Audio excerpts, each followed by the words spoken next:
Alright folks, welcome back. 皆さん、お帰りなさい。今日は308日目です。It is day 308. We're a day after our 300 tentative take from HanziHero. A little bit tired. Got a little bit of a late start.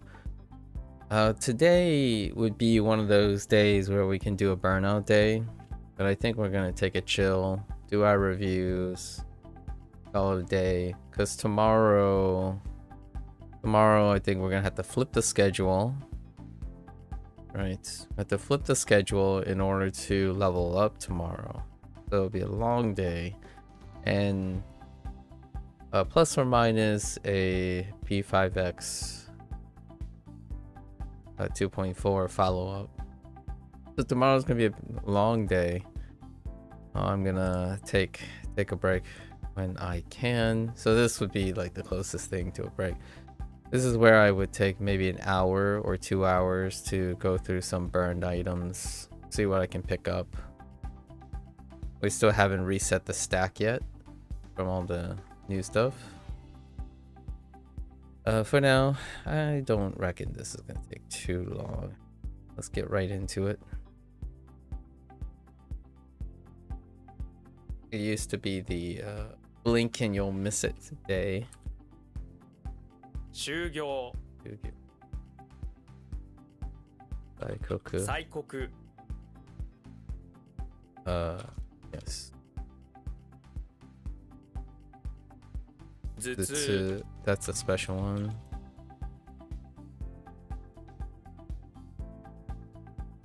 Oh, whoops. 切迫 Paku 主催 Bisai 健康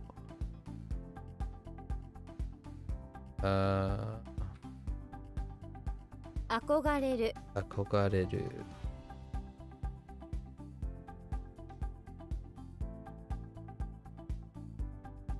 怒る Okoru. Yep. That's how long it takes. Alright. So let's quickly go over our reads for tomorrow's. Is it level up? Yeah, so tomorrow's the big 30. Officially halfway. Took less than a year. I think I'm more and more leaning into we're gonna follow through and complete the 0 streak to the end, right? At least to the characters. And it's gonna be shorter near the last 10, so technically we're more than over half. I don't know in what nature why the last 10 levels are. You're wondering when I'm gonna stream tonight since it was getting late? Yeah. I took a nap. Nice to squeeze in a nap every once in a while. It's gonna be a quick day today because tomorrow's gonna be fairly long. How are you doing? What are you doing this evening? Well, let's do our reads into our definitions. Okay. We're gonna start. Oh man. If I start really early tomorrow, I guess I could just push level up day. We're gonna reset and start really early, probably tomorrow. And keep that up. I actually got up earlier today, which made it very difficult to. I kind of took a nap after running. Let's see. So, oversee, height, cup of water, dry, site, sponsor, Soku, urge, yes, urge, all Europe, it, inlet, say, requests, you, mail, Korea, Kai, break, Gene, diagnose, Baku, cabinet, Your colleague. Seki accumulate. Toku director. Han recommend. Shin servant. Yaku abbreviation. Call navigation. Key draw near. Han board. Again, mysterious. Guy, street. Shu, religion. Intense. Musume, daughter. And banquet. Ooh, scary. Yo, fear. Ten, append. Mole, fierce. Retsu, violence.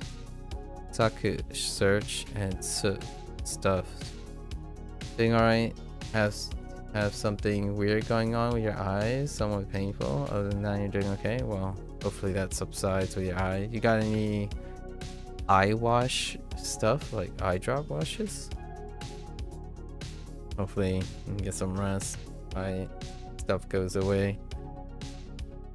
Alright folks, that's quick and simple. Usually this would be a burnout day, but we're gonna take a, we're gonna take a bye day here. Short reviews. Wasn't too bad. That's a wrap for WaniKani today. If you're gonna watch this later, arigatou gozaimasu. Right. As always, feel free to follow along, pick up WaniKani, try it out for yourself. Let me know what you think. I would love to share some ideas, some stories, keep each other motivated. This would probably be the average length of most videos. It's pretty shocking how short 7 minutes really is, or less than 10 minutes. But and then this, it barely even blinked and 7 minutes went by. All right, so until next time, minasan mata ne.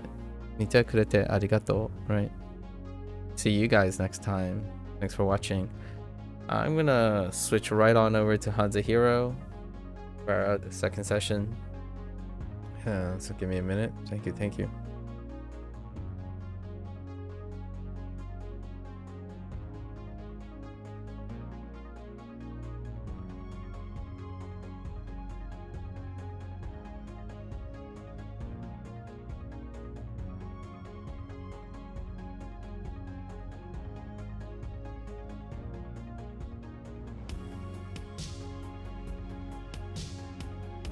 Alright folks, welcome back again.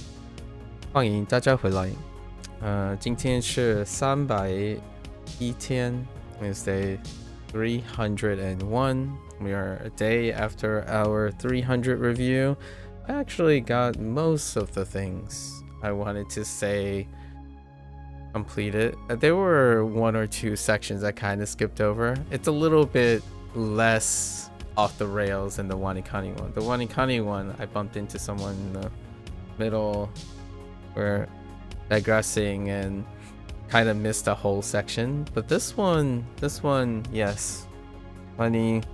I went slightly over time. It was 5 hours, roughly 5 hours was the target. Slightly over that. I believe our lesson was pretty okay yesterday. Had 3 things. I think the most difficult is probably this. I don't even remember if I did anything with this.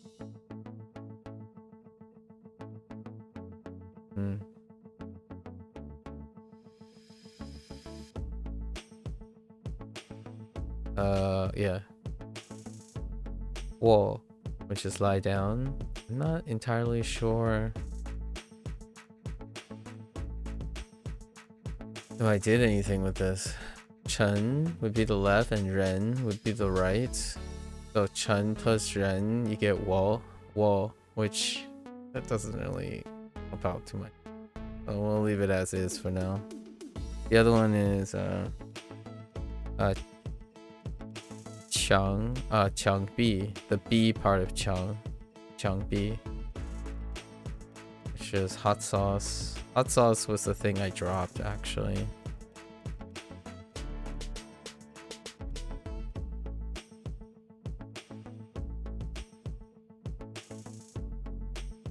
Oh, the bottom is a little thick, but we're gonna have to excuse the hand for not writing anything. And then Yu. Yu is linked with the other Yu, so we're placing please and desire together. This Yu was the valley that he lacks the desire to return to. So this is desire. I've been thinking it's probably blepharitis. I'm not sure what that is. You had it before with fall and winter allergies. I'm not entirely sure what that is.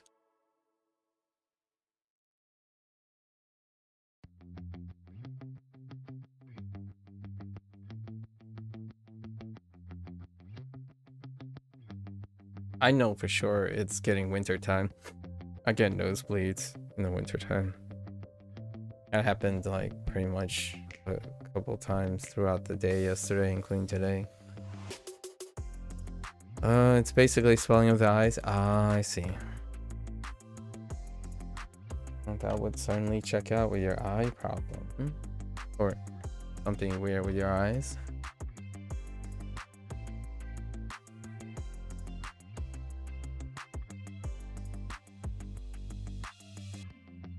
Oh, speaking of nosebleeds.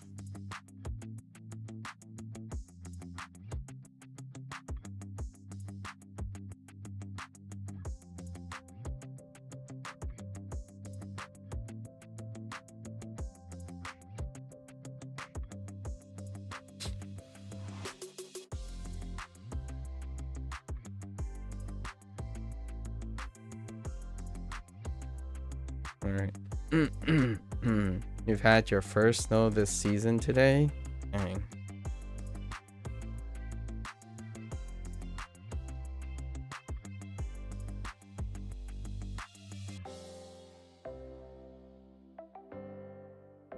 Hopefully no one has vision of blood issues. Okay, alright. Alright. 陷阱 Lessons. 陷阱. Alright, pitfall, pitfall. 陷阱战斧战斧. Jian. Battle. X. Yeah, okay. 战斧甩掉甩掉. Shy is to throw off, and then the other one is to drop, right? That's fun. Throwing off as in like taking off something. Yep, this is gonna be a problem.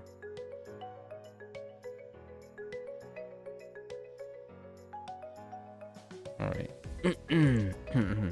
Makes sense. Throw off and then drop it. 甩掉书写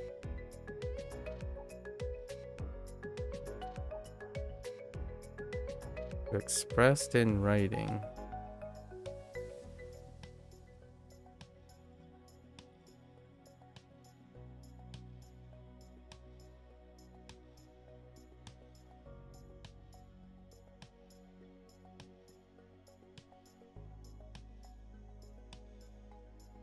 Excuse me if anyone's squeamish about blood. Alright, ooh shit. Which is express and write, express and writing. 书写抒情诗抒情诗. Express feelings, poem. Just lyric poem. That's good enough, actually. 抒情诗抒情诗. Some may even say that's song lyrics, sort of. 陷阱书写，样战斧，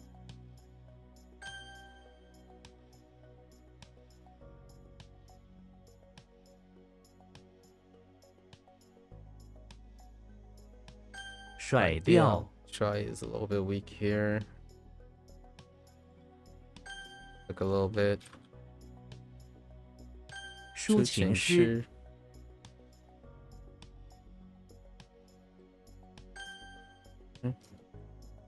斧头，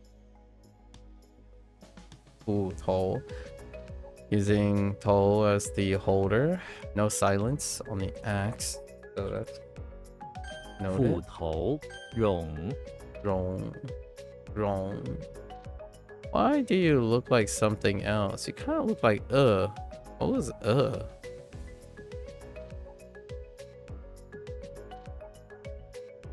Oh, it was a paperclip, wasn't it? Oh no, wait. Yes?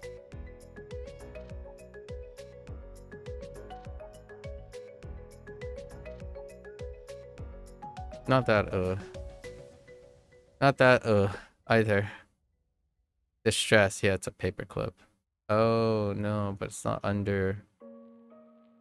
There are a few others. Like oh, you look like Chung as well. Oh, Chung. I think I'm thinking of Chung, which is sink. Pretty sure. Whoops.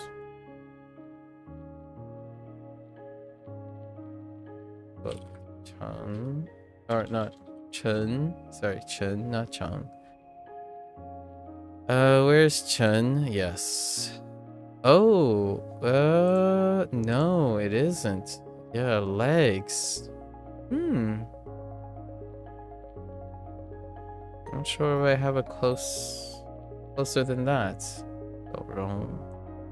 Table and crown. Oh, no, wait. Anything with a turntable kind of reminds me too, like Kang. I think Kang is something like this. I think turntable is just a stroke up here, right? Let's take a look at turntable. The component turntable. Oh no, it's not. It's a lid. Okay, I gotta sort those out over time. Yeah, turntable can kind of remind me of this combination. I wonder how common this one is. So let's look at table. Look at the unifier of table. I have a very, after yesterday's review, I kind of have a very, the nice thing about reflecting, the nice thing about reflecting every once in a while is your vision kind of clears up. So I have like this very clear things that I can expand upon. So table, let's go to table. Let's see, table, we have turntable, we also have tray. Superfluous is such a fun word. Yeah, I use it I use it quite often actually. As opposed to like excessive or trivially like overthinking. It's more like superfluous thought. Or the feeling of superfluous thought. Let's see. Okay. So actually wrong is pretty unique. So we're not having any concerns about that. Surprisingly different. Oh, but it's not including turntables. Let's see how close turntables are. No, turntables are pretty far and wide. I was gonna see how is this common? This is not common enough. Okay, far more on table. Okay. Seems like it would be a fairly common meta component. We're looking for meta components. Of course, it's Robin Hood, though. Robin Hood is in the basement of the temple, where he has found a bunch of priceless Buddhist crowns on a table. Okay. In the corner of the dusty basement. These are all superfluous crowns, relics that the monks don't need, or so Robin thinks to himself as he opens his superfluous a big loot bag and stuffs them in. He hopes to give this superfluous wealth to the poor. Alright, that checks out. Long-winded. Excellent. Rong Chang. That's just superfluous and long. Long superfluous. Superfluous staff. Interesting. Rong Yen. I was thinking maybe extra, surplus.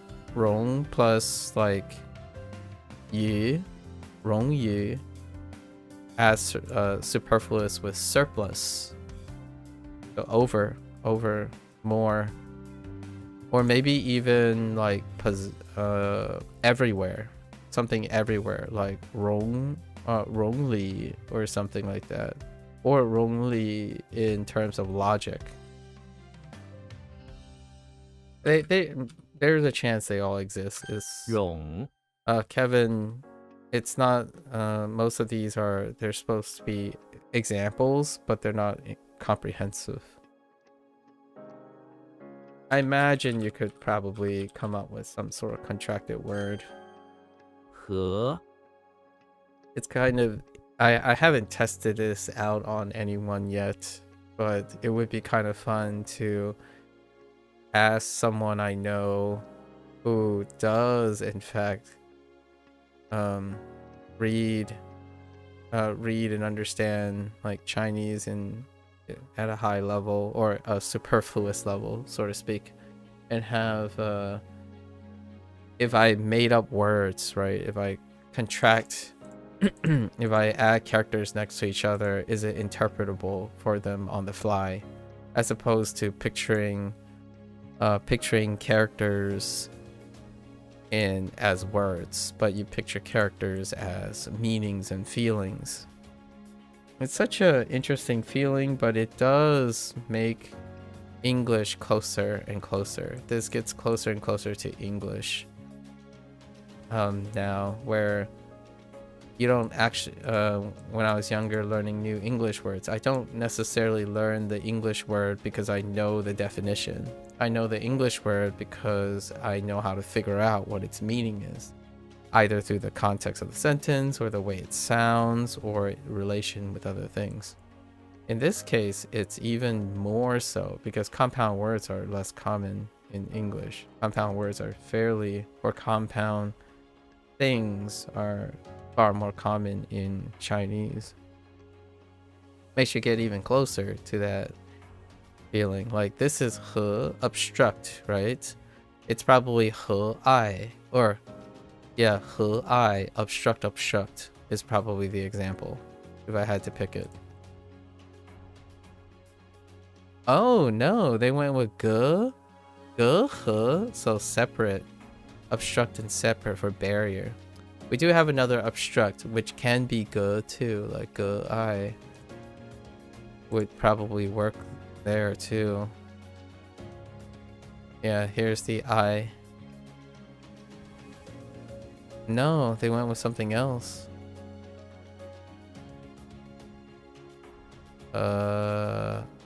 Oh, actually there's another, oh no. I'm looking for I. Yeah, this I, they didn't combine it for like some sort of obstacle.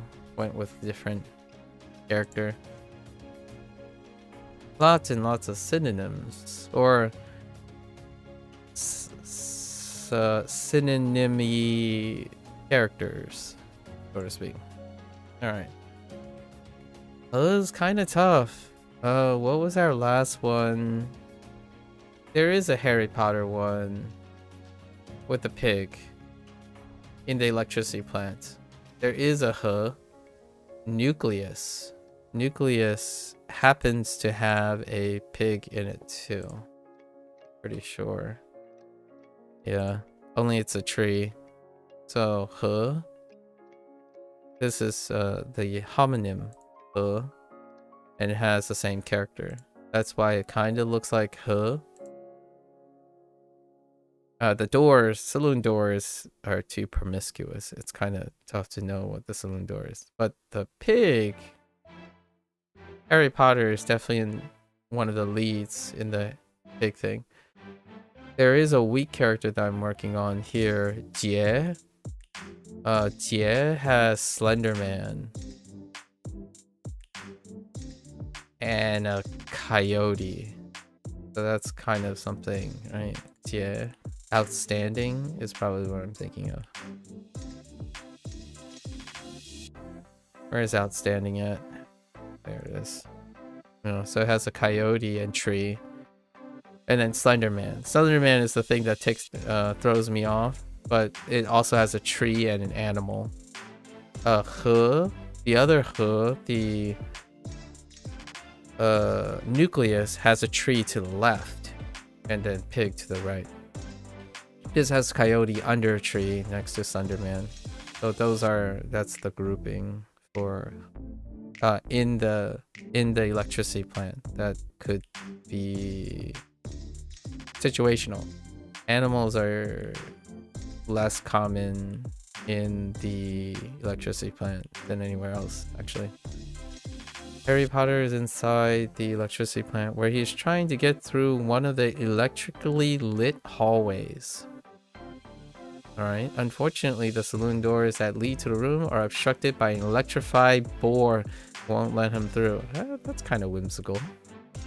Harry tries casting a spell at it, but he cannot make the boar move because he's a pep, as it obstructs all of his spells. Alright, that's good enough for Harry Potter. Makes sense. Separate, obstruct. So, a barrier that separates and obstructs. 和 Chung. Oh no, we have a lot of characters. Oh, we have a lot of characters. Again. I guess what yesterday's notice, yeah. We don't have a lot of vocabulary words. It's gonna be this for tomorrow too, because there was only 6 vocabulary words, or a couple vocabularies forecast, but there's like twice as many characters forecast. Furious. Oh no, ferocious. It's not the same as fierce, but it could be lined up with fierce. Oh man, Chung.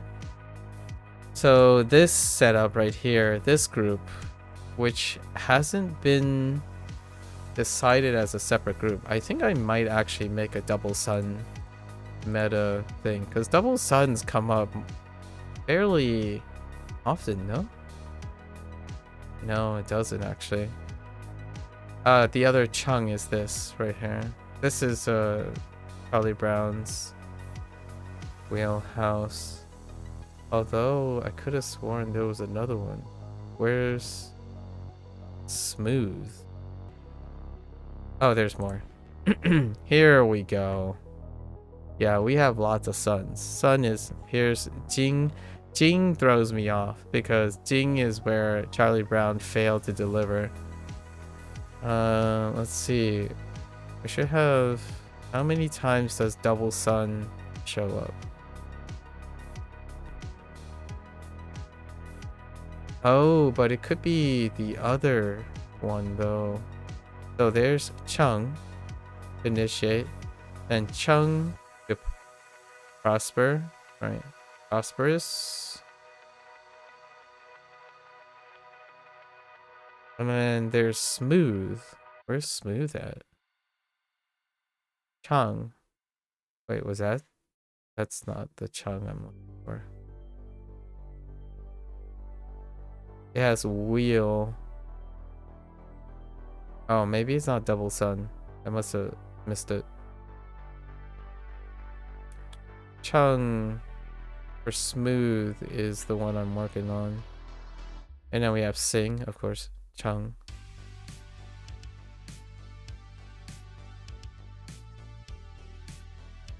where in Carmen, where in the world is Carmen Sandiego right now?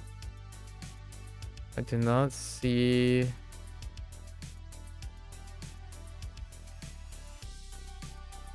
What I'm looking for.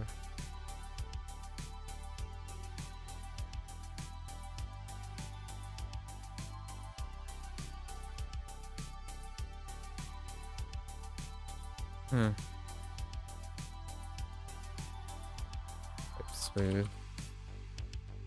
Oh no! Oh, it's one. It's a oneer. Oh, it uses the enclosure. Ooh, enclosure is rough too.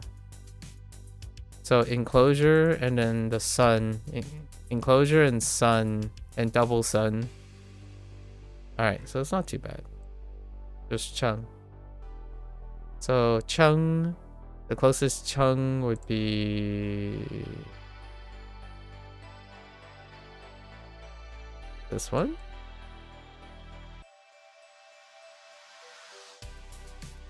Which is prosperous.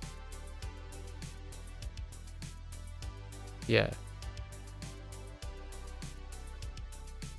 Charlie Brown is in front of the chapel where he and some priests are running away from two ferocious poodles. That does sound like Charlie Brown.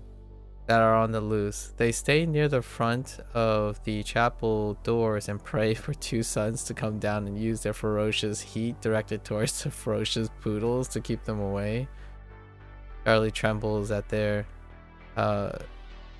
furious barks in the distance. I think we're not going to use that one. Right? The two sun thing is kind of funny, but I think we're going to go with Charlie Brown.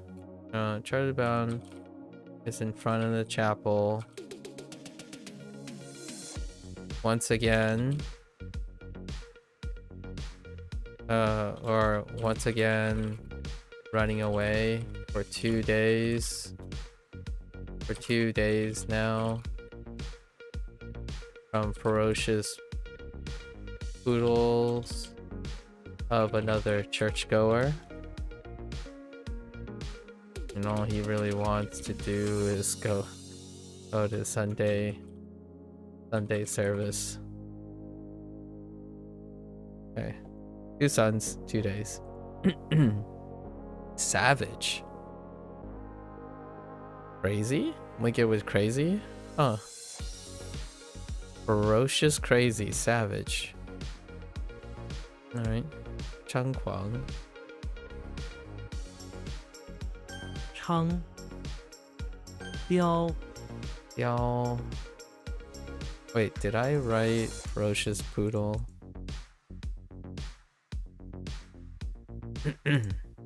Ferocious Diao. poodle.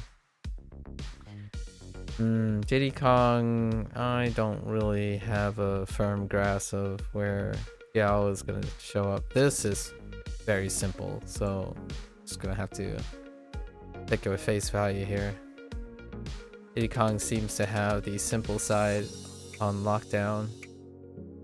Diddy Kong is in front of the barn, okay, dealing with a tricky situation. Sounds like him. He is at the top of a slide, okay, but has no clothes. I mean, he's a monkey, so he can't slide down.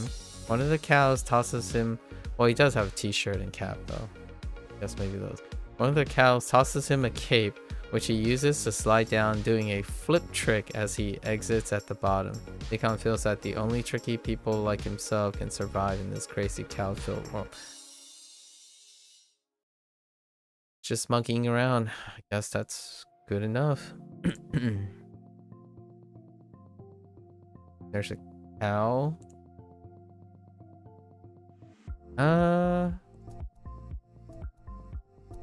Yeah, let's change this up a little bit. So Diddy Kong is in front of the barn, wearing a cape, monkeying around, doing tricks, being tricky on top of a slide, antagonizing I don't know, teasing the barn animals, right?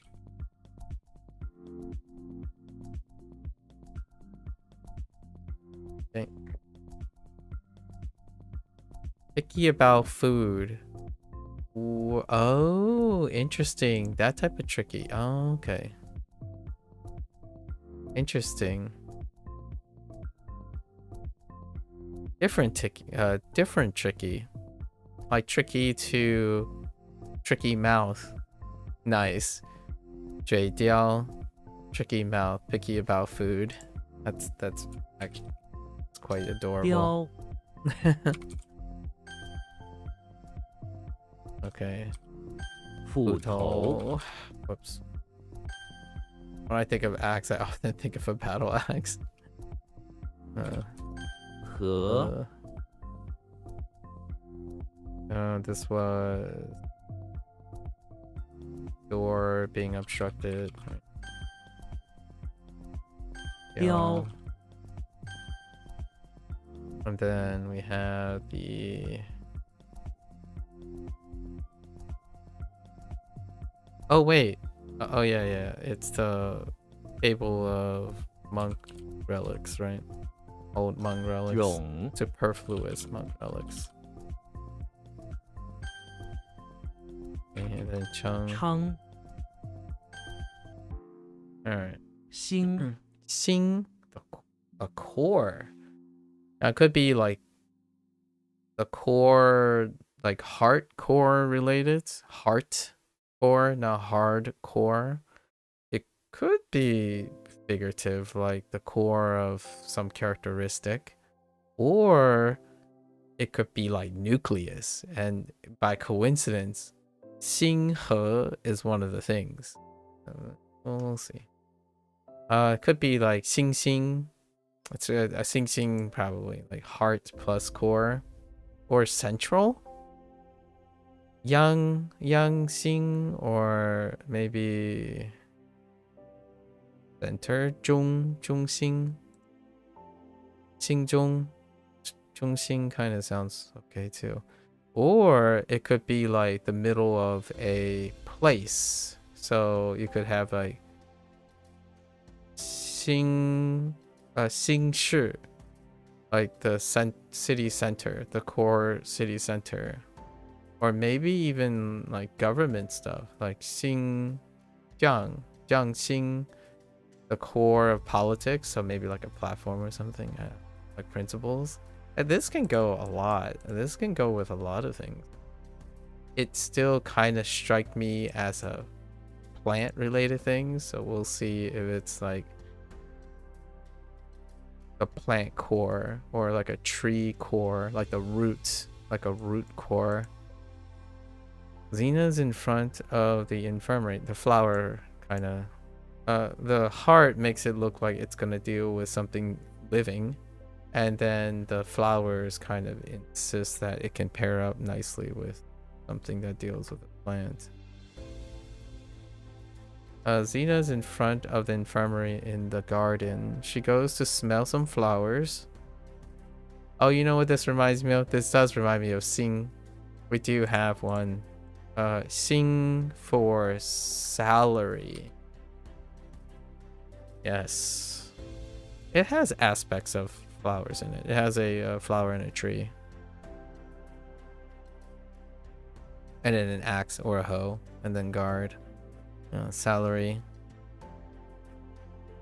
So she's in front without realizing they are dangerous. Oh, she goes to smell some flowers without realizing they are dangerous in front of the infirmary. The flowers spring up and go right through the core of her heart before she even had a chance to take out her sword. Yeah, the death stuff. We're going away from the death stuff. Every time there's a death thing, I write something else. I think death is too arbitrary. Any bending most things to like take out your character would generically apply to everything. Like, oh, they accidentally drowned with water, or they slipped on a banana peel and got, or suddenly get hit by a car. That type of thing. is not discernible to me. Xena is in front of the infirmary, where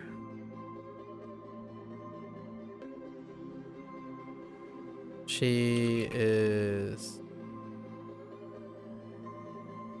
maybe guarding. She's guarding the core medical facility, while she is guarding the injured and staff. She was able to appreciate the flowers that are maintained in the courtyard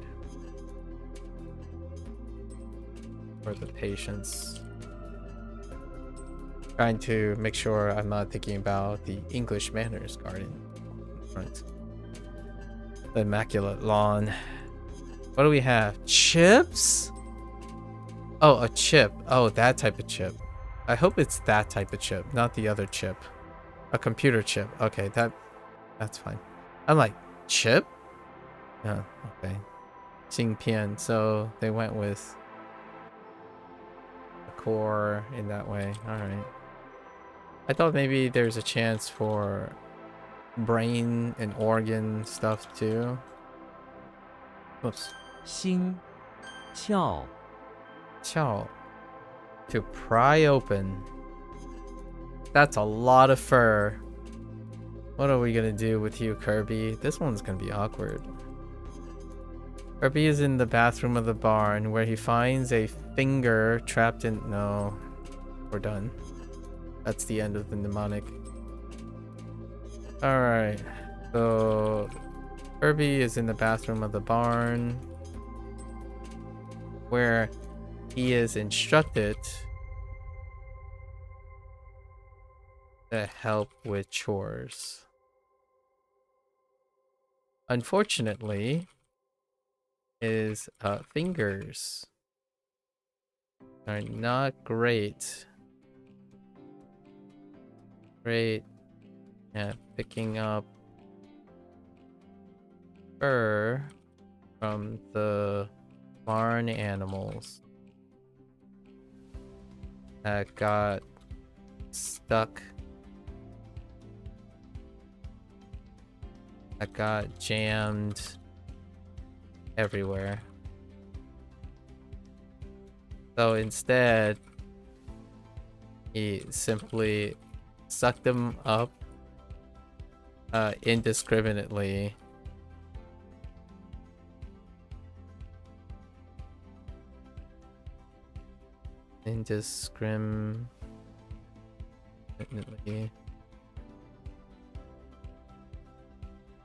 And we won't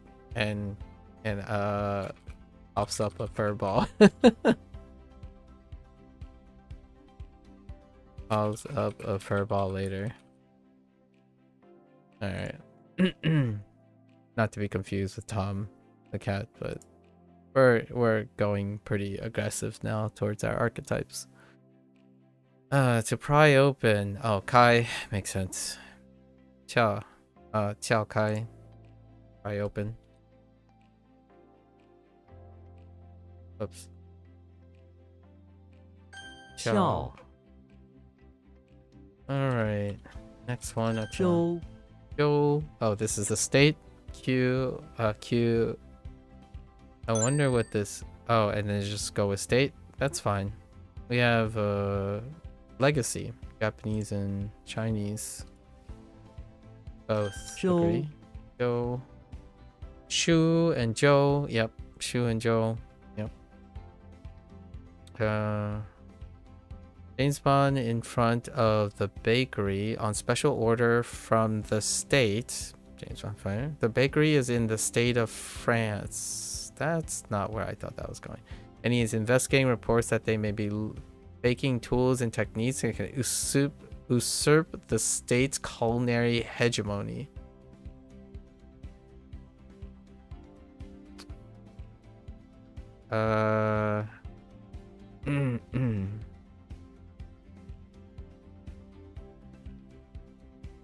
That's fine. It's good enough.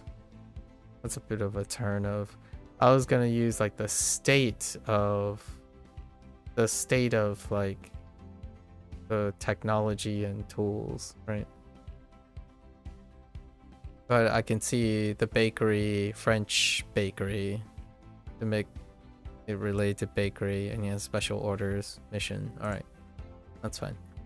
Oh hey, it's Jiazhou for California.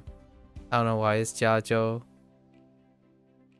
where the Jia comes from for California, and then state.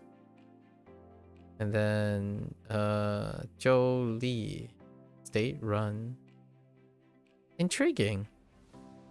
Oh, Hanzhou. Oh, that's kind of an interesting name.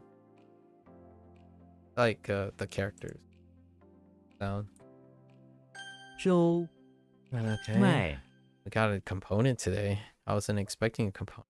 Blood vessel, just straight up blood vessel. So I'm guessing like xie mai is probably one. Xie mai.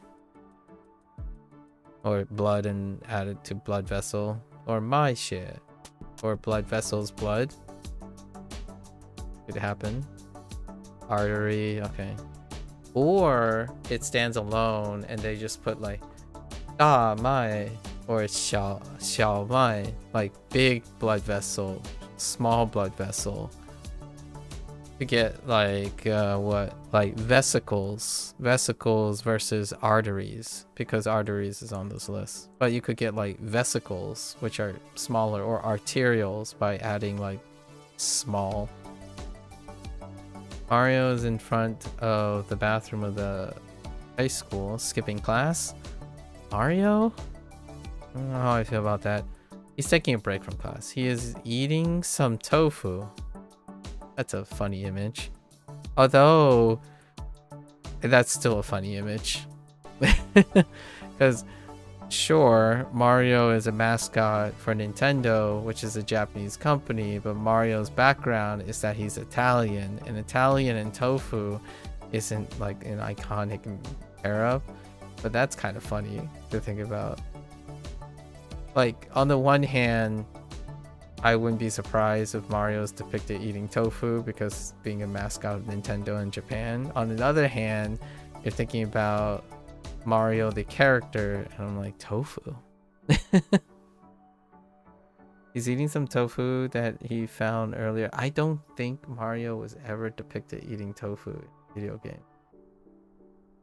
Out of shrooms. I mean, some might argue, well, mushrooms are kind of like tofu. Mushrooms are not vegetables. I want to clear that up. Fungus are very different. But then in my head, I start thinking, colloquially, tofu tends to serve a similar texture and focus as fungus. They're meant to be like protein alternatives, right? So oftentimes when you think of a slab of kind of tactile mouthfeel to substitute, you think of cheese, tofu, and mushrooms. Those are three very interesting substitutes for like chicken breast or something. That's kind of, sorry, that went somewhere else. My mind went really, really far everywhere else.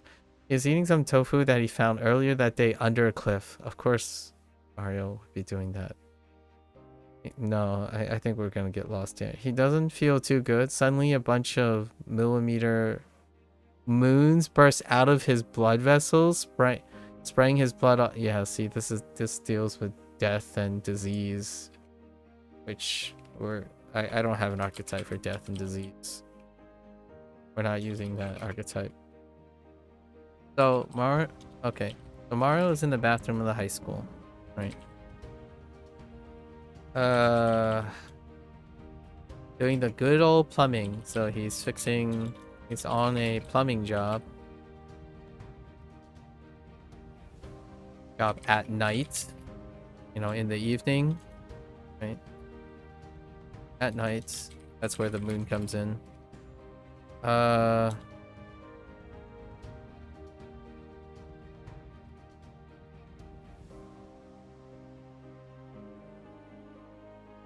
do I fit tofu in? Okay, maybe Mario's in a bathroom at a high school by the cliff, on a plumbing job at night. While he is working, he brought some tofu snacks as a snack, as lately he, oh man, has been concerned with his blood pressure.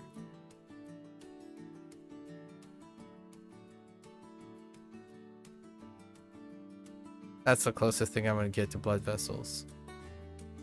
My blood pressure in his blood vessels. So he's trying to eat a little bit healthier. Fine. Go fit the plumber thing. Could kind of start sounding like George Costanza, but he's not a plumber. Of course, arteries. There it is. Oh, move.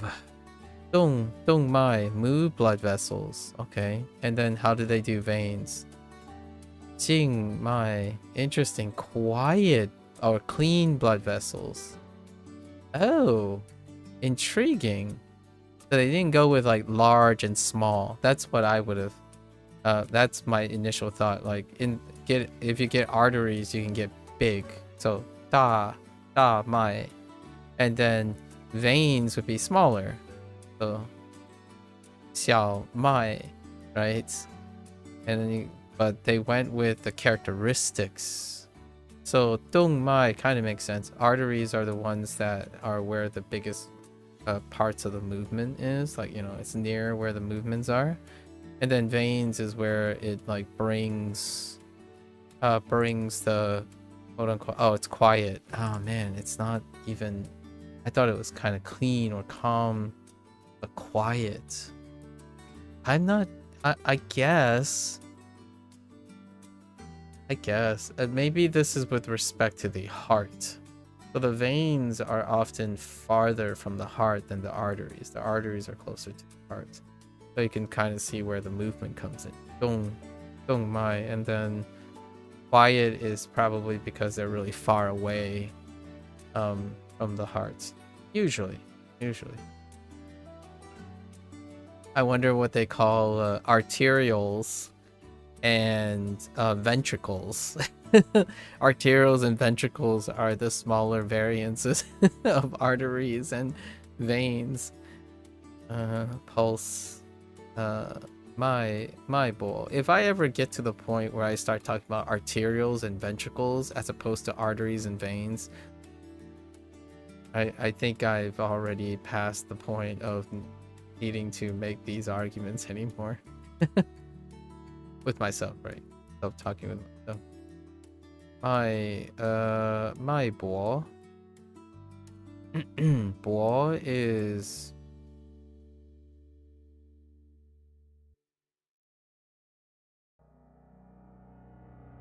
It's not that boy.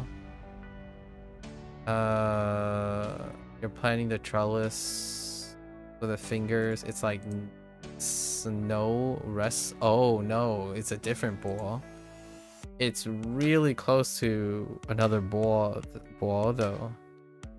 The one where like he sets up a plan.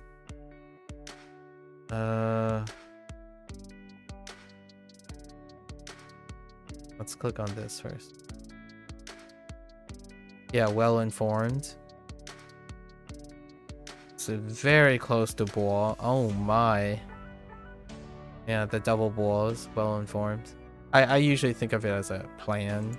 Well, being well informed usually involves planning or prepping or intelligence. Like in not up here intelligence, but intelligence as an information. Interesting. 卖 awfully specific. Okay. 翘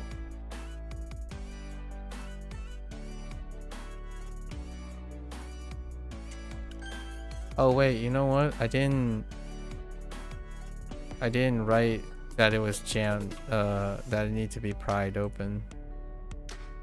So he simply sucked up all the fur indiscriminately to pry open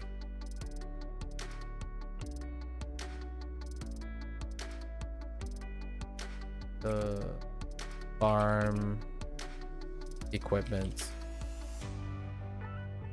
I guess.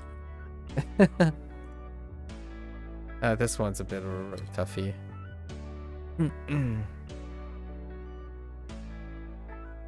My. I.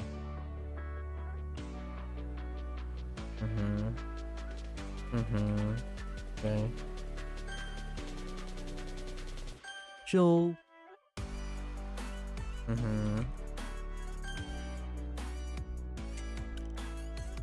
星 Alright. 单 Done. You do not look like a done. You kind of look more like a Joe, and that is not great. Red. Done. Red. Really? Wonder what type of red this is. Huh. The closest thing I can think of is like Dan Mai. Oh no, Dan Mei. Red rose. That type of Dan. What other thing is like that? Or maybe Dan Mian. No, I don't think this is like the thing to describe expressions and stuff. That's interesting. It could describe a surface though. The Dan Mian.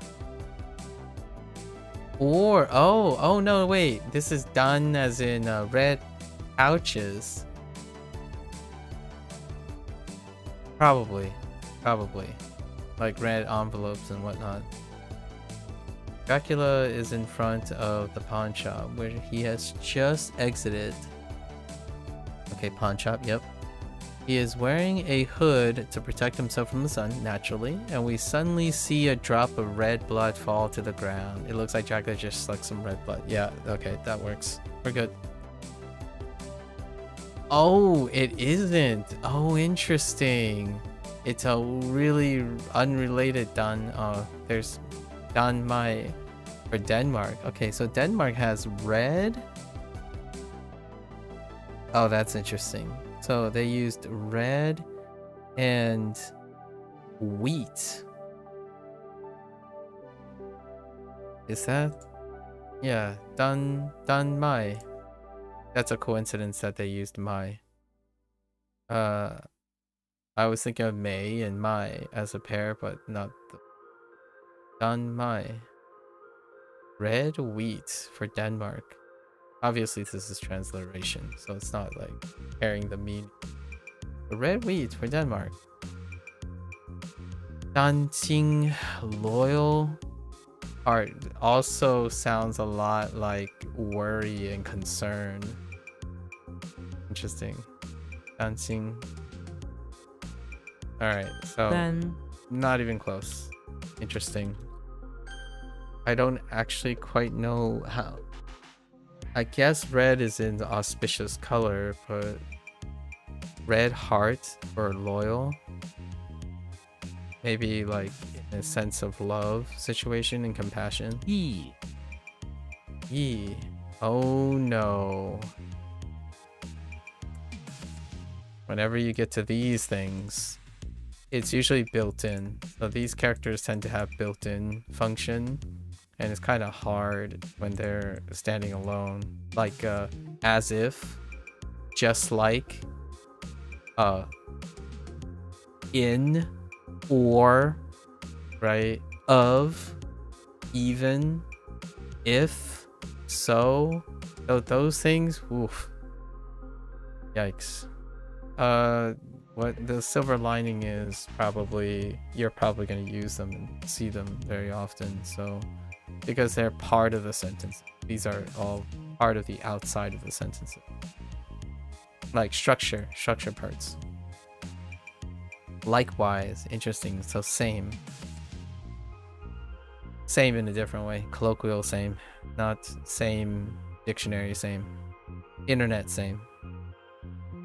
Yoshi is in the bathroom of the house door. There's a large pedestal, kind of rough to look at, pedestal in the middle of, I almost want to combine like this part, the pedestal with the fins. Hold up, let's look at pedestal.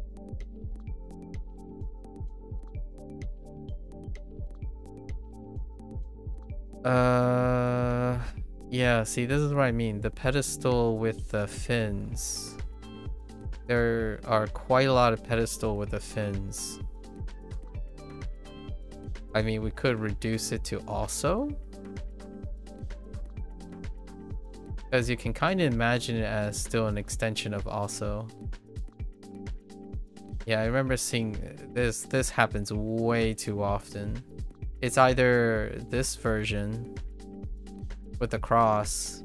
Let's see, 1, 2, 3. So I guess we can turn ch and yi into separate things. Is there one with just the pedestal and no, without the mark? Yeah, so ch and yi will likely be 2.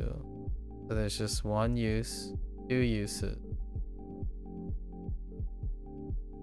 3 uses. That's more, that crosses our threshold. And then E has 1, 2, 3.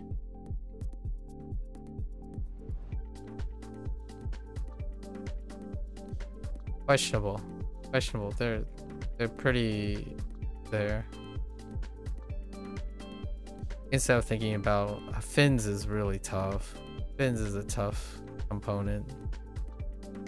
Yoshi, although it's Yoshi. Yoshi is in the bathroom of the house. There's a large pedestal in the middle of the tile floor, and suddenly fins drop from the ceiling. There we go. Yoshi, unsurprised, also drops some of his eggs and miscellaneous things on top of the pedestal before using the toilet. He also flushes some more of his eggs down the toilet. Okay.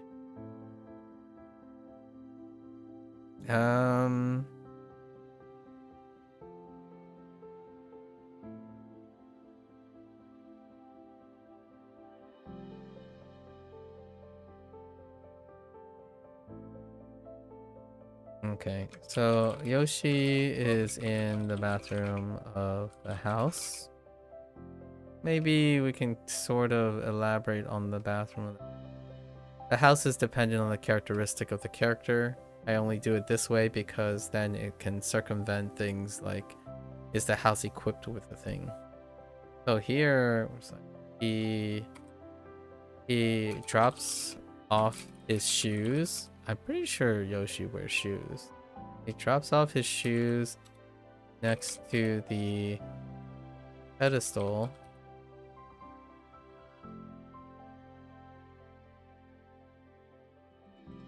Where there are towels, and also some fins, which he puts on to play in the large bath, I suppose.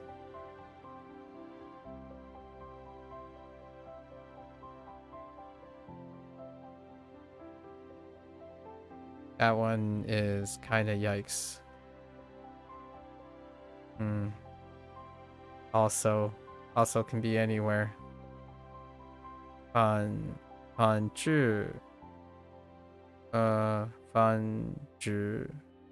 反制一元 vice versa. On kind of like opposites, zhi. What the zhi? Hold up. Oh yeah, of. See, like zhi is he just like, man. So opposite of also. So vice versa. Okay. I feel like yang can also be conclude or follows. So follows. Zhi, man, of. I don't know if I would get of with zhi standing alone. Namely. Also immediate. Namely. Okay. E Tough. I For grief, man, Master Chief gets all the negative, gets a lot of negative stuff. Our last I was suffer.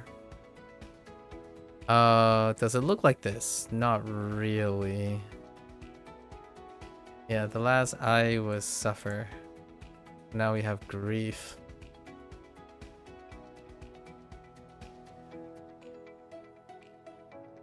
Yeah, it's him taking a dart to the elbow. He's trying to pull it out with his fingers. This looks closer to a some sort of like a liang and or a huan or yuan. Sort of. The top is different. What do we have? We have the dress stuck in between. The mouth stuck between the dress. Dress is special. Dress gets split a lot. Master Chief is in front of the high school in a state of grief, okay? Because his comrade was unalived, of course. Let's check this out. On top of his usual armor is a black dress. Huh. I guess the funeral rental place ran out of suits, but it could just be dressed. Dressed. It doesn't have to be dress. He isn't audibly crying though, always silent, even in grief. I wonder if he even has a mouth at all under his helmet. Oh, maybe he just keeps silent, which is related to mouth. Grief and sorrow. We do have grief and sorrow. Which one is it? Oh, Bei. Okay. Bei. Fair enough. For sorrow. Sad and grief. I to implore. I'm gonna need an English on this. We need to English this a little bit. To implore, beg someone earnestly or desperately to do something. Beseech, pray, appeal to, request. I guess request is in there. But there's some sense of desperation. Out of grief. That's what I'm trying to understand. Like grief plus request. Implore. For the future, I suppose.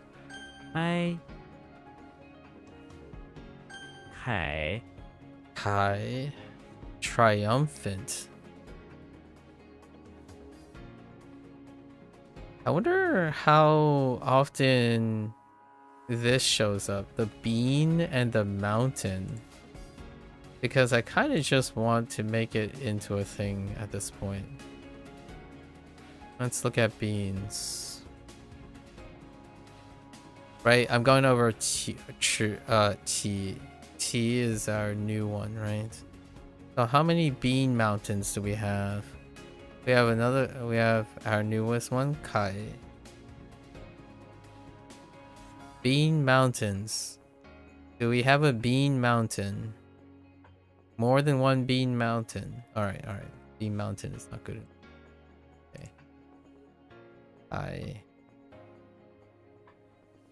No point of reference. No point of reference. Actually, bean mountain is very uncommon. What about beans? Kai. No, This is gonna be tough. Kermit the Frog is in the basement of the high school, where he is trying to balance a mountain of high school canteen beans on top of a table. That doesn't sound like the Kermit that I'm building. He puts cans after can on top of the table until it forms a mountain. He is triumphant. Oh, okay. Yeah, sure. Big frog, good frog. He sits back and triumphantly appreciates his mountain of beans, while some other high school students that are skipping class in the basement said, "That's sick." Okay. Well, we're gonna change it up a little bit. So Kermit is in the basement of the high school, helping with lunch, right? Helping with lunch. He at the storage table, or I guess just he stacked a bunch. He went to the basement to help retrieve beans, right? And in a triumphant, right?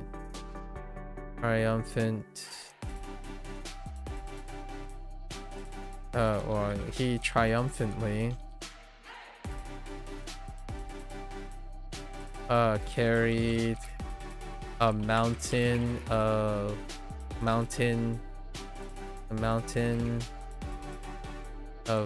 cans of beans to the table in the cafeteria. To the cafeteria table. Good guy Kermit. Strong frog. Triumphantly, dexterily, right? Song of Triumph. Just add good to that. Good. Alright. 海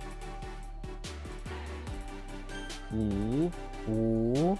Oh, is this like Wu for the Wu dynasty? Or is this like the Wu in Wuxia? It could be the Wuxia. Oh, hold up. What are you gonna do? And it's soapbox. So we finally got the soapbox. That means that we can also mature this. Right? We can mature this. So soapbox will also mean Wu from now on. Right? So it's our flex. Walter White is inside the living room of the house. He does have a soapbox, but it's Wu.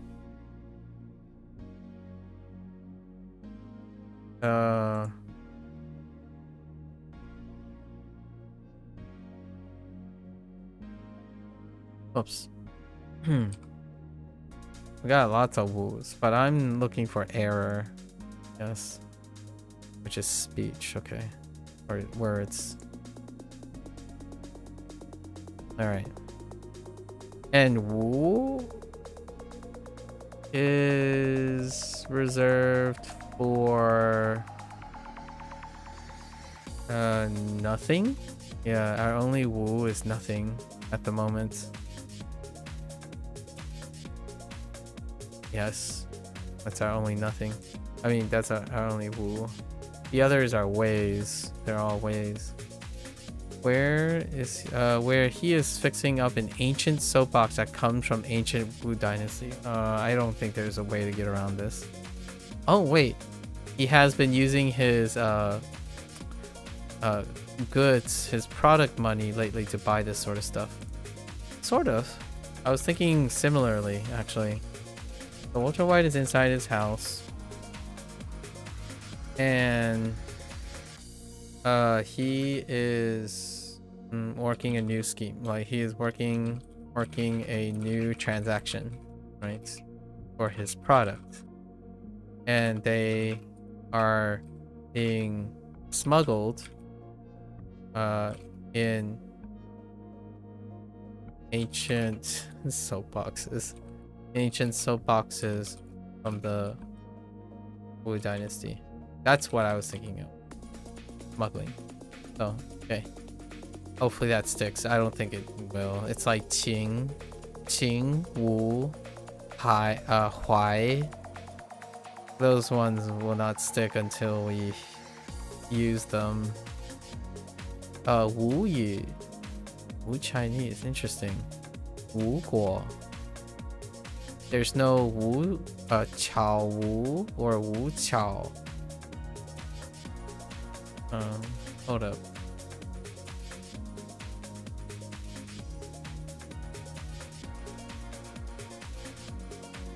I'm pretty sure it's one of the three kingdom periods, right? Pretty sure it is. Yeah, the 3 state periods.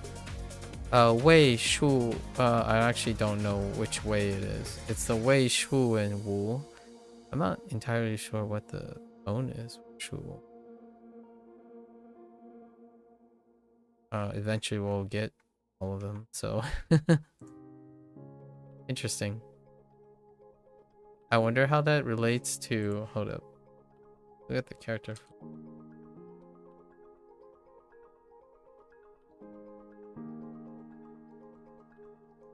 Is that the same Wu? No, it's not. Oh, Wuxia is just Wuxia. Oh, I had no idea that's what they went with. Oh, those are the characters. Military, yeah, military and chivalry or knight. Wuxia. Wuxia. Yeah, Wuxia. Interesting. It has no relations. This one. 五 Alright, you don't look like it. What did you do?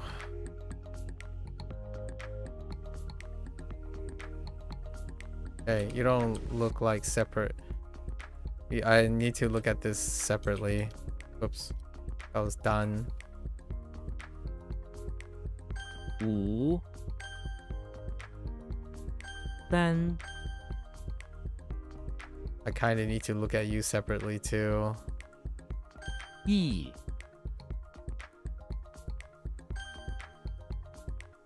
You're fine. A bit elaborate, but fine. 凯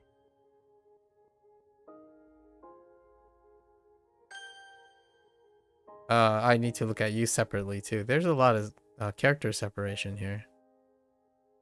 Can be a little tough. 哀 Alright. We're loading up them characters. Like, look at this. So tomorrow, is tomorrow gonna be the first time all of it is characters? For the next couple of days? Like, wait, how many is per row? 5 and 13. For the next 2 days, is this 26? 13, not 26, but 40. So let's see, 13, 26, 39, 40. So the next 2 days, we're only getting characters. That can't be right. No. Because 3, 6, 9. We'll level up today. Which, I guess, this is only depicting the current level. It's kind of difficult to know what this is. I think we're... Oh, these light up. So yeah. The next 2 days, we're only getting characters. Or no. Oh, no. Levels aren't... No. Levels are not broken up. They're just completing levels. It's that number does not correlate with this. Are the rest just characters? Because that's kind of concerning. Usually this is also expandable. Alright. Well, let's get into it. No more stupid.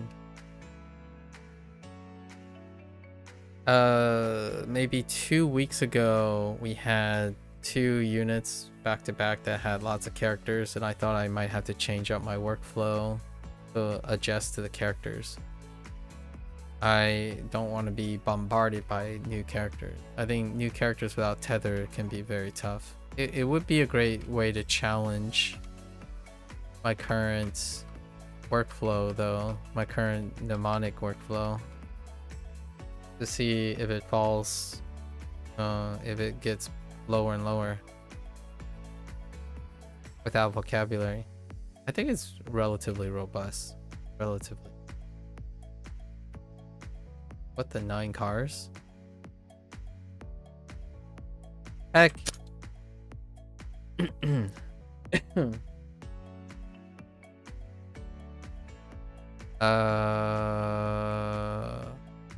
Huh.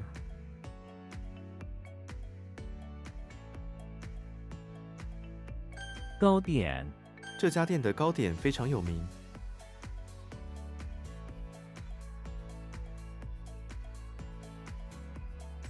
龟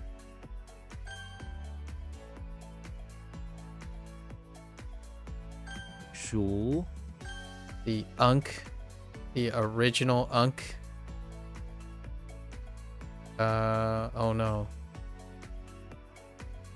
I lost it. Oh. 藏带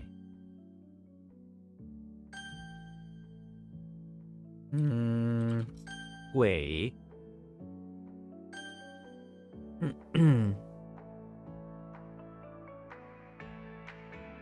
揪 All right.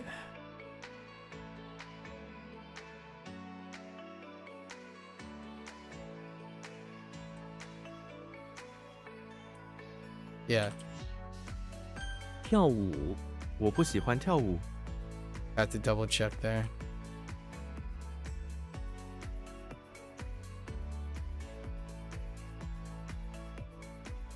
What the fire and Slender Man? 小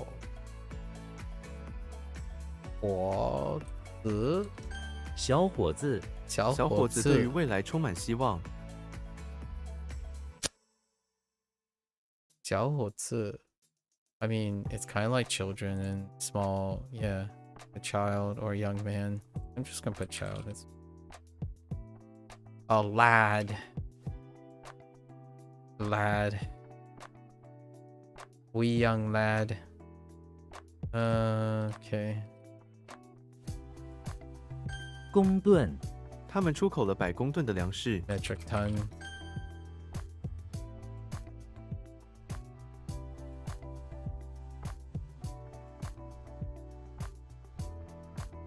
奶茶我喜欢喝奶茶。鞋 Doors. 镜子镜子挂在墙上，吃饭我们一起吃饭吧。 It's amazing that takes eat. Maybe I added eat, but it's pretty much eat. 神 Okay.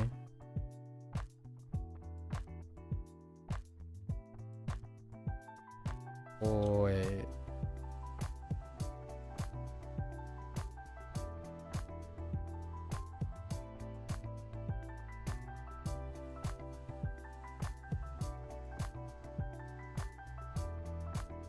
What? I'm getting mixed signals. Oh no, I'm getting mixed signals.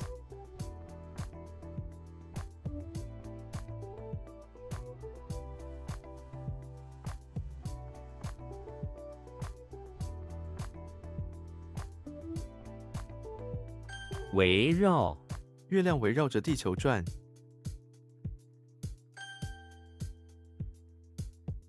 I got my wires crossed there. Ah! Wait. Oh, whoops. I typed the wrong thing. That's fine. 太平洋太平洋是最大的海洋。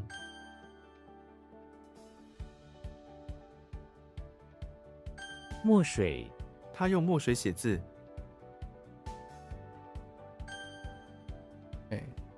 Did I type blank ink instead of black ink? Ink is it defaults to black.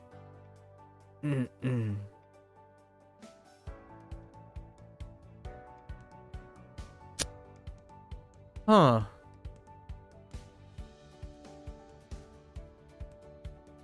Or like check in to return. Huh. N 节，感恩节，感恩节是感谢的时候。 Thanksgiving, American Thanksgiving's coming up, right? 感恩节。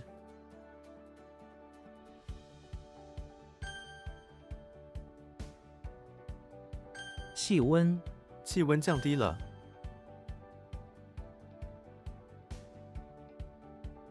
铁什么？铁匠，铁匠，铁匠为我打造了一把剑。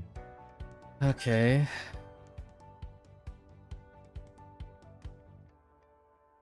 奶粉，我喜欢在咖啡里加奶粉。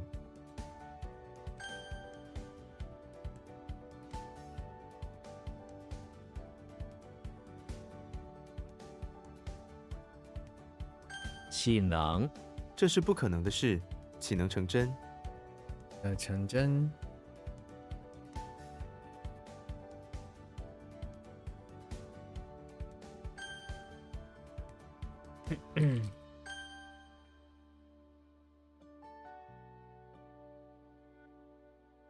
赢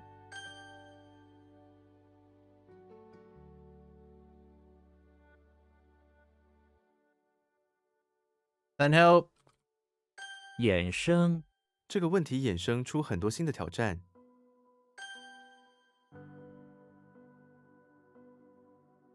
邪恶，那个角色很邪恶。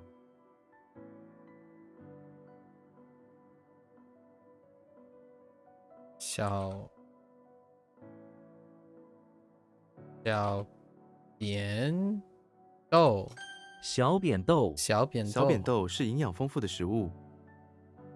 扁豆冷哦。OK。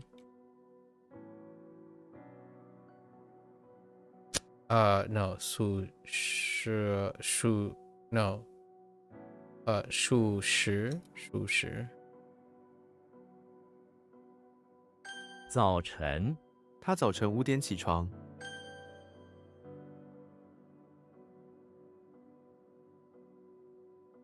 召回，特斯拉召回了几千辆卡车。 Call back or recall is probably better, but call back is fine. And return is fine too. It's like recall, like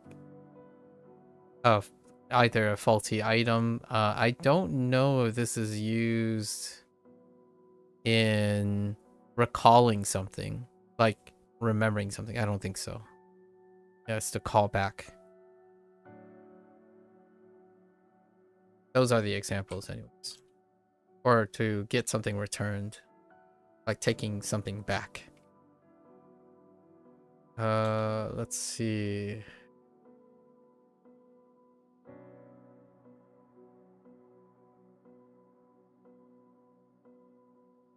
Sure. 累是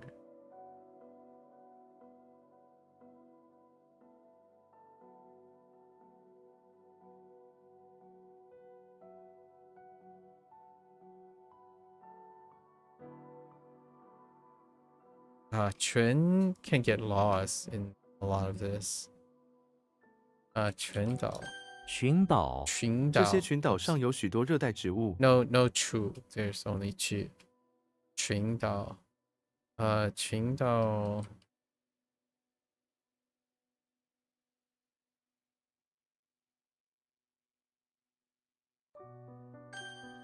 can't spell archipelago.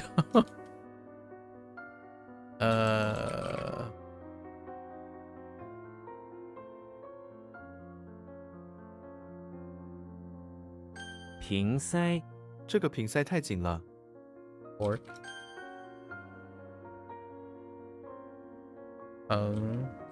列式。陈列室，博物馆有一个特别的陈列室。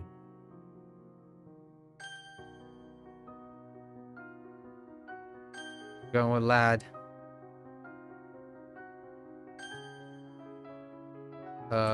Pretty sure this is 熟食. What? What? Oh, it's probably straight.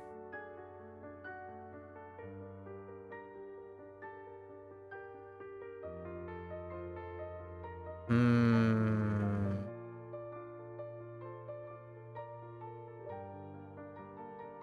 猛然，他猛然站起来了。 I think we're just gonna go with fierce here. Or fiercely Sutton, yeah. It's fine. Abruptly is fine. I kind of like abruptly. Abruptly kind of captures the fierce. Oh, hey, speaking of He. Whoops. I typed the wrong phone in. Oh, we practiced this. Sheng. Sheng. Oh no.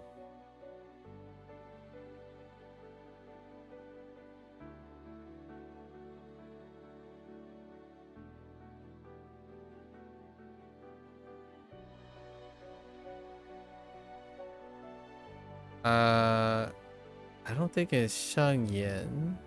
Yeah.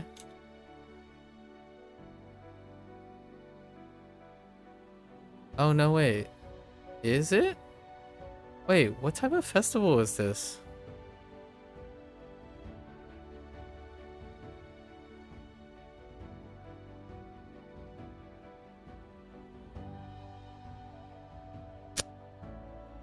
I need to think of the festival.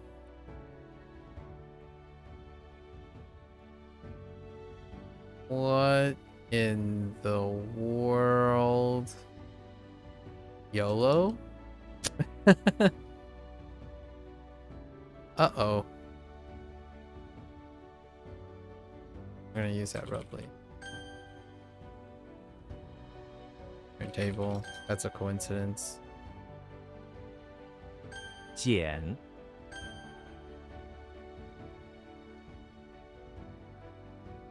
核武器。核武器，为什么美国有这么多核武器？ Speaking of nuclear weapons, right? The diplomat.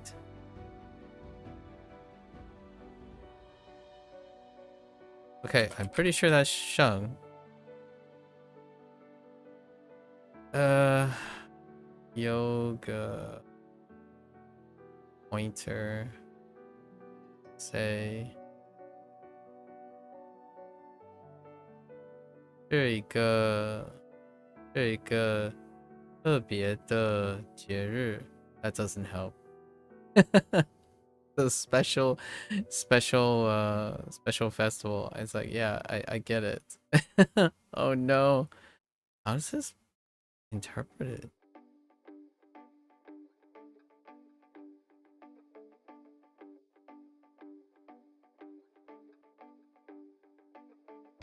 See, I really thought it was...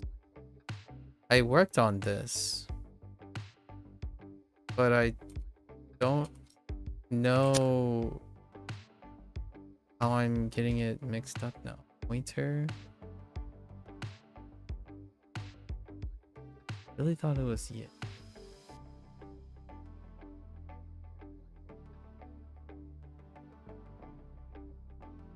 Words.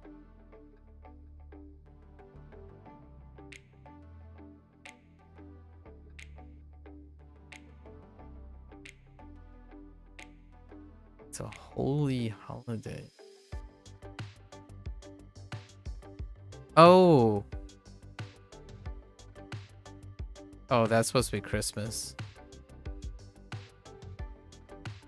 Is it? Yeah, it's supposed to be Christmas.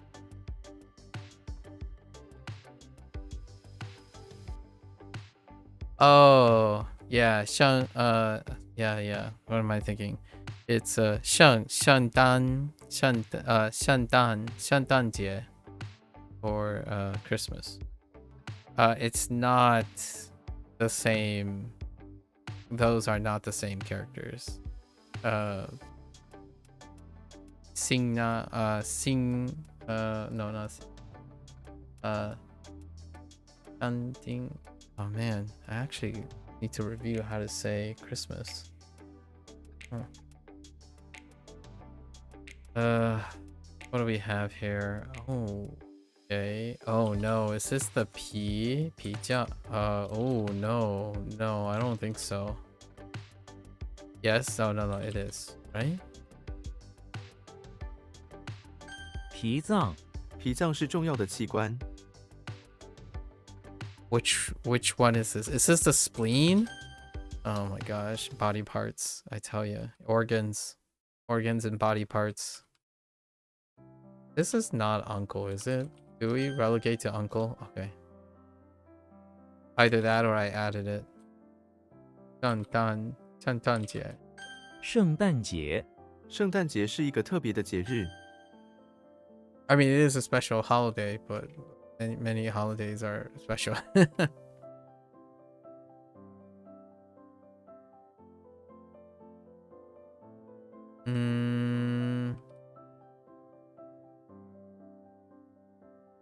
It's not the one that I'm working on, right? It's not my. That's not my. Is it? What the? Oh no! This is another thing that I struggled with for some time. Wow. 填补填补填补空缺。 Tien, Phil. Tien is a butthead.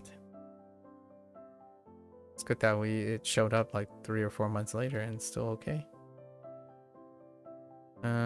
After the figurative flipping table scenario. Oh no, is this? I'm gonna just throw it out there. 搭 Of course it's Da. I'm like, flower gloves, it's probably Da. We worked on this too. This is like to put up.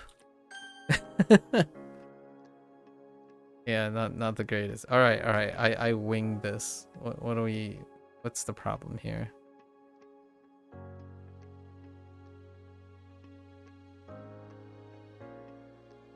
Oh, these are rough. So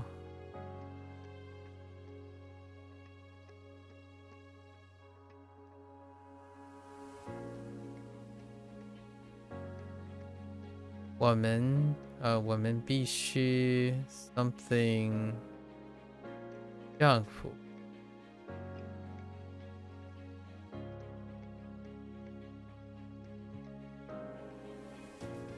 It probably has something to do with fairness. That's what that kind of reminds me of, but oh.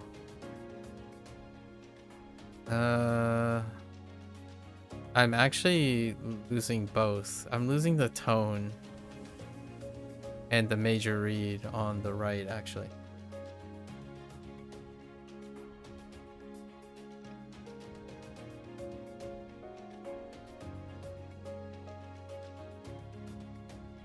So, pretty sure this is B.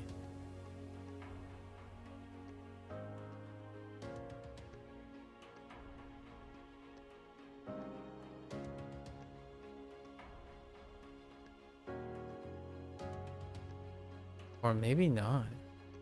I don't have anything that lines up that sounds right.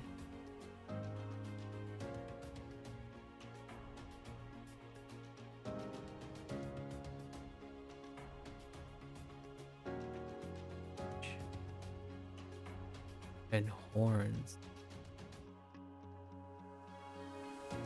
with words.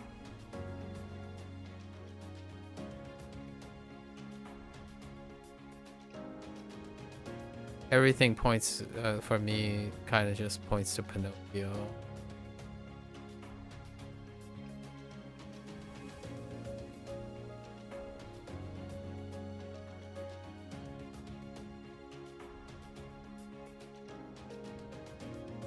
Yeah, there's no chance on this. Oh yeah, it's all, yeah, it's P ping. Yeah, both of these are problematic. But it's not criticize. Yeah, I don't know how I'm gonna work around this.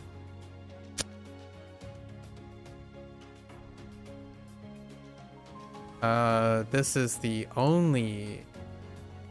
They have singular use. All of these have singular use right now. Pretty sure these two are lumped together and have, yeah. There's a review, but yeah, both of these are not used very often. At all. If at all. I'll rewrite both of them for sure.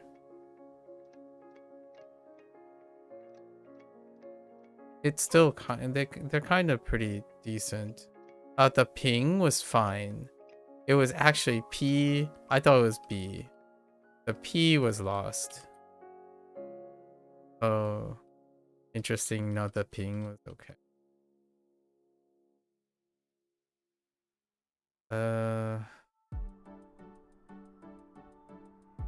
先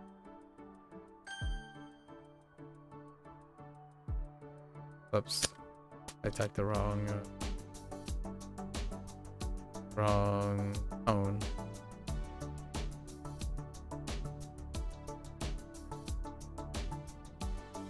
What the shackin'?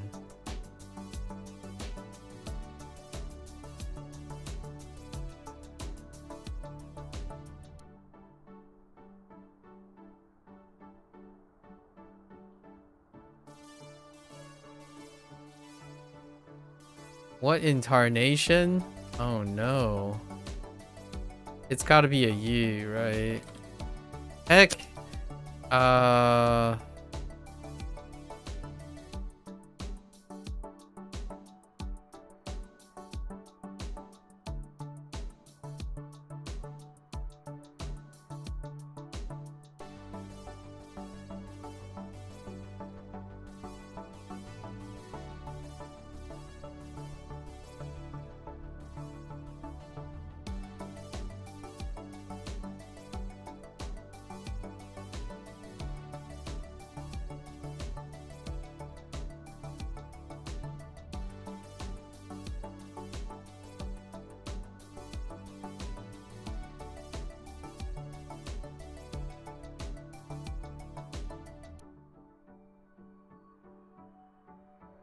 Yeah, I don't know what that is.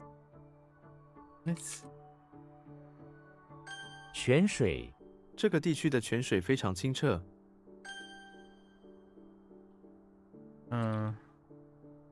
disappointing.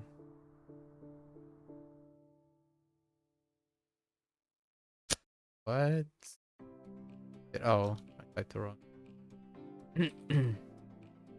小麦 这些面包是用小麦做的。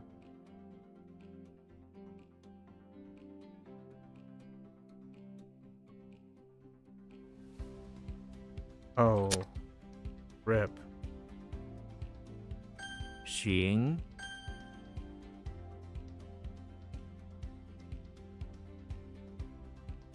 Ceremony Mason Shack.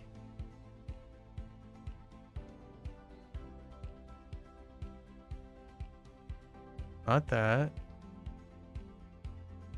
Again.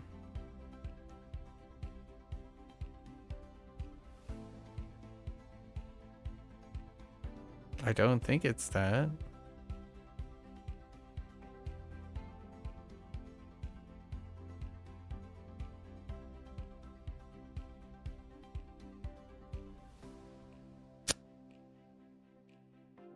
Hmm.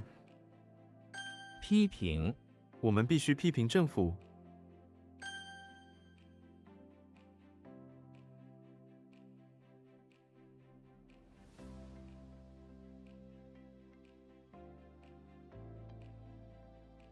冷酷无情。 冷酷无情 冷酷无情的态度伤害了他的家人。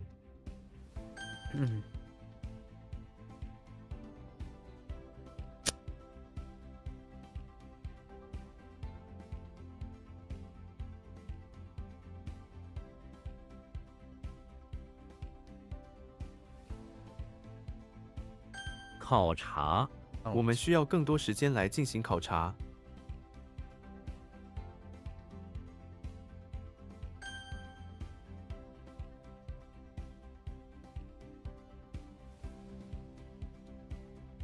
That's definitely expression, not wheat.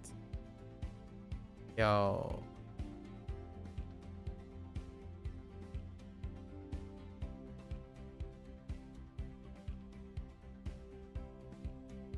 表达，表达人民的意愿。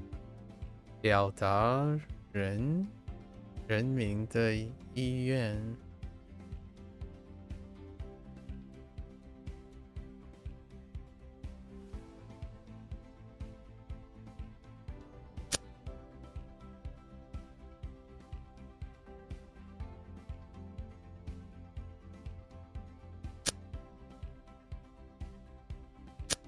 I'm not getting the da part properly, I think. I have to think about it. It's in the wrong, it might be in the wrong direction. What the bundle?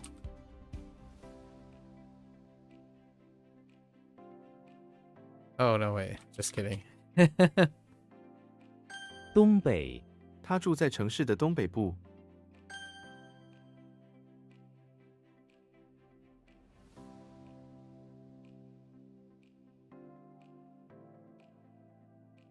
So attract and express.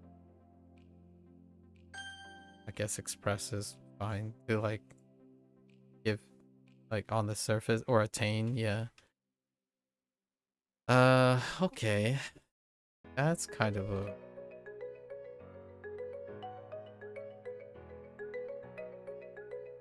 I kind of overthought that one.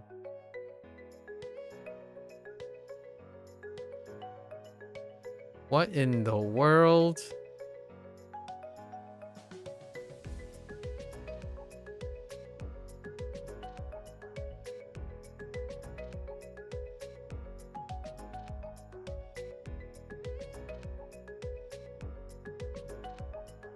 What in the world?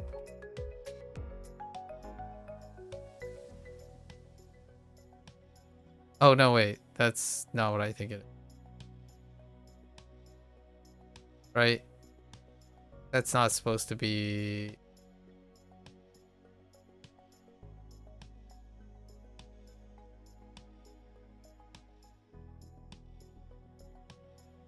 I can't tell if that's supposed to be a goat or an earthworm. That's supposed to be...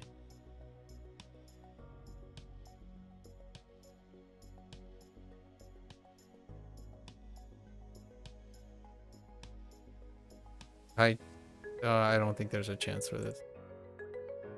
So, that's supposed to be a goat, right? Oh, it's plastic again. Oh my gosh, this happened again. And where's this? It is supposed to be a goat, but what is the problem with this? It's moon. Moon and dirt is a problem with this because it has nothing to do with Superman. Like, Superman isn't being super here. That's the problem. The vocabulary is not a problem. The character is a butt standing alone. It doesn't do anything. 开幕式，你看了开幕式吗？ Alright. So we can finally change it up and make it super. We'll make it super. 移动，他们打算移动到一个新办公室。容易，放弃很容易。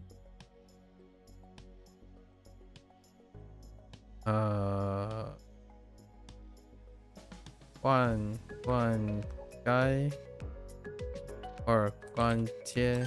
逛街，我周末喜欢逛街。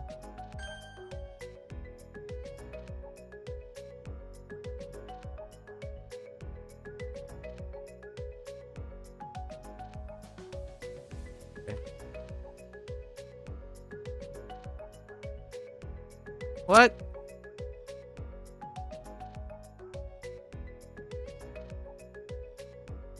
Hold.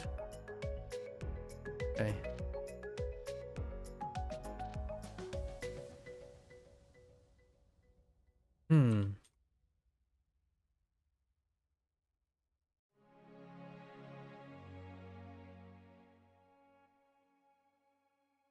绝对，我对你的承诺是绝对的。 Or 绝对的 solve against Sue. 速， Oh, Superman.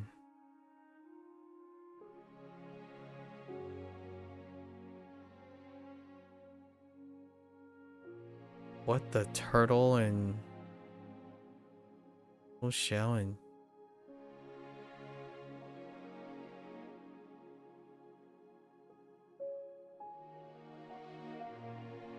桃花，桃花在空中飘落，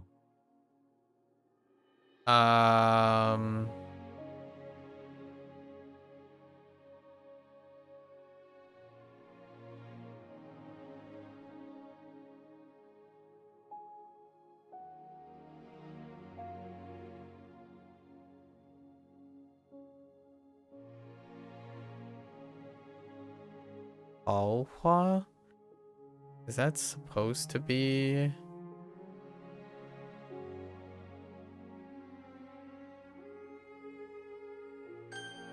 Okay. Alright. 难得，他难得看书，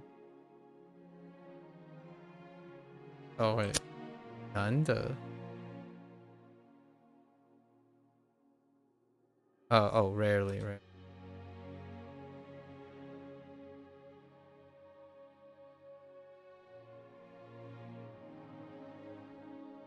What in the world?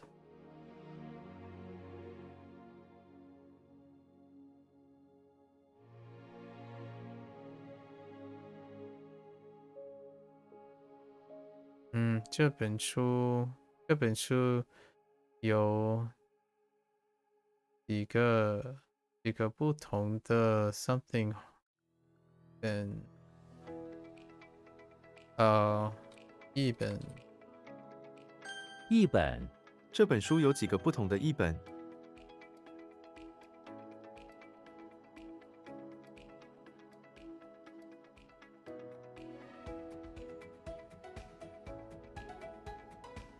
Yo, what? Why do I feel like it's a YOLO? 飘， Okay. Okay.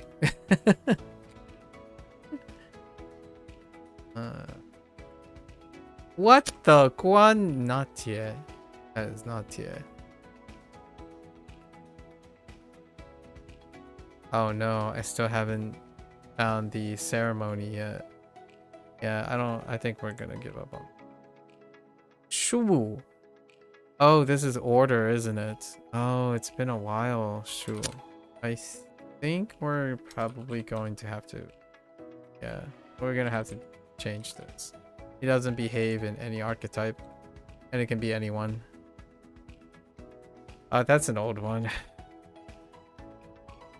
What? Wait. Is that not who? I think the left one's right. Who? And did I type Jiao or Qiao the first time?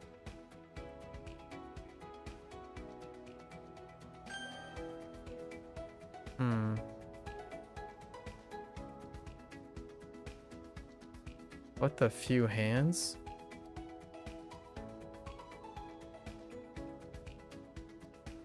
Oh no. Oh no. Oh no. We're gonna go. Wait. This is gonna be rough. Oh no, wait. Oh no. Not thinking about the same. 续， She. Not sure. She. 随时，我随时可以帮助你。谁是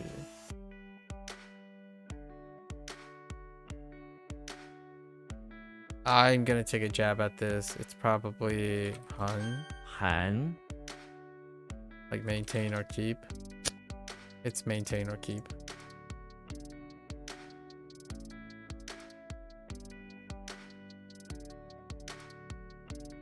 Or contain. That's fine.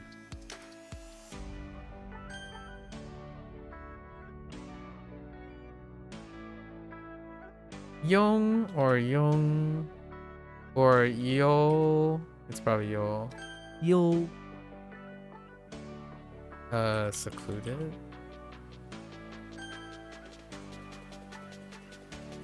Oh wait, is it Hui? No. Qiu.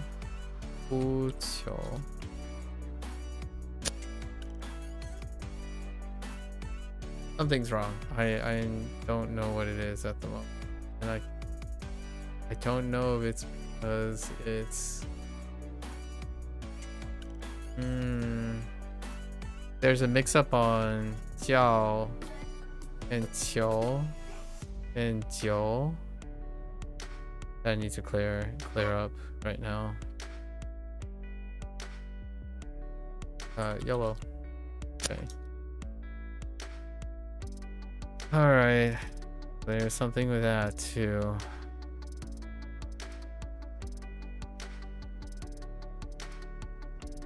What the?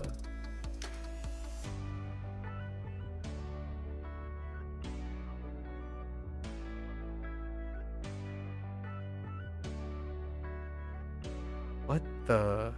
Tall branch?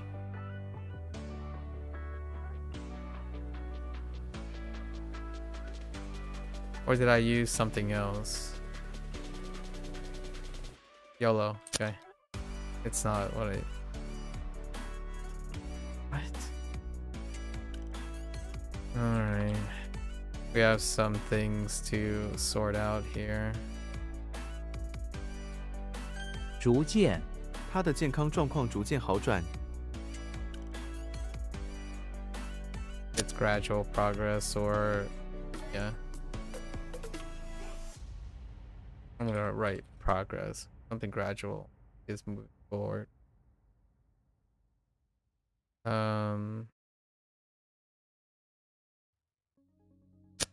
This is to make right or absolute. Fine. Or make correct.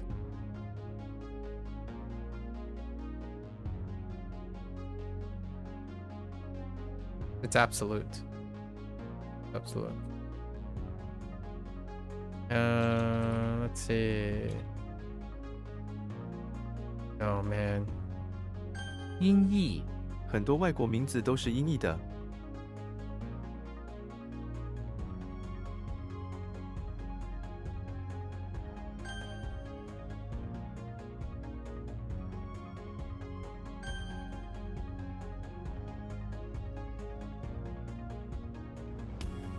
劳累我感到非常劳累。 Okay, so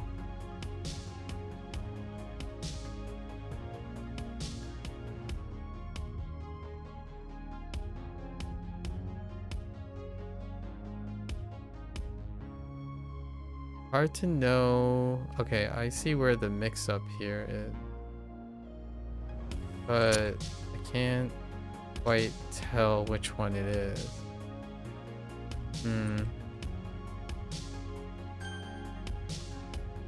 And I know which one I'm getting this mixed up with. I'm getting this mixed up with sha, which is sand. And then because of that, I can't think of anything else. I want to say it has something to do with like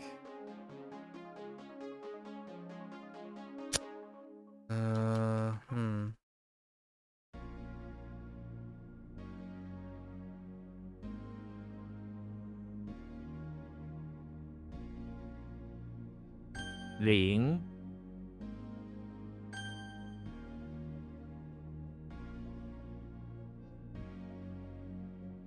关键关键时刻快到了。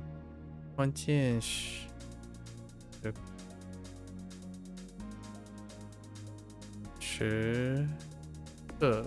刻快到了。验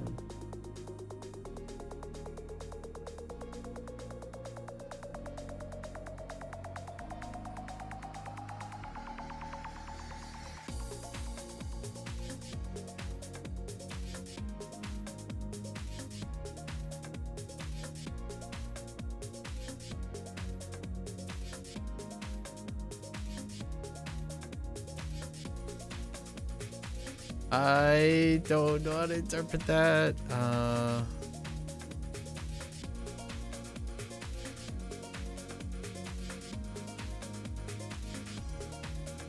How do you close key?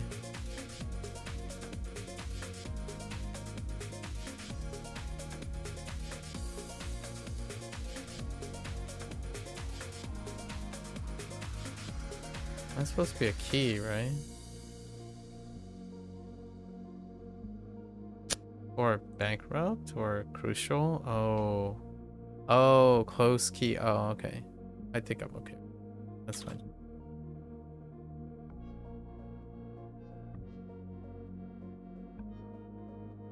Actually, maybe not so much. It's the shut that doesn't make any sense here.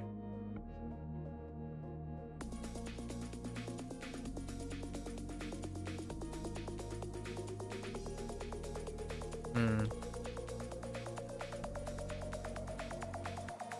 存款、他的存款很多，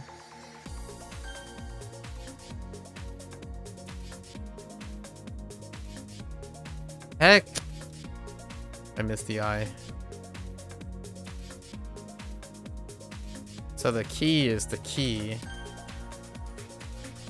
to that vocabulary word. Alright. I was leaning too far on the close and not more on the key. As in crucial key. Not key as in literal key. Which can it be? It can also be used as key. The literal keys. Oh, we practice this too. 祥、 We're linking this with the other xiang that we dropped. 皇宫、皇宫前有一个花园， There are two things. This is probably the one that I dislike.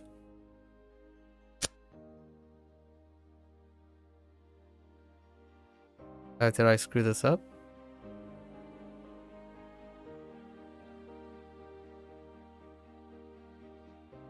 Yes. I did screw that up.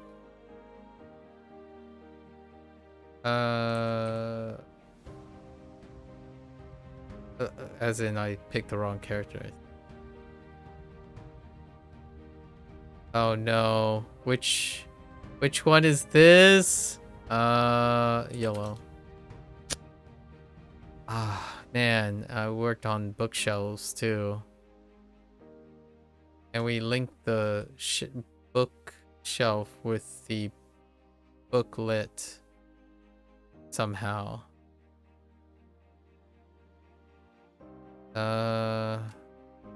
Yellow. 敢、 Probably shaft. 柜、 This is book. This is a cabinet. Or a cupboard. That's fine too. 经、 What happened here? This looks like it's so recognizable. Oh man. Was it separate things? Stick, mustache? No, it's probably. Oh wait.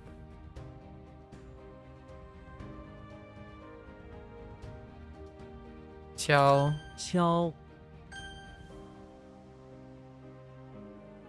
I don't know what my mnemonic is, but the moment I thought about it. Oh no, I didn't change it. Okay, so we're changing it to just all. So let's do this really quickly because it actually worked out on the fly. So Kirby is in front of the barn. He is kind of short. Kind of short. Wants to get in for some food and drinks. So he grabbed a tall stick or branch to knock on the barn door. That's what I was thinking, and it led to the same thing. So.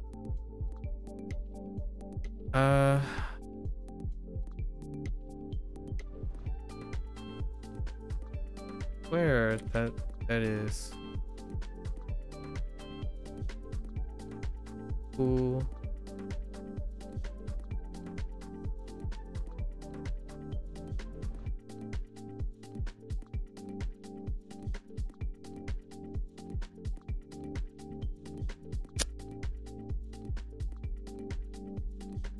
Oh, I've been misspelling it. Whoops.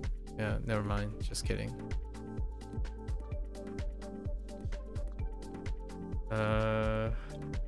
And then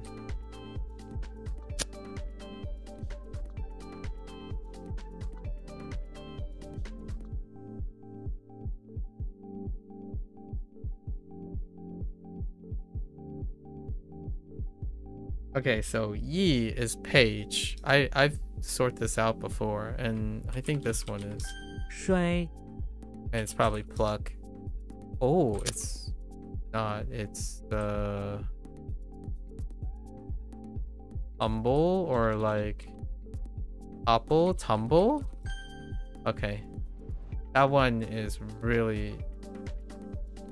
That one's the outlier from the. This one is the outlier from the cocoon group. And I was mixing it up with Lu, which is rates, and then also there was one more. Oh, is it just Lu?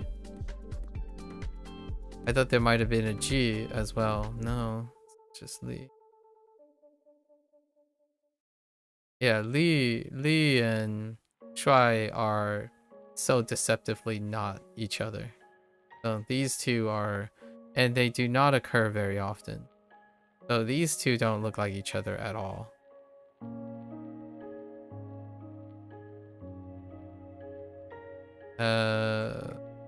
Okay. There's quite a lot going on right now. There's plenty I'm trying to sort out here. 踢足球 我们周末常常踢足球。 Qiu is the other one, right? And then it pivots to Jiu when you have this character. But I accidentally kept typing Jiao. I meant to type Jiu.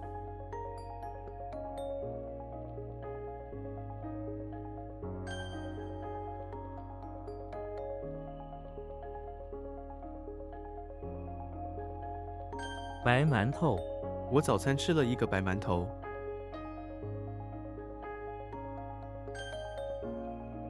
So this can't be Yi. Yi is page. Ce is bookshelf. So this has to be what? Oh, I don't. Oh, I think I might be getting bookshelf mixed up with something else. Don't know what it is right now.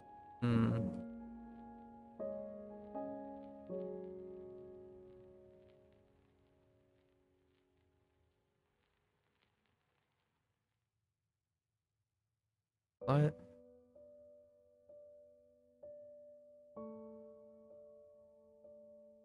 The heck?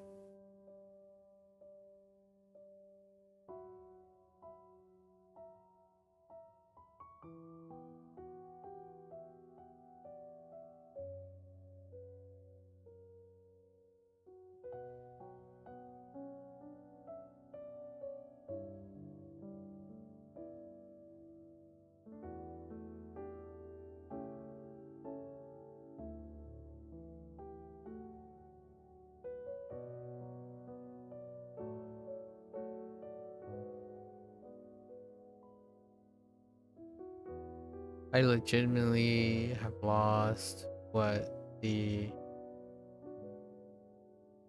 plate is doing there. I think I'm gonna go with. Oh no, wait, that doesn't make it put together.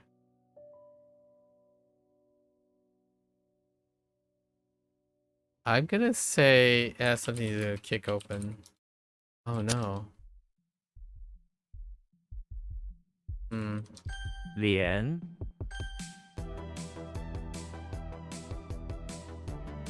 呼救，他大声呼救，但没有人听见。Called out or yell, but yell out is fine. And usually it means for help.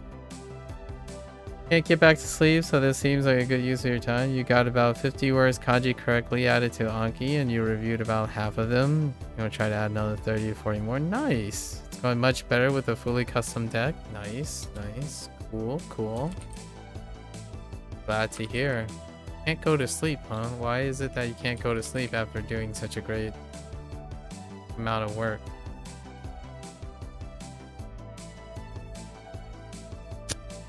That didn't help. The bookshelf. Where am I going wrong with bookshelf? Huh.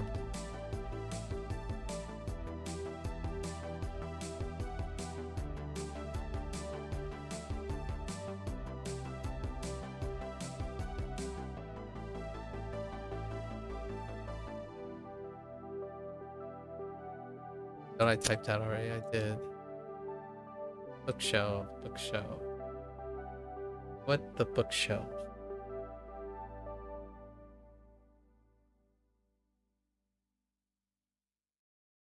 Really thought it was alright, so I'm not getting good. Oh, it was in the the electricity plant. Am I gonna be able to get more over? No. We need to rewrite this into our new archetype. Moreover is like if and all that stuff. Gotta need it in a vocabulary. And how did I... So, something open.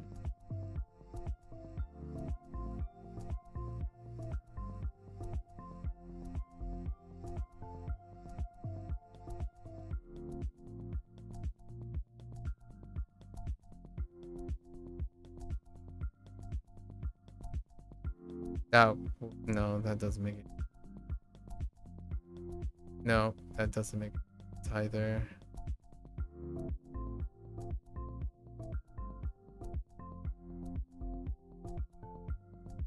That doesn't make sense either.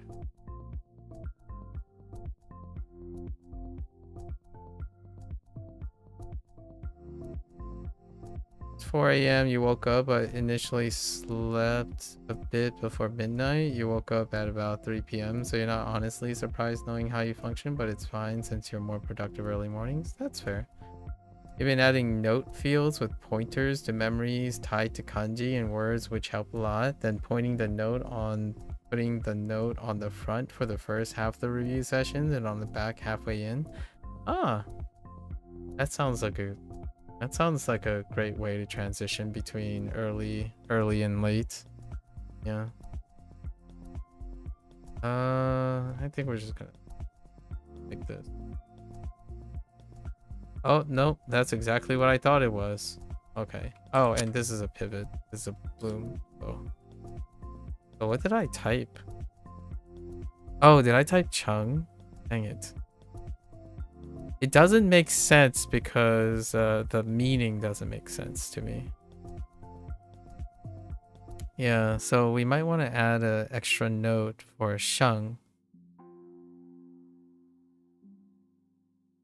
Oh, I can kind of see how it makes sense now. Actually. We'll add that note. Actually, we can add that note now.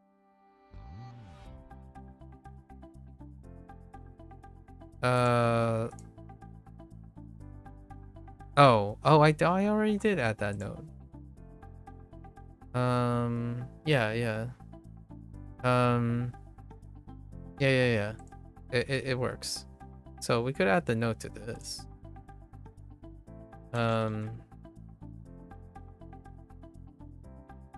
The start of flourishing of a plant.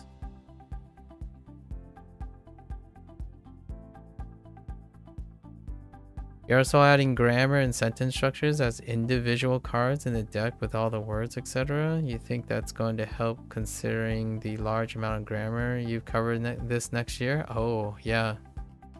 you'll probably get ahead, right? And then when you're doing this next year, it'll be your application.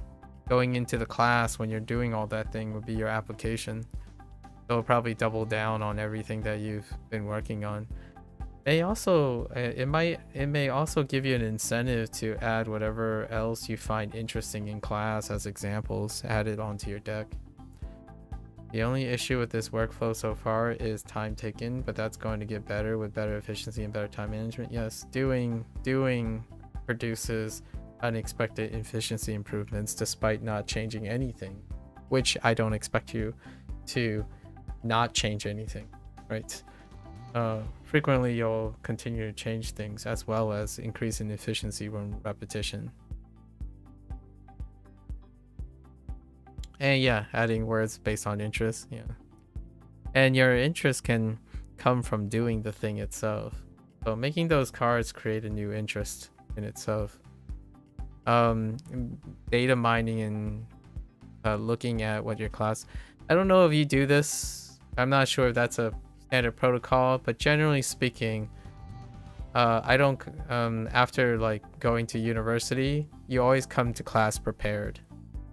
So I feel like I know you mentioned this comment before, and lots of university students have mentioned this around the world. It's not something unique to the United States, where some students constantly say things like, oh yeah, the class is behind, or the class is too slow, so I'm just gonna go do my own thing while waiting for the class to either catch up or just provide as application. Well, the class is supposed to serve as application, and you always go to class prepared and ahead, because when you're ahead and prepared, you find application. So you spend most of your time not having to worry about what is going to be said in class or what's going to be covered conceptually in class. You're looking for what the examples in class to reinforce what you know. You used to be a hikikomori for 4 years before this, so honestly, I'm quite happy with the progress. And you're half organized, you say, and you started behind everyone, so you're still catching up a bit, especially in Japanese. Yeah, I think to me, I'm not gonna, like, this is no guarantee.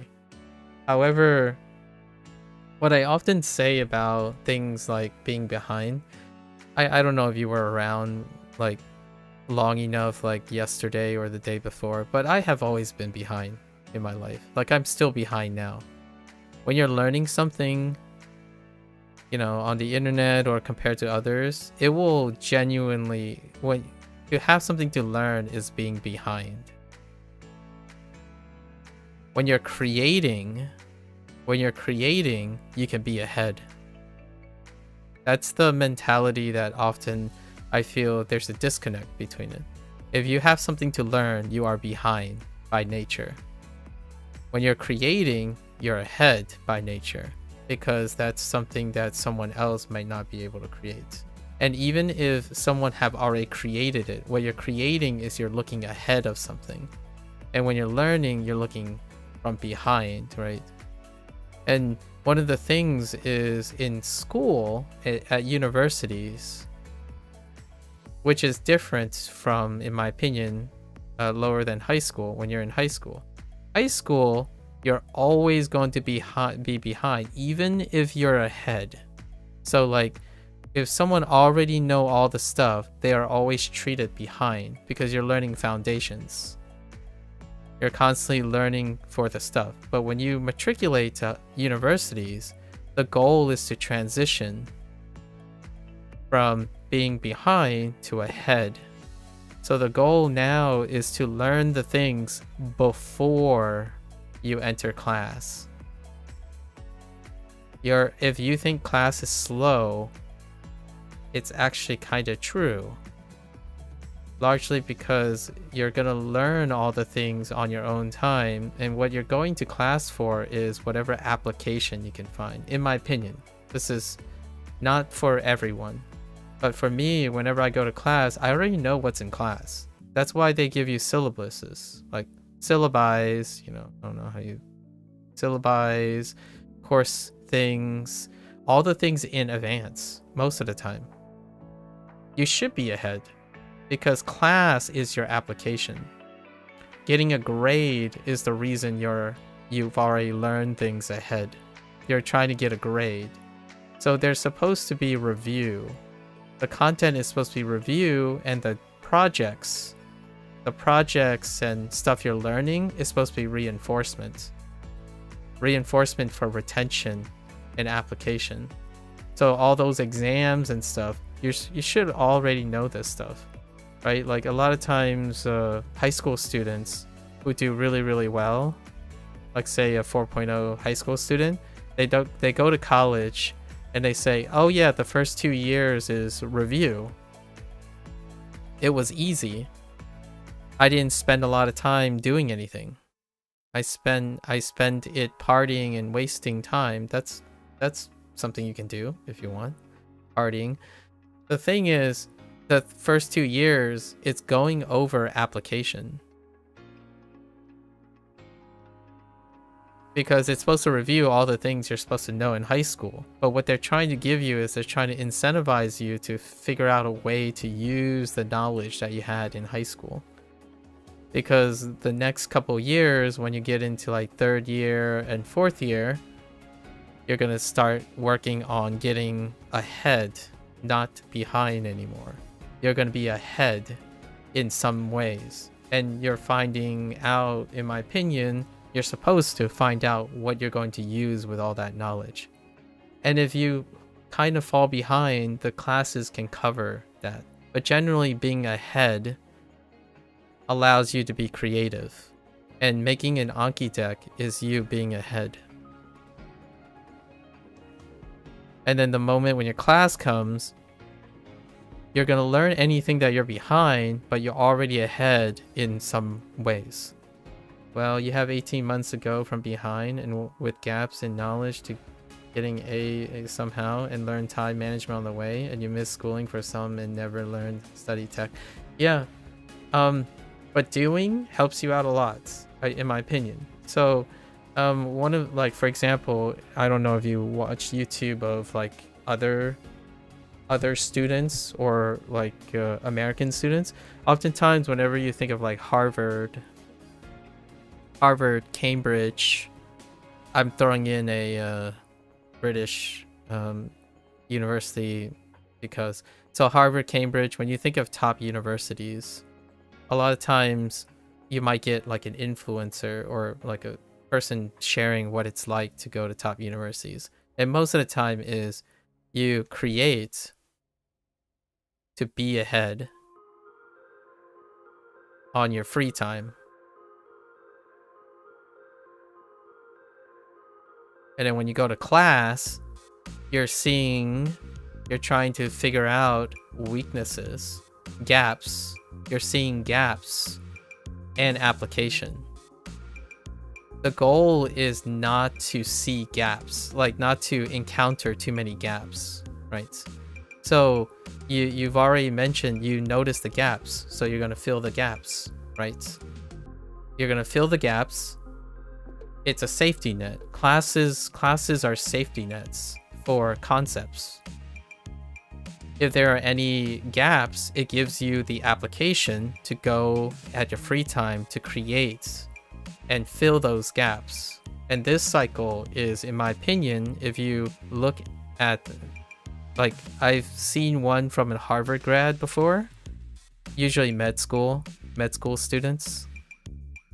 And a Cambridge is usually, or Oxford, Cambridge. That's usually for science. And other top universities would be like Tokyo University. Most of them deal with these aspects. You have to be creatively ahead. So that means develop your problem-solving skills and critical thinking skills outside of class. Because class is the problem. Class is the application that you're trying to solve all the time. So when you go to class, you're looking for the problem. Usually it might be gaps weaknesses, but not the entire class. It's usually it's subtle here and there. It's like discontinuous chaos a lot of times. Because you don't know what your normalized experience is. You're going to college. College people come from everywhere. Universities come from everywhere. So you take those gaps, it creates your application in which in your free time, you can be creative to get ahead with problem solving. So this to me is something that summarizes many of the common themes between those who are successful post-university. Not like ones that do not do this. People that do not do this in the long run still get 4.0s in college. But they have no plans, in my opinion. They will be unlikely to advance into a scholarly profession because they don't want to. Like they don't have a desire to do that most of the time. Like they might be satisfied with the way they're developing. But if you're going into advanced and scholarly placements, generally speaking, you're gonna need skills to be ahead of things. And ahead of things require problem solving, critical thinking skills. Because there won't be answers in the future. Won't be answers. You are creating the answers. And sometimes, even if there are answers, you're creating better answers. And when you're going to do stuff while you're in college, it's one of the best times to do so. Like if you're getting a 4.0, then aim for a 6.0. And you might be thinking, well, it's out of 4 points. Where's the other 2 points? It's your own creation. It's whatever you're doing in addition to it. If you're gonna learn something from class, the class is not your glass ceiling. It's your glass ceiling to break. You're here to break the glass ceiling because you're looking forward.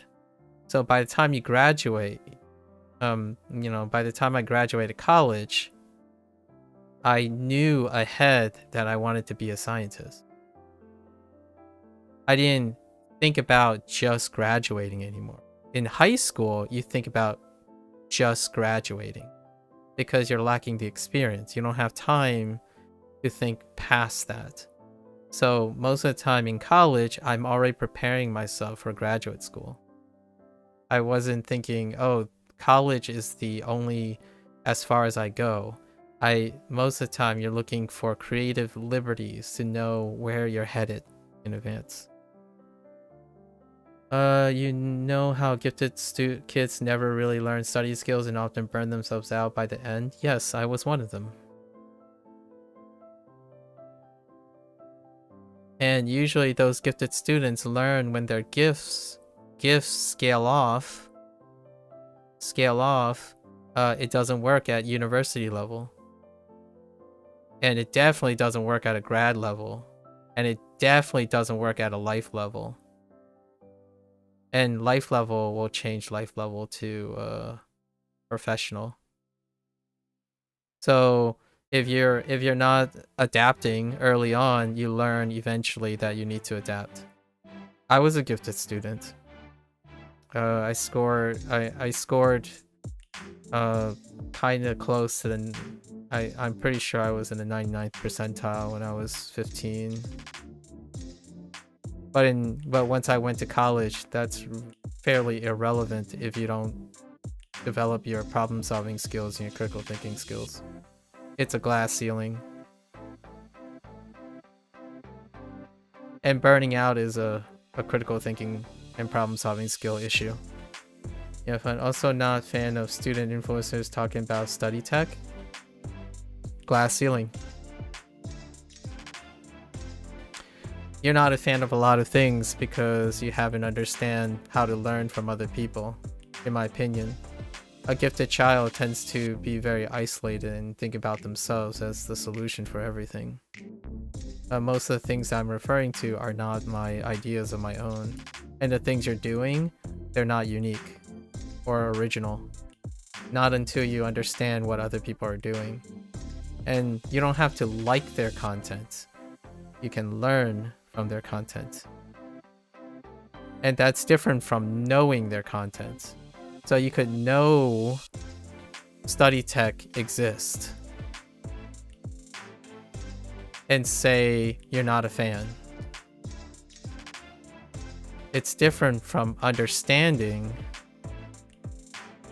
their tech and finding out how to use it in your own workflow.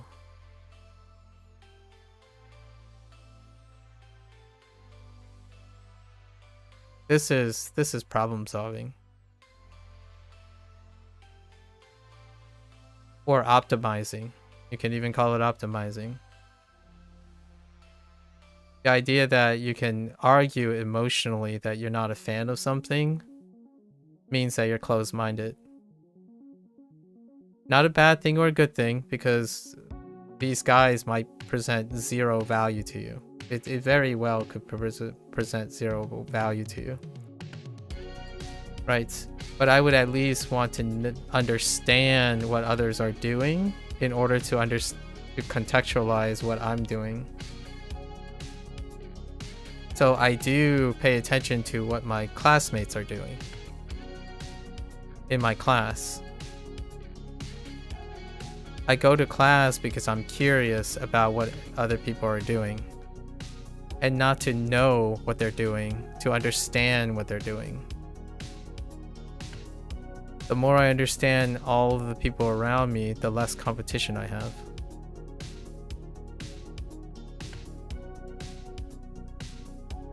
And this is not to say it will happen. It's the mindset of doing it. I try to do this each and every time. If it's very easy for you to say it's not a fan, you're not a fan, so you can ignore that, then that's information you don't have, right? That will also be information that you can't relate to, and it will be information that you can't draw advantages or disadvantages from. If you're not a fan of a study tech,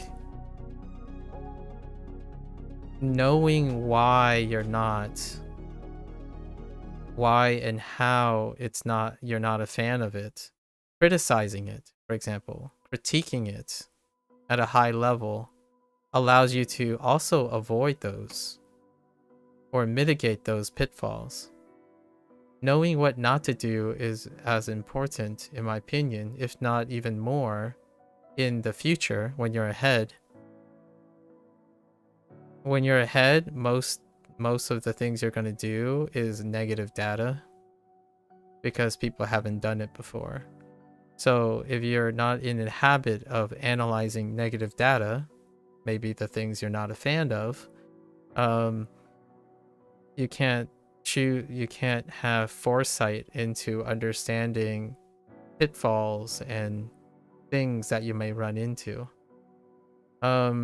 Over the course of 7 years, right, in my PhD, I would say 80 to 90% of what I did was negative data, which is like a stereotype. That's how you feel most of the time. 80 to 90% of the data is negative. What it does is it informs you what doesn't work. And that's how I approached Duolingo for the longest time. Most people provide this negative data, and I analyze it in order to make it work, to turn it into positive data. If everyone already spent their time generating data that is counter to yours, or maybe even useless, it's useful to know what it is not, because generally when you go out to do something, most of the time it doesn't work. If you're a leader and a creator, if you want to continue being behind and being a follower, that's what I feel I was until all the way until the end of my PhD. But it felt less. I did this less and less. I was catching up. In certain areas, I was ahead. In certain areas, I was behind. When I was in high school, I was always behind. Everything was behind. In fact, even despite being gifted, right? I was in a group of, I don't know, 9 students. Maybe like, we're going to round it up to like 15 students. In the school. In a school of, what was it? Like 2,500 students? No, that's a little high. Well, I think it's like 2,000 students. I was one of 15. But I was behind. Like I grew up being behind, like contextually behind, or knowledge. I was behind in knowledge, but I was not behind in skills. My skills were ahead the entire time. Like how I solve problems and acquire knowledge. I acquire knowledge at a faster rate, but I was behind already because I was in low income. I was at least approximately 2 years behind. I did not go to college with pretty much no college credits, for example. No college credits because by the time I got to the end of high school, I still had a 4.0, but I had a 4.0 with no college credits. Because I finally caught up to the 2-year deficit in knowledge. But knowledge is, in my opinion, not the defining factor of what makes someone gifted and using the gift that they have. Using the gift that you have is applying your skills to as much of the content as you can. So if you're not a fan of something, that means that content is no longer accessible to you. So if you're not a fan of an influencer who has a lot of influence, then all of that sphere, you can't make commentary on it, right? If I ask you, can you explain to me specifically with an example why you're not a fan of student influencers? Can you explain that? You probably can't because you're not a fan. So you didn't use any of it. You didn't use any of the information. And that can be tough. Like, I often think that emotionally, you would need some sort of interest, right? But you never you didn't never give me the impression that you don't have any motivation to learn. So, oftentimes, my impression of you is that you selectively choose things. And that leads back to the point of burning yourself out. Burning yourself out, to me, tends to be a very common symptom of gifted people because they hyper-focus on something without a natural act of balancing their skill set out. I burned out when I was 32, and some would say that was at the peak of my professional career because that's when I completed my education, right? Or ended a chapter of my education at the beginning of another education. And no, I didn't burn out on the skills that I were good at. I burned out on the skills I was poor at, which is to be interested in other ways people live their lives, because that was an important skill set. But if you're not a fan of it, you might not invest in it. Like, for example, what you're doing now, making Anki decks, if you're not a fan of it, it doesn't mean that it doesn't have value without doing it. So it's a pro and con, and one of the biggest con is what you cited. You run out of time. Do you think it's viable to cover 4 years of content in 2 years? Also, you wouldn't say you spend much time on student influencer.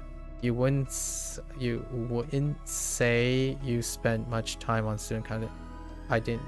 Okay. From what you did see and try, it just wasn't effective for you when trying.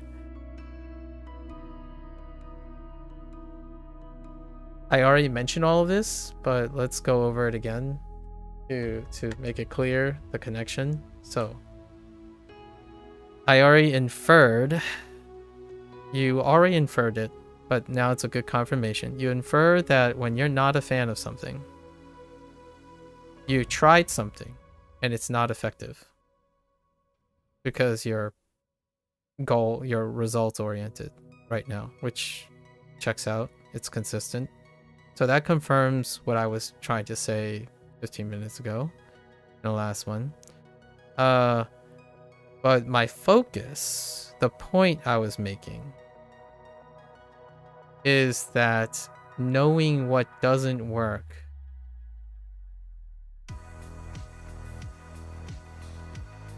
or isn't effective is important if you use it.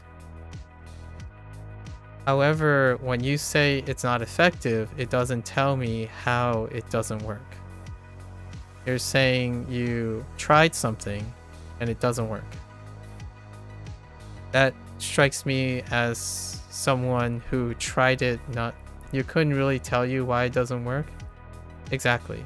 So that's the point I was making. Or at least that's the impression you've given me. Well, sort of, but it's not about buts. It's about what the depends is, describing the depends. If it's an incomplete picture, it's still more than I'm not a fan, right? I mean, you can choose to do this. I'm offering an alternative perspective here. The alternative perspective is if you tried something and it didn't work, that's useful information. You can characterize what doesn't work.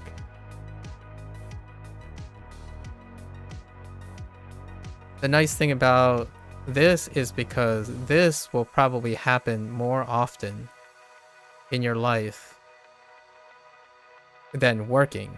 I think one of the false impressions about the internet is that it makes it look like everything works. Actually, most things don't work the way you planned. Pretty much most strategies and stuff will probably not fit your ideal expectations. So to me, if you're practicing this skill, it will be applied more often. Expecting things to work when you try is something that will cause burnout to me. Because the scope of your ability to critically solve things is limited to things that work, not things that work and don't work.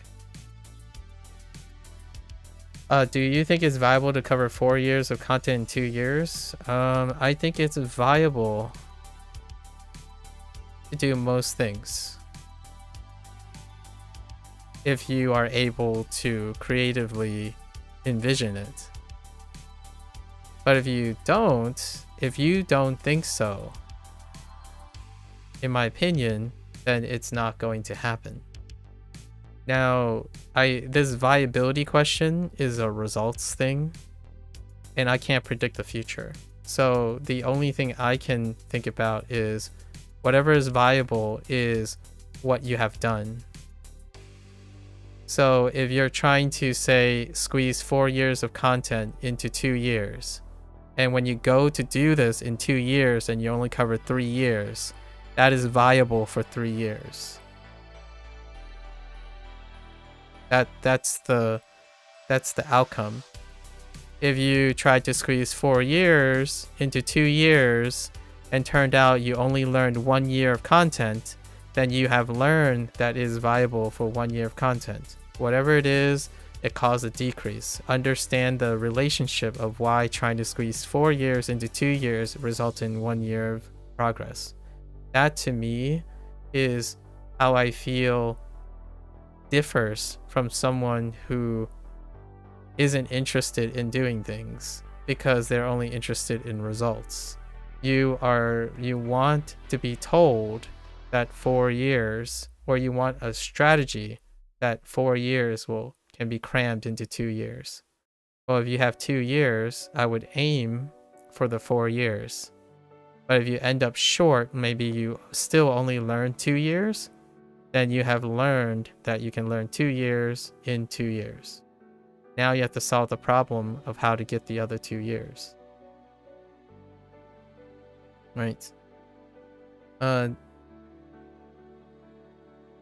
You think your reasons are stupid, so you prefer to go with the idea it's just not for me and move on, you guess? That's, I think that feels like imposter syndrome a little. So I don't know, I don't want to, this isn't professional advice, but generally, saying that your own reasons are stupid, you're worth more than that. So I know this is gonna sound like a life coach situation, but your reasons are worth more than that. I think the first thing I would say to encourage you is that your reasons are only as stupid as you think they are. Since you're not dependent on other people, right? You give me the impression that you value your own ideas or like your own outcomes quite a lot. So I think it should extend to reasons. Your reasons are never stupid. Because if you start thinking they're stupid, they're not worth looking into. They're not worth your time. And all your reasons are always going to be worth your time. It might not be worth my time. Like, you might be feeling like you might be projecting, right? Like, this is a projection. A lot of times, you might think other people think your reasons are stupid. But oftentimes, it shouldn't matter. If you're going to be built to be a leader or creator, your reasons are your reasons. They should be worth it, right? You're worth your time. So if you already spent time trying something, in my opinion, if you already spent time trying something, that is your time, your precious time. So understanding why, maybe even understanding why you think they're stupid is probably a place. I would not call your reasons stupid, but that's me. Other people might call your reasons stupid, but I haven't even heard the reason, so I wouldn't know if it's stupid. And to not misrepresent other people, I don't think when someone says something doesn't work, I hate it, my first question would be, why do you hate it? Can you explain why do you hate it?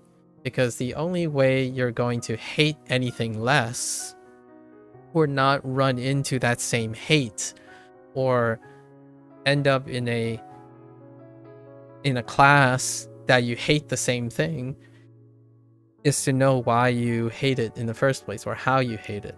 So I don't think your reasons are ever stupid. From my perspective, I think with a grain of salt, I would say that I am a minority. I actually think it's good to know why you don't like doing things as much as you do like doing things, because then it helps you avoid those things. So if you ever want to like not get caught up in another influencer trap, for example, like an influencer hustle, you gotta learn why you think it's stupid, right? Why is it stupid?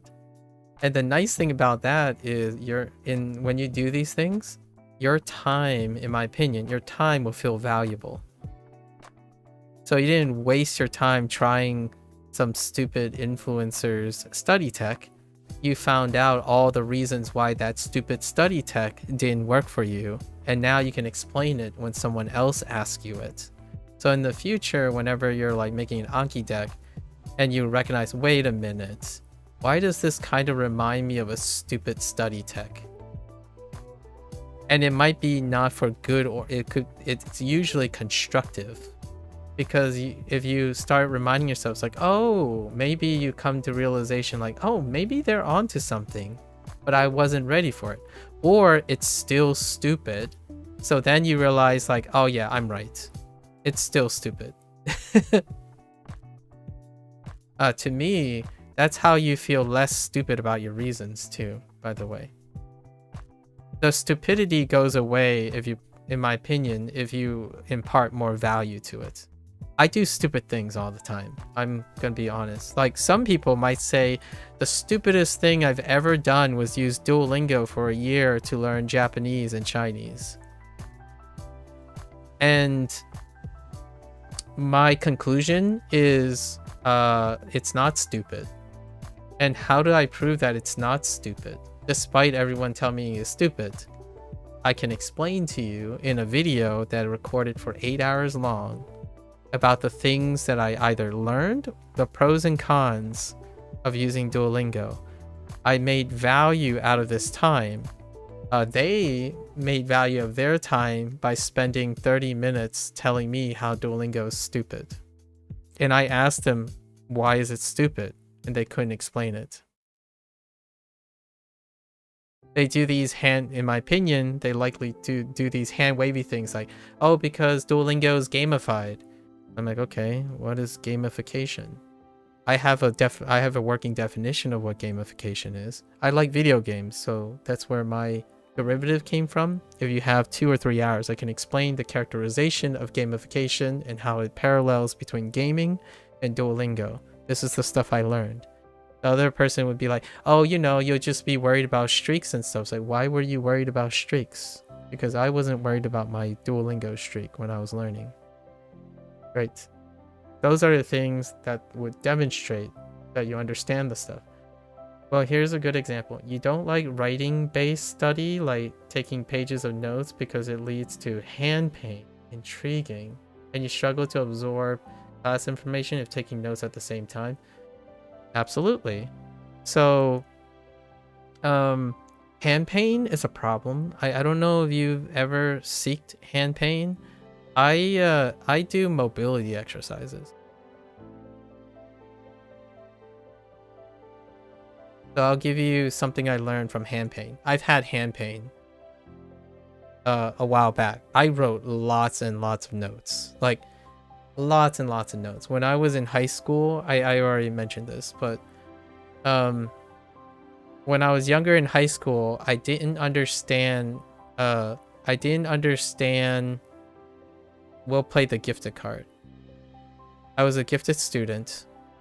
So the content that they tell us to remember was easiest for me to memorize everything.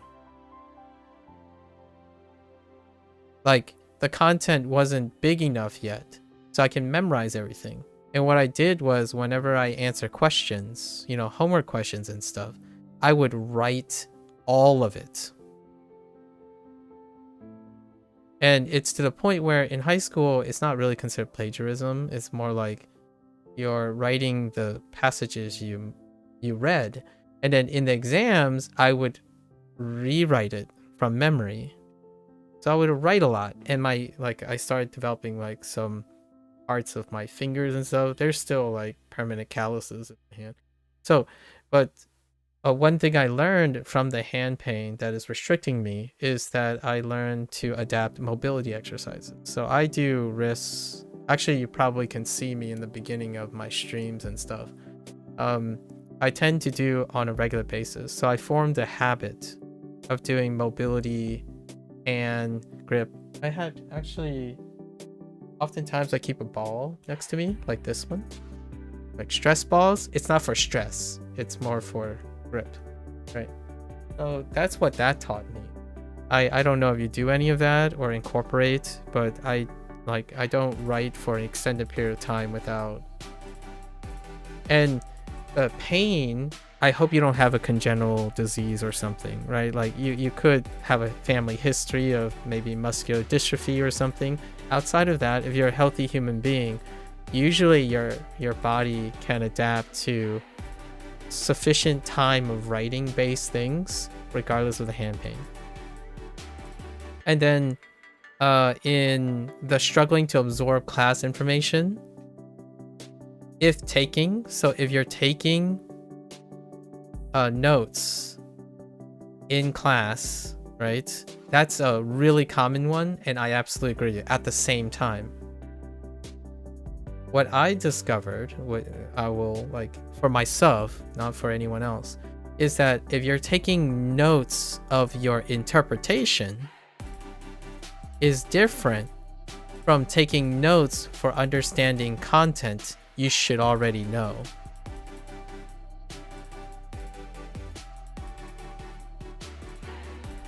So my notes when I was in college was, in order to get rid of the struggle of absorbing class information when I'm taking notes, is that I don't take those notes. The notes you're referring to is taking notes of info that you don't know yet. So you are trying to memorize things on the fly by using an encoding strategy of writing. That is not what the class influencers that I'm talking about. The study tech that I'm in, it was literally the opposite of what I said about the influencers that I'm referring to. And I'm not talking about any influencers. I'm talking about influencers from the top universities. They don't take notes to absorb class information. Like that type of class information. They take notes for enrichment. Like when I go to class, my notes are filled with questions and a list of gaps in my knowledge. And there are few gaps in further studies. So I already know most of the information going into class. The notes I'm taking is the application of notes.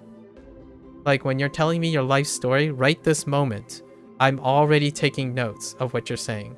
On this screen, I am taking notes of what I'm trying to say, and I'm creating a flow of logic to help direct my current conversation with you and how you're sharing the information. So when I say struggle, I see struggle and absorbing class information. This is what my notes look like. It's not the content specifically. It's my interpretation of the it's my interpretation and how I understand it now, thanks to someone else sharing a new information with me. So I'm seeing how your information helps my interpretation of my discussion. So when I'm taking notes like that, I'm also having conversations like that. When I'm giving a seminar and someone asks a question, those are the type of notes I'm talking about. Like when someone's teaching me something, I'm formulating new questions because I need to learn more information that isn't in the class. So when someone says something weird that's in contradiction to what I read already for class, I would write it in my notes. Like, this person made point A, but the text point A doesn't agree with this person's example. I should go and check the text again. Maybe I misremembered, or I should ask a question to the proctor about why my impression of what I learned in text A is different from what you're showing in class.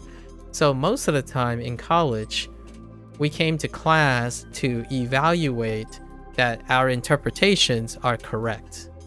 So when I go to class with my best friends and stuff, we're there to make sure that all the things we already should know is correct and coherent with the professor's take. So we're there to correct each other. And then when you go to graduate school, you're always there to correct each other. You go into class, you go into seminar, you're there to be the person to be asking questions and clarifying. You're challenging their information. So that is what top students have as one of the number one study texts. You go to class expecting not to take notes on the things you already know. You're taking notes on all your thoughts so that you don't forget them. Like, oh wait, I swear this character meant like this definition A, and then you go to class and your teacher says it's definition B. And I'm like, that can't be right. Like, what the heck? These are the notes that I take. And there's a lot of them. And you have a lot of those notes all the time in your head. And if you think you can remember all those things, that means that you would never say it's hard to explain. It's hard to explain for me. I have lots of thoughts when I go through one class. So I try to write at least half of them.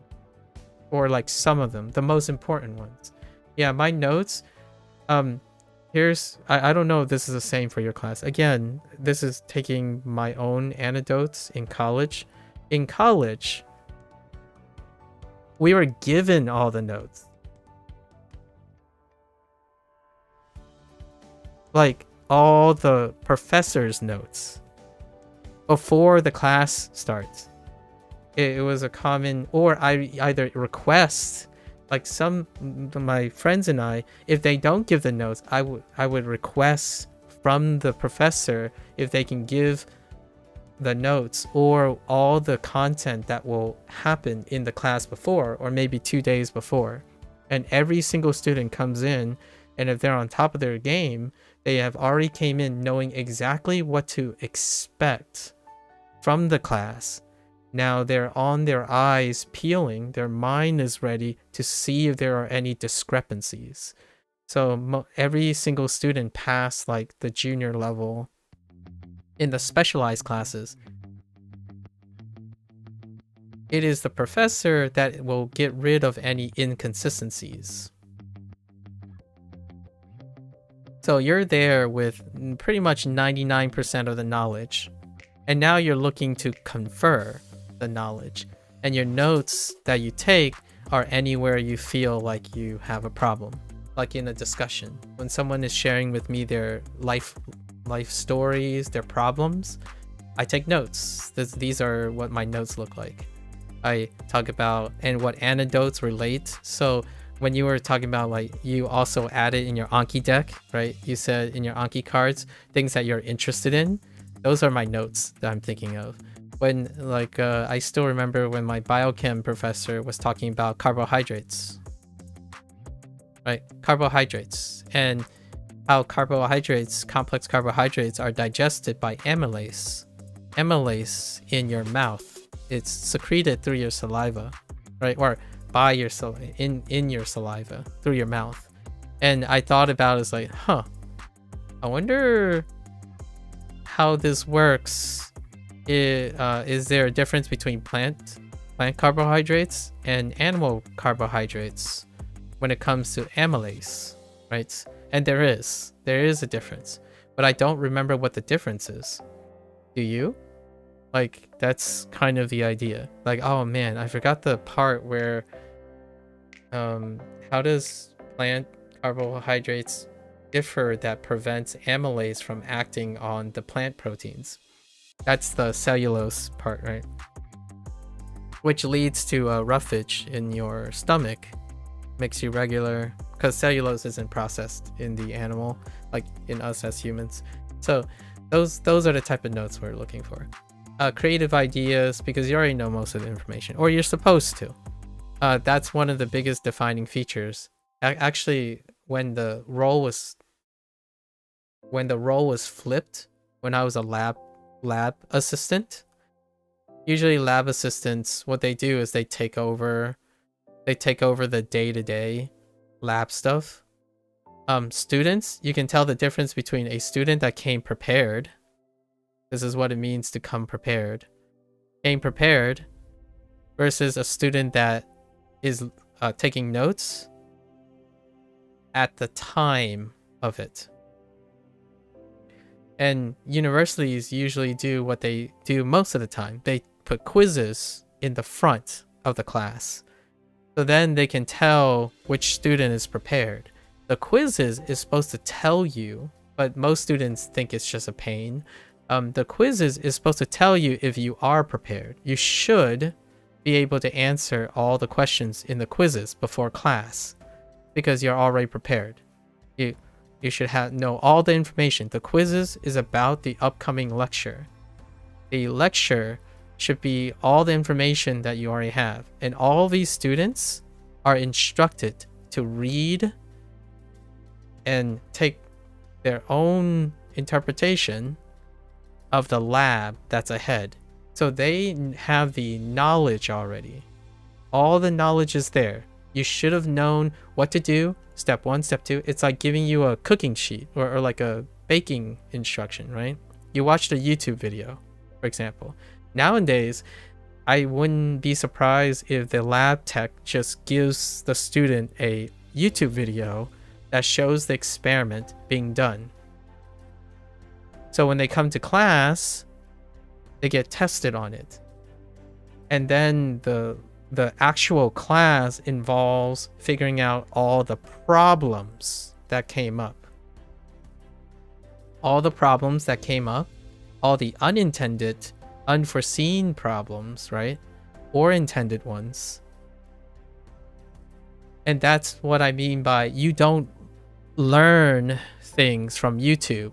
You know things from YouTube. Most of the things you think about, like the study text and stuff, you know them.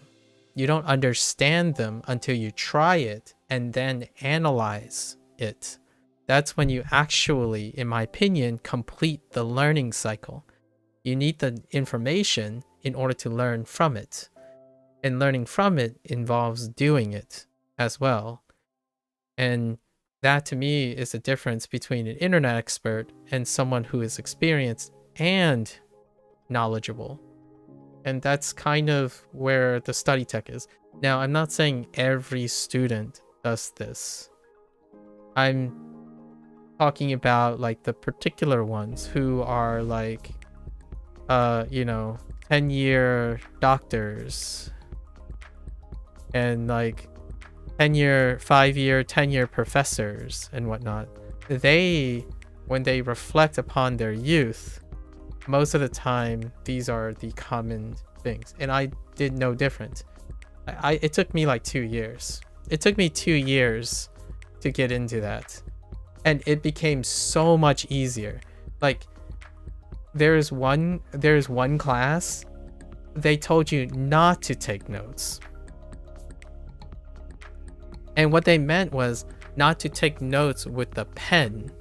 Like they deliberately told the student to pay attention to what they're saying, not try to copy down notes. The word copy is the word. You're not trying to copy what you see because you should already have that. And here's one even better. Here's a meta that someone did. I already mentioned that most of the time students get used to getting all the information before class. One professor deliberately give the notes after class. It's because their lecture is formed in the form of questioning. So what happens is most of their lecture is interactive. So what the professor tells you advance is, I'm going to give you all these slides. All this information is going to be available to you after class. So if I see you busy copying what is on the board, I'm going to tell you now, I'm writing no additional notes. Nothing on the board. So if you're going to write any type of notes, it's going to be on what I say, not what's on the thing. So the person was de-emphasizing what is already available to you. All that information you can find in your textbook. And oftentimes, this is also true unintentionally. Most of the time, there's no time to copy those things. So a PowerPoint would just have a slide of a textbook.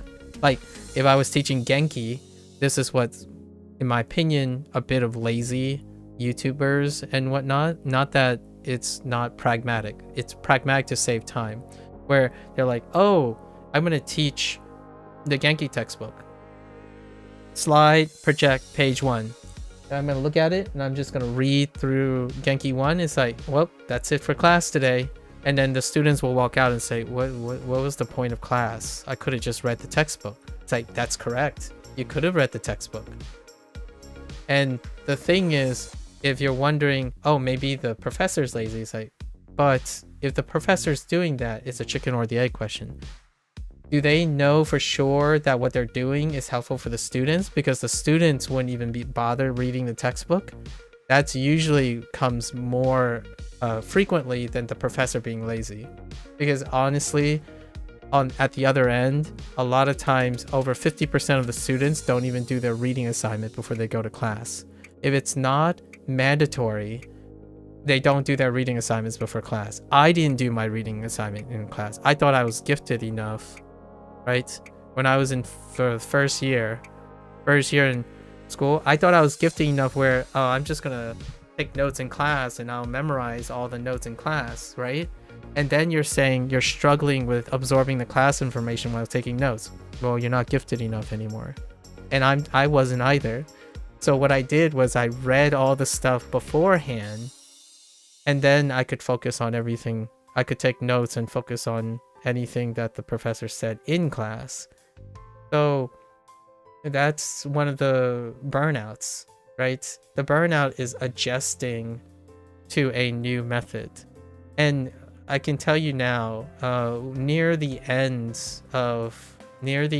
my end of the stuff, my notes only have questions and what I can do with the information in my notes. Like, that's all. Like, problems, so potential solutions, where do I go? All the other information is, I've done it so many times. That type of information doesn't ever change. So if I go and sit in a chemistry class, I'm not writing, the definition of a compound organic molecule. I should already know that for the class.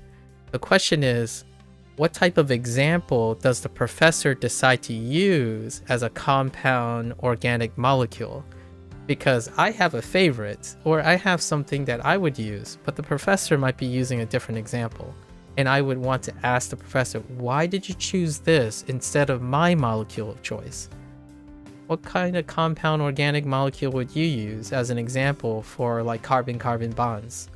I mean, I'm kind of a fan of diamonds or a buckyball, but they could choose something like, I don't know, carbon dioxide or something, like, for all I know. It would be very interesting.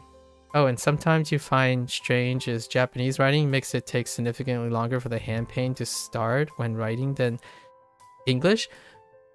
That could be really important.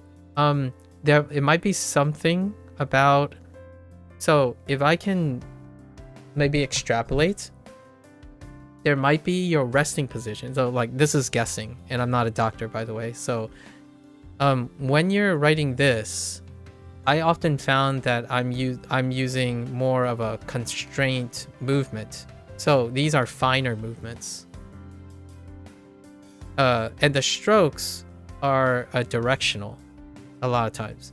In English, oftentimes these characters, they, like, I actually use capital letters, but when you're doing this stuff, there's a shifting. So it could be like, you could investigate that. Maybe you can work on this flexion, right? This flexion versus like your hand flexion, right? Your finger flexion. I feel like a lot of times, because of the confined space for me anyways, I agree with you actually. I experience less hand fatigue writing this than like, what is this word? So this word is smooth. I write in all caps, by the way, so it kind of somewhat is similar to the way this is writing, but there's a shifting. It's constantly pushing to the right. Here, the whole work area is within here. So it's a finger stretch.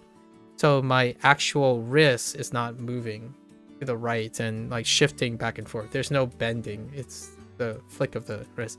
Now the difference is when you're doing calligraphy as well, you try to keep your wrist from moving. You're moving your arm. So it might have something to do with your wrist weakness, which wrist weakness, there's quite a lot of mobility exercises where you can like slowly only push close to the point of like strain, and And then you can like also do like a camel, a cat camel position on the ground where you can apply flexors to your wrist. It could be a wrist thing. Usually hand pain comes from the wrist for prolonged like gaming or keyboard typing and stuff. Like occasionally I would develop a pressure point down here because the wrist is always flexed this way when I'm typing very rigorously. Over time I get tired and my wrist would flex backwards. I care about my wrist a lot, not because of writing. I do calisthenics, so most of the time I'm grabbing onto things like a pull-up bar and stuff, and wrist fatigues way more from like hanging from a pull-up bar and whatnot than actual writing. So a lot of times my wrist pain a lot of times go away because I spend more time doing something more strenuous than the actual thing that I'm doing, which can be something that to encourage yourself. I actually think that's really encouraging that you found a difference in hand fatigue between writing Japanese and English, which would be cool. Hear me out. I didn't learn Japanese when I was at university, but you are. I would write my science notes in Japanese.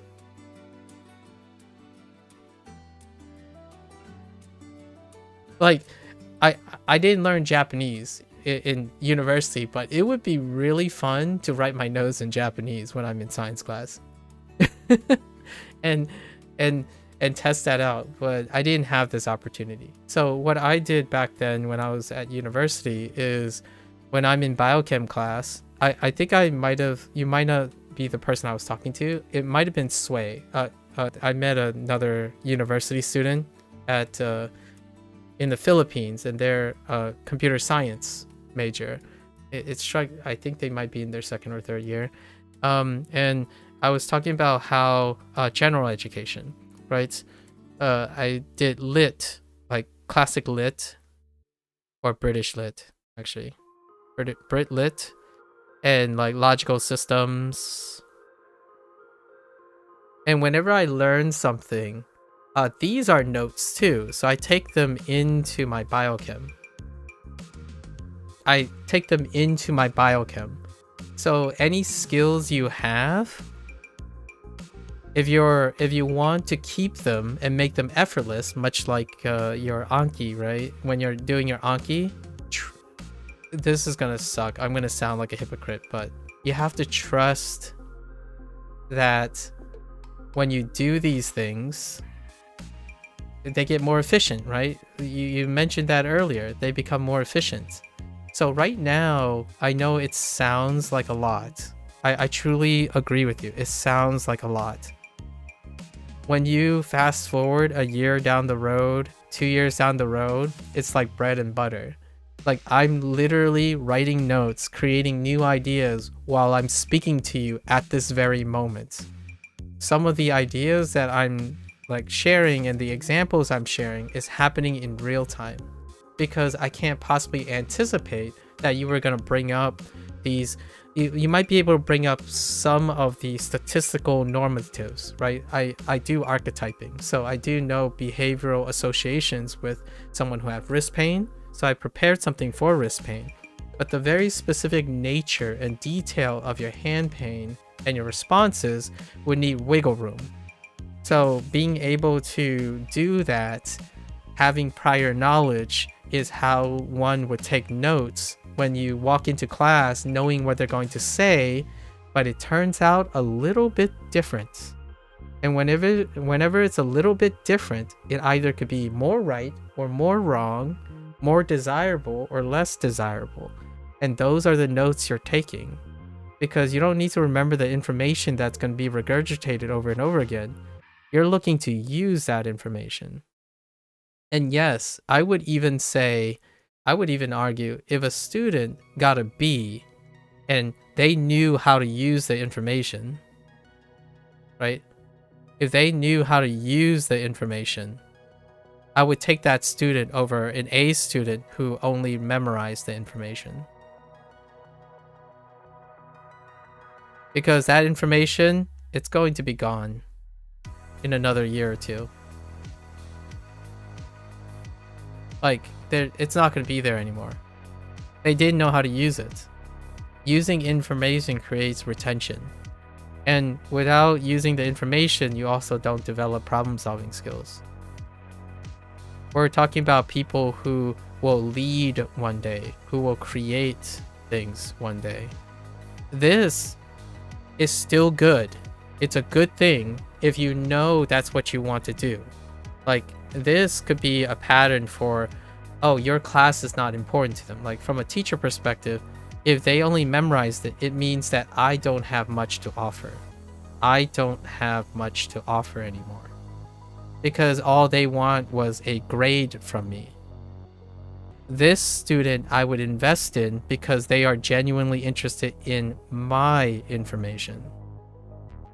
So this student could be a student elsewhere. Like, they could be a different subject, and they would be the same as the B student and still get A's. Who knows? The idea is the one that thrives is the one that ends up using the information. You can have B's, you can have A's. There are a lot of situations and conditions you can't control. The question is, when you're looking at something, it's really startlingly different between someone who believes their idea is stupid versus their idea is stupid, but it's valuable stupid. So I know I'm pressing a little bit, Mika. Every time when you like make a I'm not a fan, I don't really like this, it doesn't really work, I'm a little bit aggressive at trying to make the person do more work, but not necessarily to my own benefit. It does benefit me for you to explain these things to me, because I would be able to better make commentary. My messages and the things I say will become more and more relevant to you. So it's a win-win situation. The more you practice explaining however stupid or trivial those things are, that's what college is, like, right? Like that, what is that stereotypical professor response for colleges? When someone says, oh, professor, this might be a stupid question, and then if you want to know what type of professor it is, one of the more common professors will say, there's never a stupid question. Ask it, ask it. And then they would go and do it, because the idea is that if your question is stupid, that also means you as a professor is responsible for understanding that stupid question and where that stupid question came from. And why does the student feel like that's a stupid question if you're the one teaching? So in the end, in the long run, it becomes more work at first. The idea is it's more work up front, and then in the future, it becomes less work.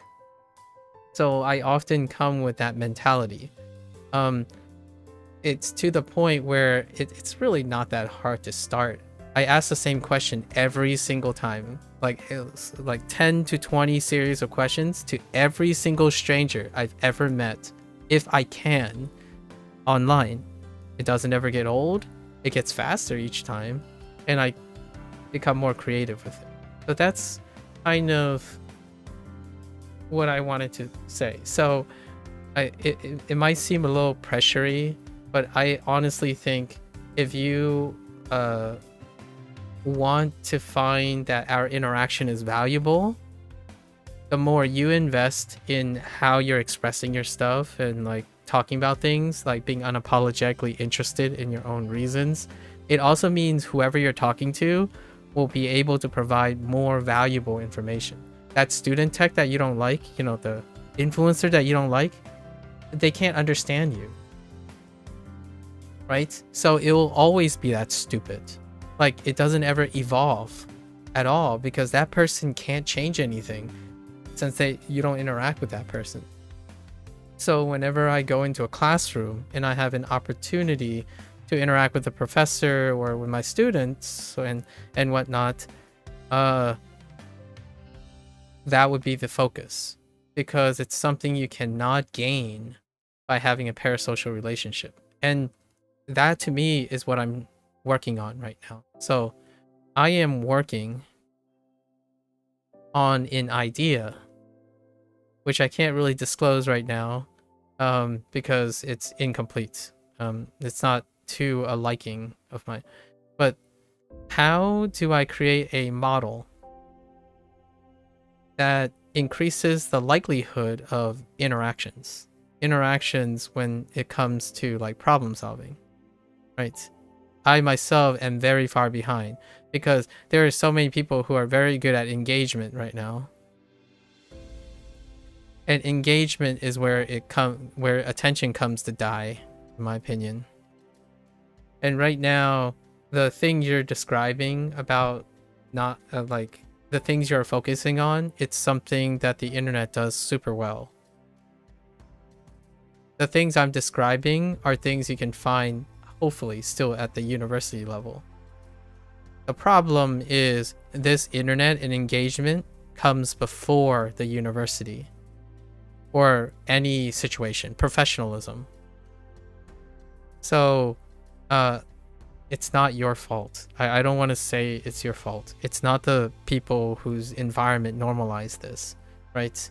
It came before. Most of this stuff is unintentional too. It's also not malicious. It's the idea that information is given, not exchanged. That's kind of like my new quote that I'm working on or reinforcing. Nowadays, information is given. It is provided. Provided, supplied, given. It's not in the form of an exchange. And what I mean by exchange is there's no active understanding at the time of the information being acquired. So that study tech, yes, it's not going to be effective most of the time because that study tech is not through the exchange of a client and the person providing it. It has no oversight. It's a blanketed prescriptional thing. WaniKani is the same. HanziHero is the same. Most of your apps is trying to be dynamic and technology is trying to make it happen, right? With AI. Like AI is trying to offset to make it look like it's an active exchange. But the thing is, AI also, while dynamic, is limited in the human response. It's restricted by its data set. And the data set can also exaggerate. It can create polarization. One polarization example is, say you're in position A, to illustrate this physically, and you're trying to throw something at position B, right? What if B was here? When you're off by, like, say you're off by 1 degree, right? You're trying to throw towards this and you're off by 1 degree.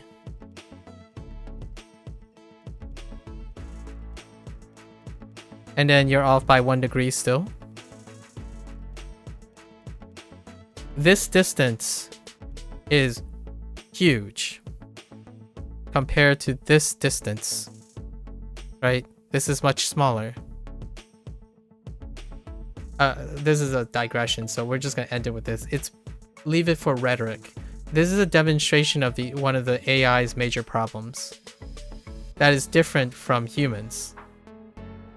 Humans course correct as a process happens.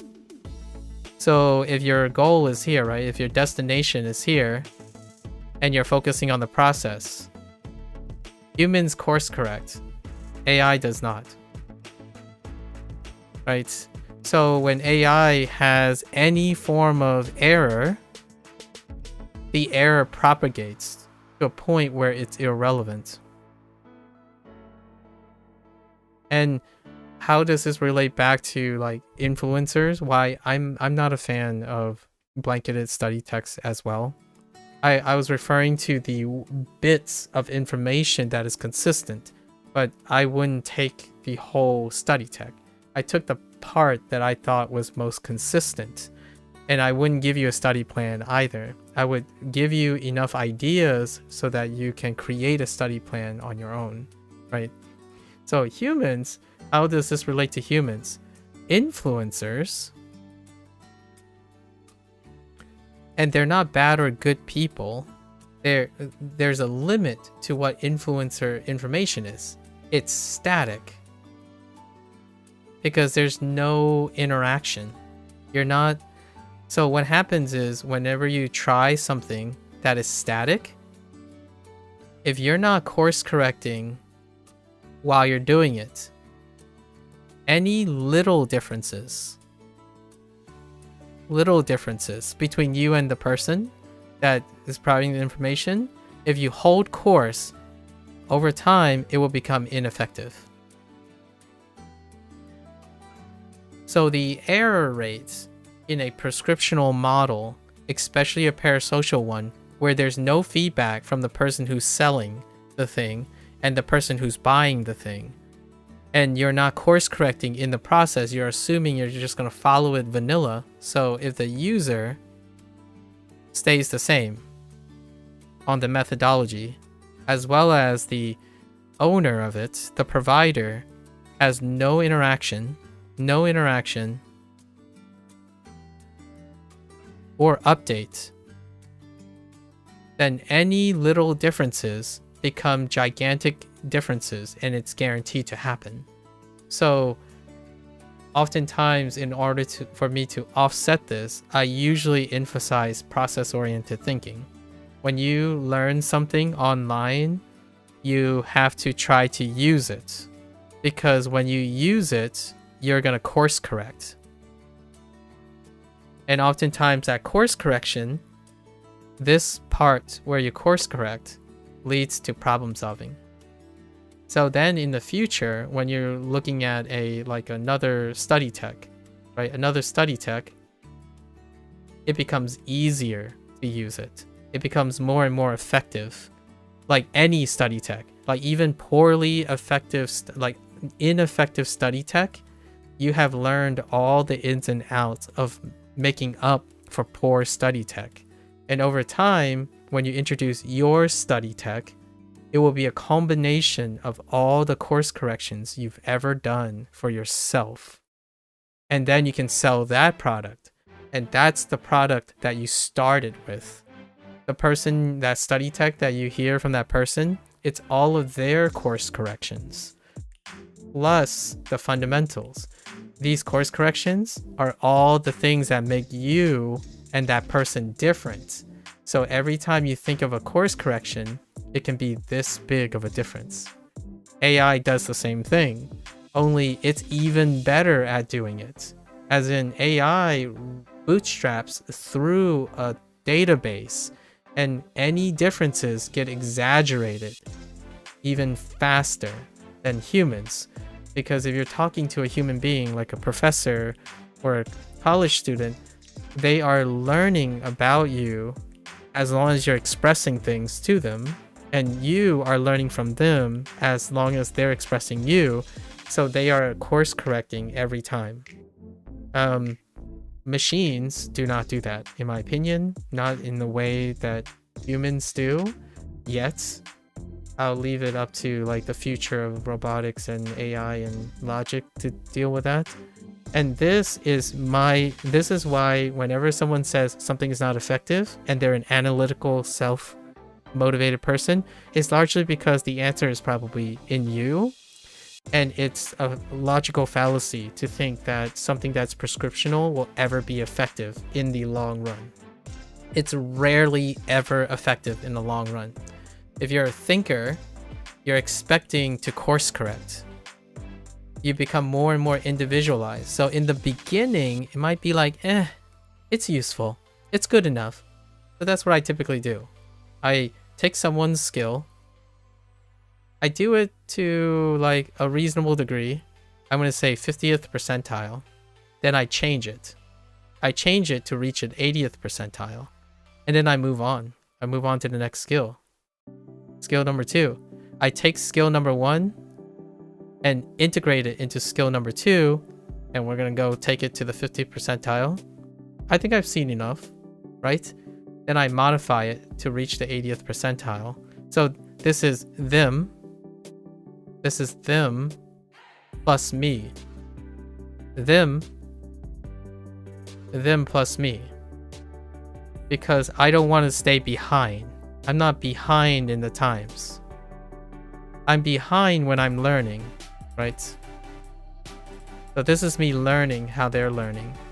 And then I get to integrate the things I've learned,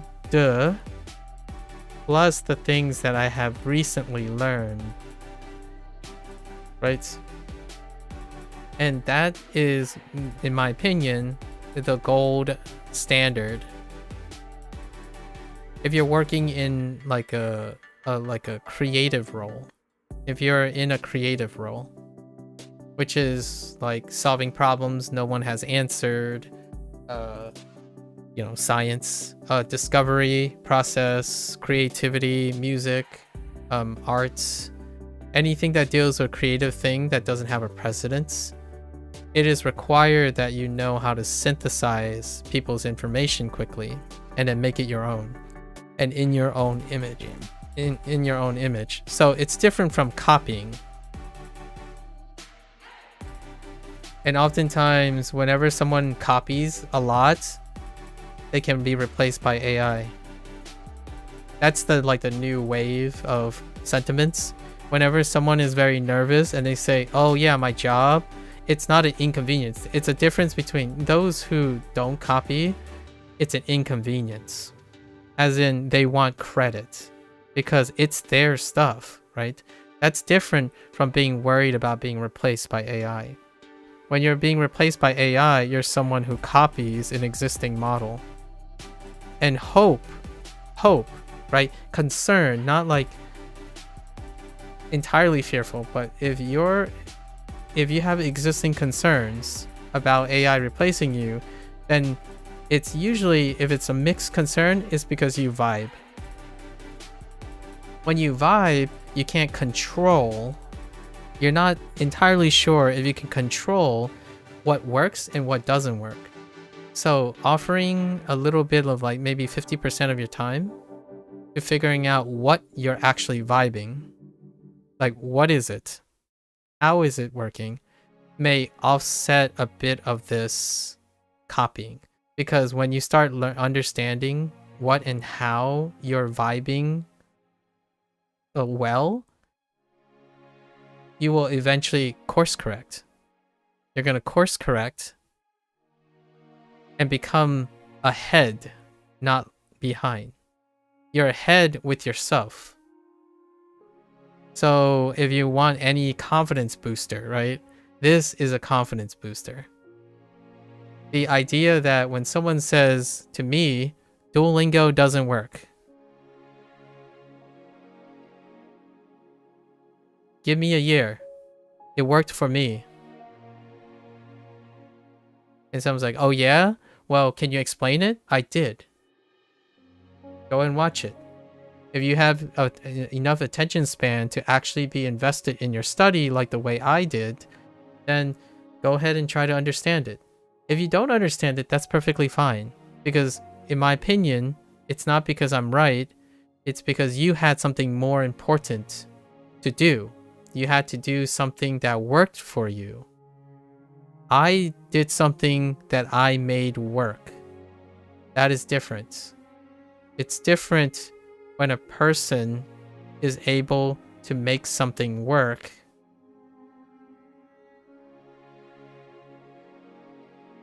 versus a person who wants work for them, wants work done for them. And both exist. I do both of these things. The things I want work done for me are the things I don't care about. Things that are mundane. Like, I don't want to learn how to run to the grocery store. I'll drive a car. Because the grocery store is like 20 miles away. Sorry, that's English units, I understand. Pardon my English units. Very far away, right? I don't want to ride a bike because I'm lazy, right? So I do both of these. UK uses miles. Oh yeah, that's fair. That's fair. So that's what I'm saying, Mika. Like you get to choose your battles, right? And if you ever want ideas on how to do things, you might try writing some notes in Japanese when you're better at it. I think that is a golden opportunity, because language learning, thinking back, see, I wasn't that bright before. Thinking back, I did learn Spanish, right? But I didn't encourage myself to learn Spanish well enough to use it in science, which is where I spend most of my time. Like 80% of my time is in science. However, I did use Spanish and its influences in my creative writing class. And I used it to communicate with peers in like sociology, and psychology. And I still use whatever limited Spanish I have now to occasionally talk to other people who speak Spanish or prefer to type in Spanish. And sometimes Spanish can help me kind of wiggle my way through like Portuguese and Italian. In the essence of like, if it's absolutely necessary, someone needs to have me say like, do I want to go or not go? It's like, okay. But these are applications, right? It's not about completion and perfection, not about completion or perfection. It's about sufficiency. So sometimes I do that. I actually spend 60 time. I would say I spend 60% of my time making things work.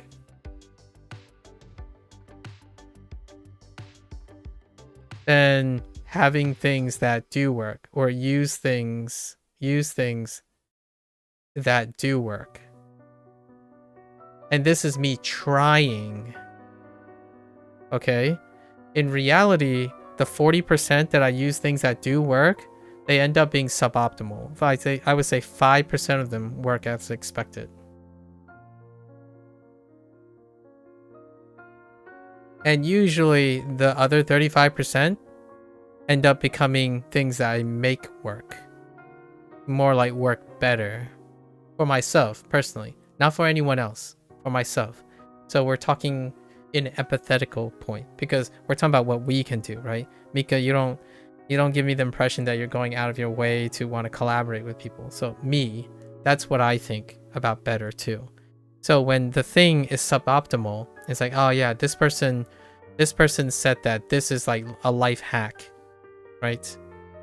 So I'm like, all right, let's go try it 40% of the time.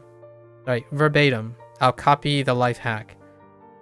5% of the time, it's like, all right, 10 out of 10. 35% of the time, I'm like, I'm gonna adjust it. And now it's a 10 out of 10. Or maybe I'll reach higher than the score. Maybe it was a 5 out of 10 at first, and I'm like, I'm gonna tweak this. At least get it a little better. So what I did was I learned something. Here, I learned a strategy that I wouldn't otherwise use for the application. So I remember this person's life hack better because I improved upon it for my own personal use. And then if this worked, I learned that it worked. So it reinforces the whatever that person's offering. And also, if it fails, which that 35% effort, there's still a failure rate, right? This is not a perfect 10 out of 10. So what did I learn from the minus 4 out of 10? This is also information I can use to either avoid, focus on in the future. So now I know what doesn't work about this life hack and what does work about this life hack and what I can do about this life hack. So this is the three-part approach. You know your failures, or like you know what fails, you know what succeeds, and you know what you can improve. So this is you no matter what. To me, this is the most important thing. To give yourself confidence. Because all of this, whatever happens here, will feed back into the future. This is what you'll carry off in the future. Sometimes you might carry other people's successes. Sometimes you dump it, right? Like if you learn how to wash dishes and then suddenly you own a dishwasher, you no longer need the skill anymore. So even successes can lead to dumping of the information. What you have done to improve your situation based on this, like, I don't like washing dishes. Like, let's say you learn something about washing dishes. It's like, oh yeah, it's easy. I like it. But I don't like it that much. I think it's easier to just buy a dishwasher and learn how to use the dishwasher better. You've improved upon whatever you thought was successful. But this information, despite being a success, gets dumped. Failures happen the same way. And the reverse is true. If this taught you something about yourself, when it succeeds, when it fails, it also teaches you something about yourself. Like being not a fan. When you're being not a fan, it's telling you you can save time if you're not a fan. And you probably do that. The difference is when I ask, you probably didn't give me the reasons because you thought it was stupid, right? As you said. Alternatively, if you said you had hand pain and you described your hand pain as a wrist pain, which I'm assuming, right? So I don't know for sure. That's likely a wrist pain, and that you used it to describe how you're not a fan of a specific study tech that emphasizes writing a lot. What would be an alternative? Bring a laptop.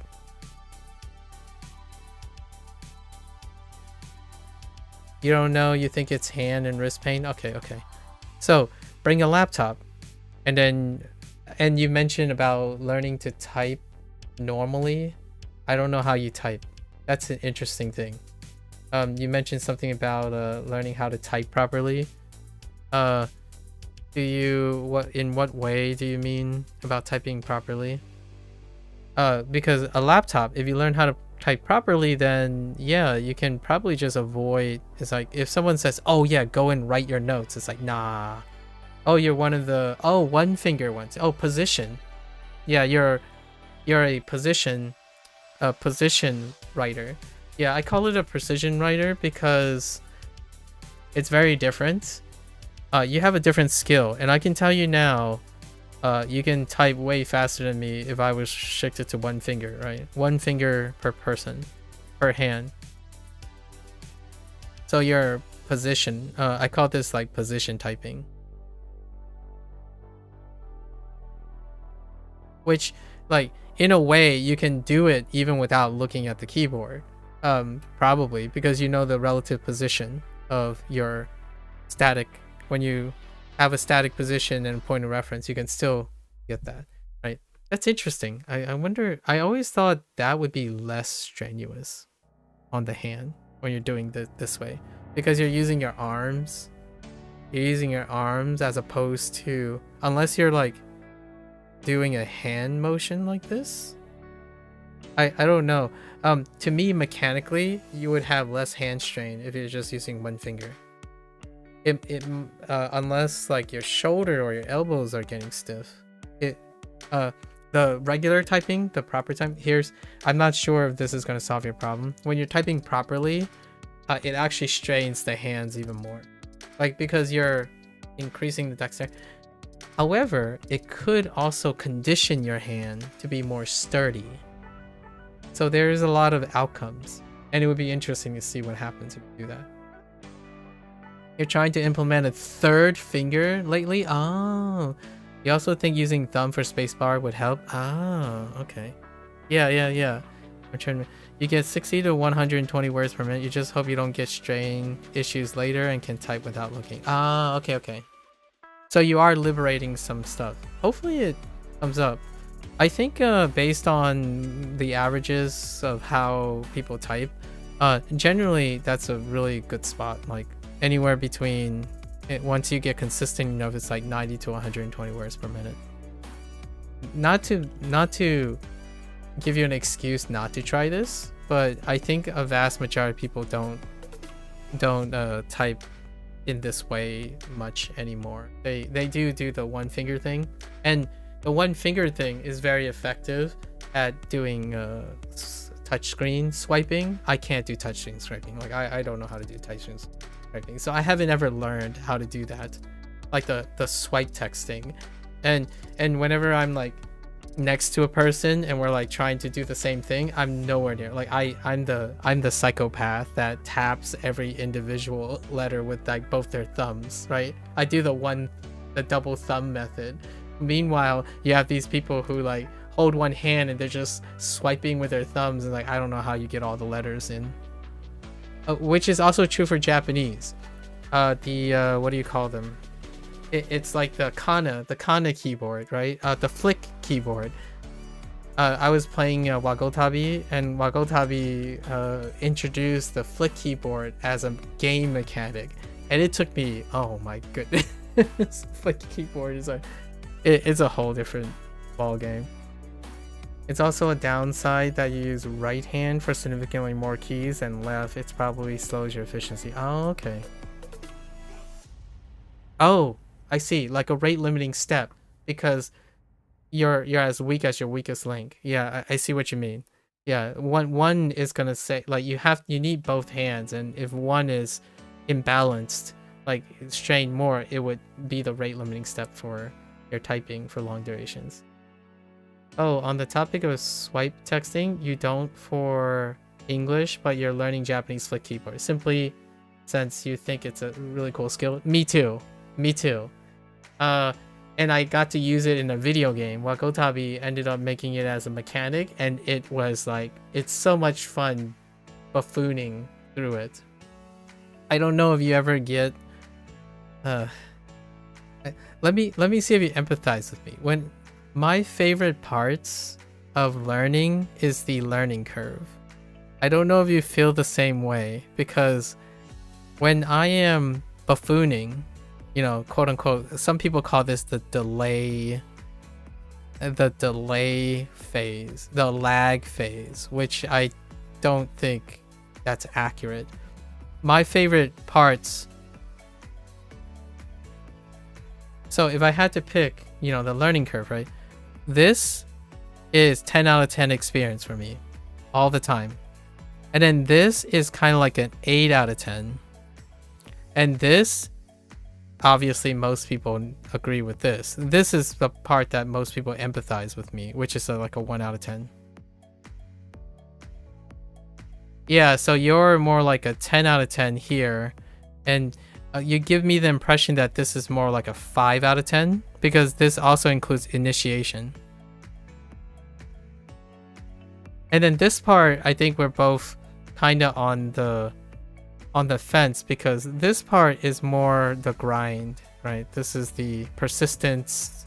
You don't really think about it. I'm saying like 1 out of 10 is not like a bad experience. It's more like you don't think about it as much. Like you're going on your, like for example, walking. You're in this phase for walking. It's not like going to make you negative. It's not gonna go and make you positive. It just doesn't move you. So these are more like emotional states. I love this state because I'm most emotional during this state. This state is when I start concerning myself with becoming this state.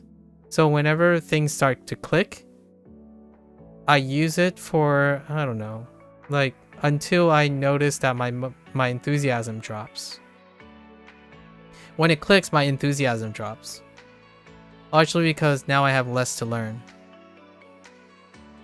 And what I mean by that is less to learn per unit time. So if you like efficiency, yeah, less per learn for unit time. Your biggest growth is during the click phase, but most people, when this ends up creating a honeymoon period. The honeymoon period is here, where in this phase, when you don't start new things, this makes it harder to start new things. So there's no diversification anymore. When you invest in a skill and it reaches past the honeymoon stage, right, where it clicks, you have your honeymoon, then you're stuck. As in, you like to do what you already like to do. Rarely do you think it's interesting if it's anything different. And I don't typically do that for most of my skills. But the skill that I'm in my honeymoon phase that I don't really process anymore a lot of times is communication. So in order to even jolt my communication, the last 7 years was dedicated to online conversations. Most of my conversations were offline. So the stories I talk about, like speech, seminars, I maybe have a 5% chance of ever using that. The closest to what I do offline is whenever someone says I sound like I'm a lecturer. So whenever I enter like lecture mode, which is kind of this, sort of when I have something really interesting to talk about, like drawing a graph and doing things, I sound like a lecturer. It's because that is my offline mode. This is my 1 out of 10. I do it because it's my bread and butter. What I'm doing now on screen, this note-taking thing, right? That's bread and butter. Rarely do I improve on my note-taking skills anymore. Like this diagramming thing, it is improved in the last 7 years because I started using internet stuff. So how do I diagram stuff that is engaging and part of storytelling?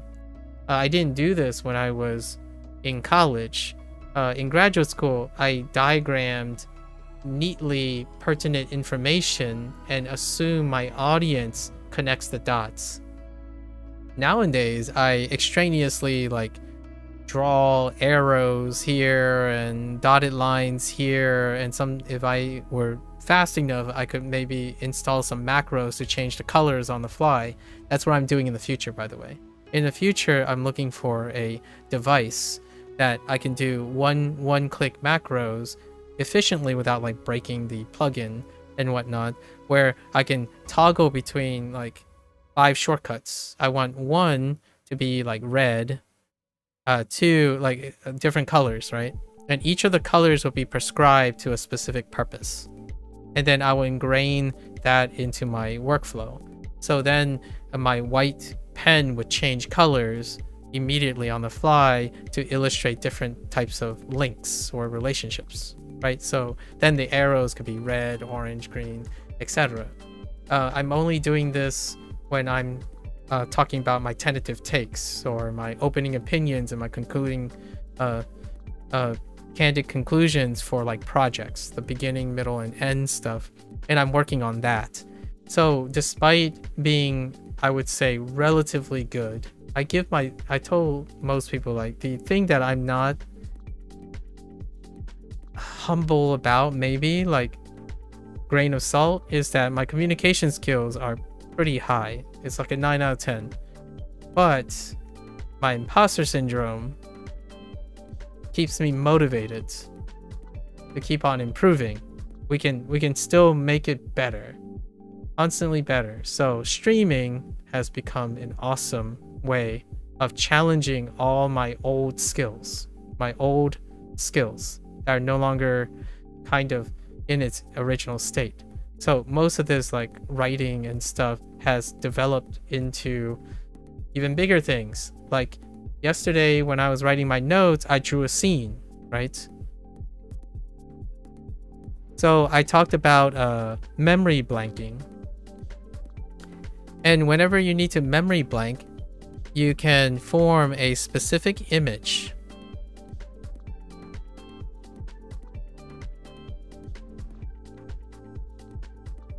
In your head in order to think about it very reliably,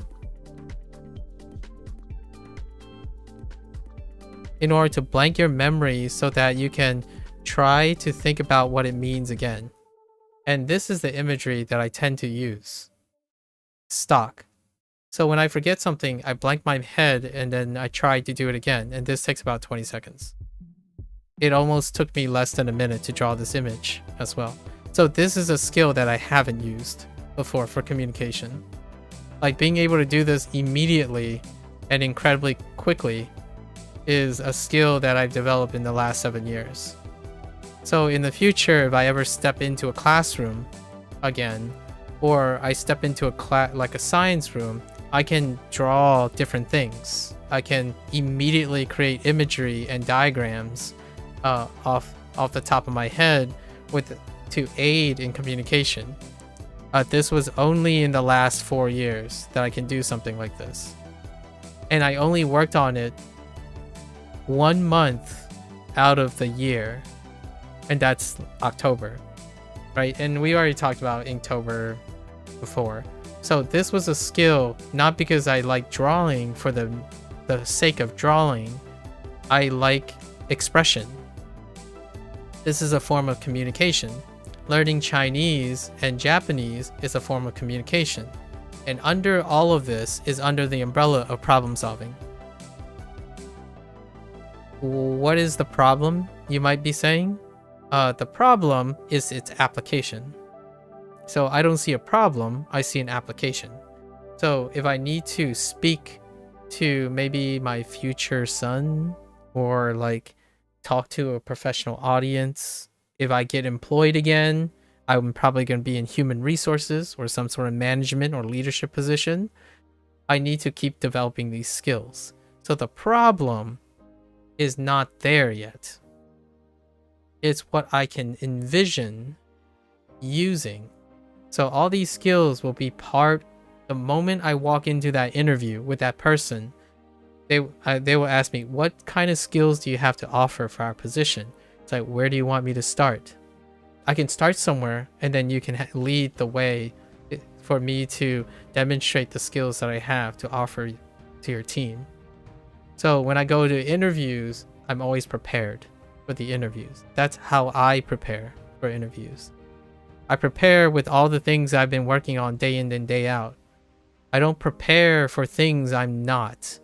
I feel like this is one of the biggest disconnects. If you are saying you're going to the interview, right? This happens a lot when people graduate for the first time, and they're looking for a position. They often say like, wait. I'm a little nervous about my interview because I don't know what to say. It's already too late.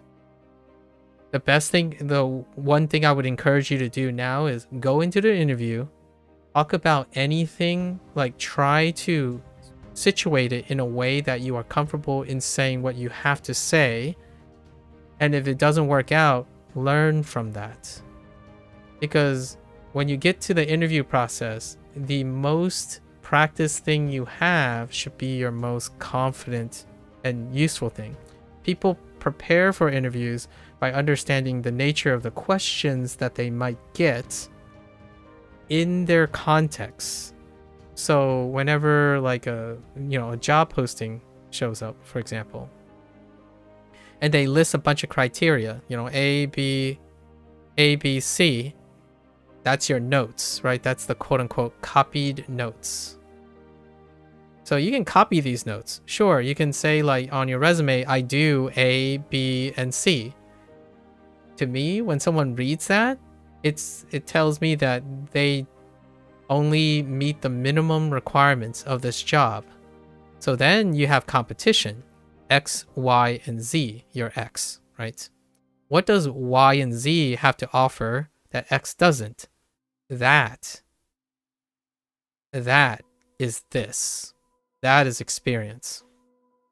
So oftentimes when people say, don't worry about your first interview. If you fail, you failed. If you got it, that's awesome. That's great.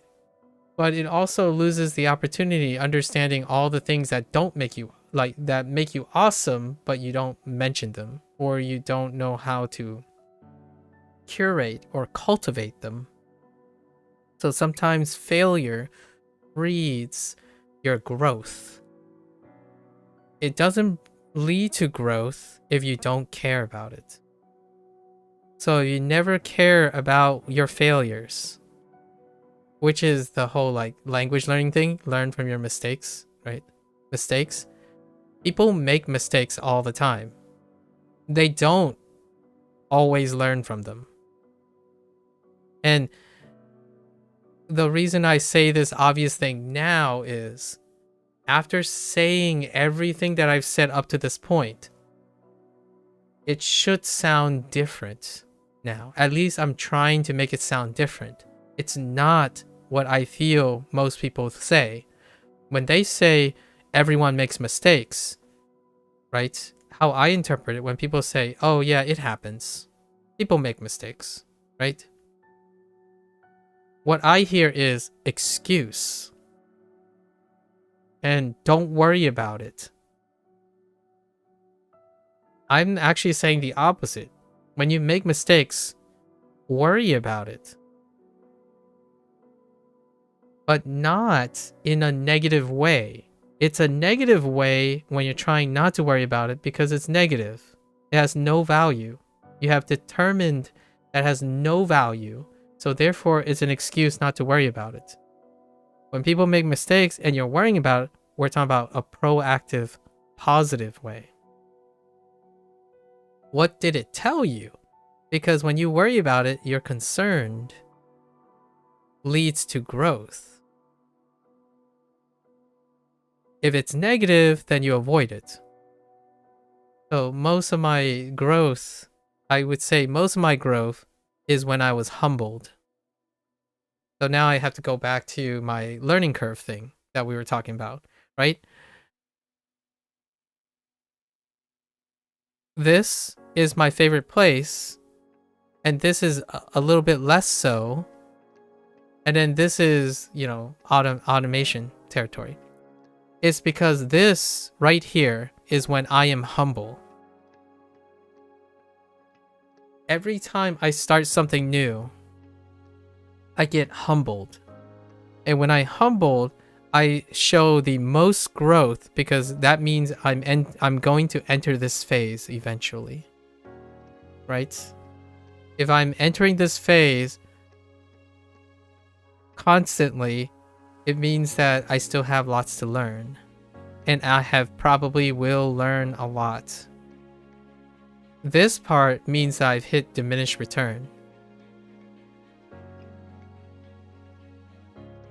And that's where I summarize why it's great that I rarely ever think the things I have to ask are stupid, because I put effort into defining why it is not stupid. So I can ask a stupid question, but I can explain to you why I am ignorant and stupid. So like if I didn't know, I don't know, the capital of, like, who knows Jakarta? What is the capital? Like, what country is this the capital of? If I thought it was, say, I'm going to write something deliberately incorrect. Let's say I thought this was the capital of Nepal. And someone's like, oh man, you made a stupid mistake. And the person could say like, this is the right answer. The right answer is Thailand, I think. Hold up. Now I'm going to go look it up, right? Now we go up and we go to look at Google. It's not. It's Bangkok. What is Jakarta? Thailand is Bangkok. What's Jakarta? Viet. No. That's...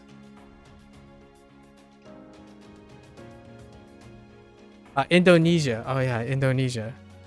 Yeah, so now we look at Indonesia, right? So this is Indonesia's capital. I don't actually know what the capital of Nepal is. I'm illustrating it as we speak. This is what I mean by the difference. Kathmandu. That would be a tough one for me. So in this very moment, I was not familiar enough with Jakarta. That was the first Asian capital that I came up with in my head that isn't Tokyo or like Beijing, right? So, and then I know Bangkok, yet I said Thailand. I can explain to you how I got to Jakarta, which then I picked Nepal and got to Thailand, and then I ended up Googling, which turns out to be Bangkok. It wasn't a stupid mistake that I made because I could explain how I got there, right? Which I won't go into here, but one of the reasons is geographically, I'm thinking of the map. So I'm looking at the region, and then I saw a bunch of like areas, and I'm like, I think Jakarta is about here. And I'm like, that kind of looks like that's kind of where Thailand is, right? That's how I made it, right? Okay, all right. Just got back from English speaking test. Oh yeah, that's right. Churn, how did it go? It wasn't that bad, but you don't get to say your final points because it was 2 minutes already. Okay, the interlocutor stopped you at your 5th point midway. Do you automatically lose points if you don't get to your point? But for the individual part, you're happy because you got what languages you would like to learn online. Ah, nice. You feel like the question is purposely for you. Aw, that's awesome. Well, I'm glad to hear it. I'm glad to hear it.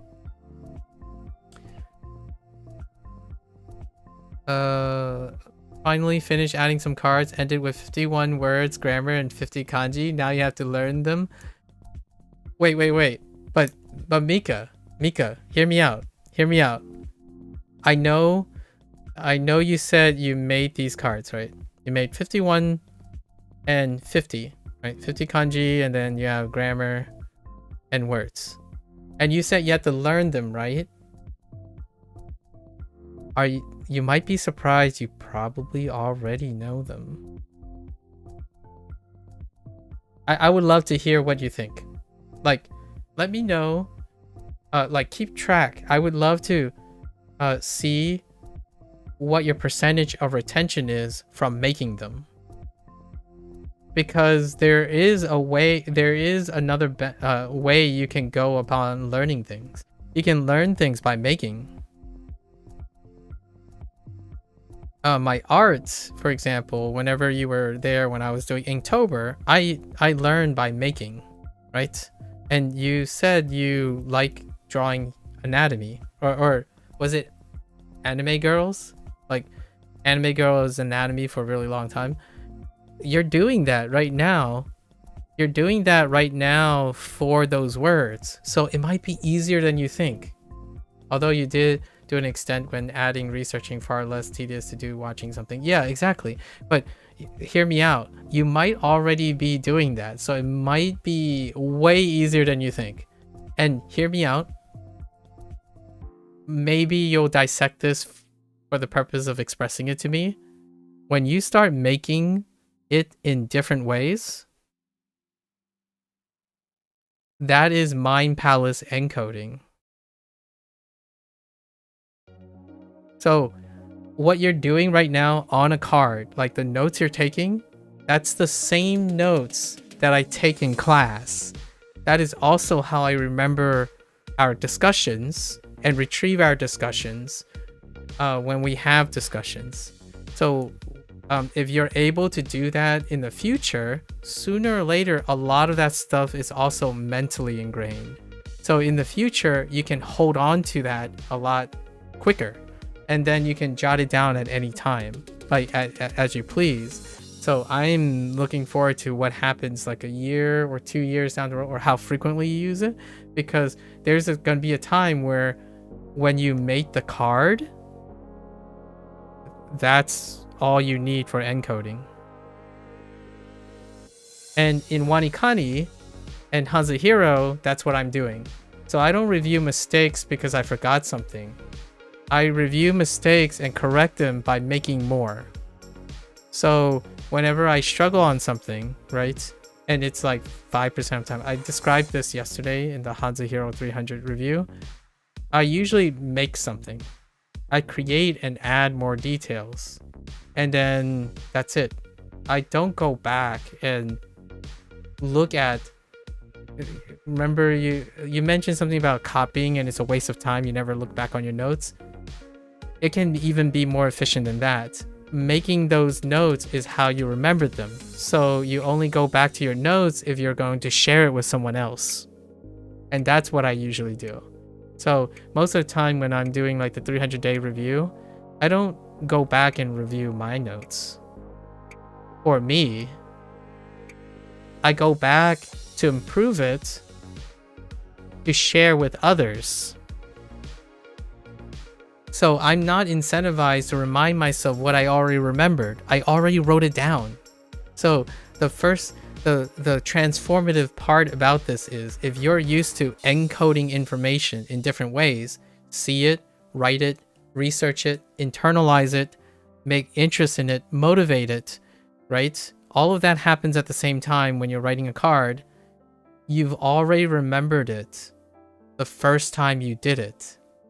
So the next step is that when you look back, in case you forget every once in a while, where you look back to what you've done, you're feeling that reward, go back and ask yourself, how could I turn that into something I can share with someone else? Because that is then where I am. Like, we would be able to like really resonate really well, because I don't make stuff and take notes to remind me, most of the time, to remind me of what I may forget. I write things down and take notes so that I may share it and improve upon it when other people give me ideas outside of myself. So the only time I go back to a note is when I'm trying to express and exchange it with another person. If Bree loves French and she's collecting all this way of learning and collecting their French, the excitement is when I start learning French, we will be able to compare notes. And the excitement is that the time you get to go back into your notes, if you already remember it, is the time when you're introducing new ideas into them. So whenever someone says, oh yeah, now I have to go back and update all my notes because this person had a really wonderful idea, that's the winning stroke, right? So oftentimes I don't write notes, and I agree with you in an indirect way. I don't write notes to remind myself of what I already know or what I should know. Because if you wrote great notes, which is your cards right now, if they're good, you wouldn't even have to look at them anymore. And I'm very genuinely curious how much of it you retain without the very first time when you use it. Because I would say challenge yourself to keep track of, if you don't know the answer, do you know what you wrote in it? And that's Mind Palace. The Mind Palace is what happens when, if you don't know the answer, you've done enough in certain order and certain way of thinking. That's what mnemonics is.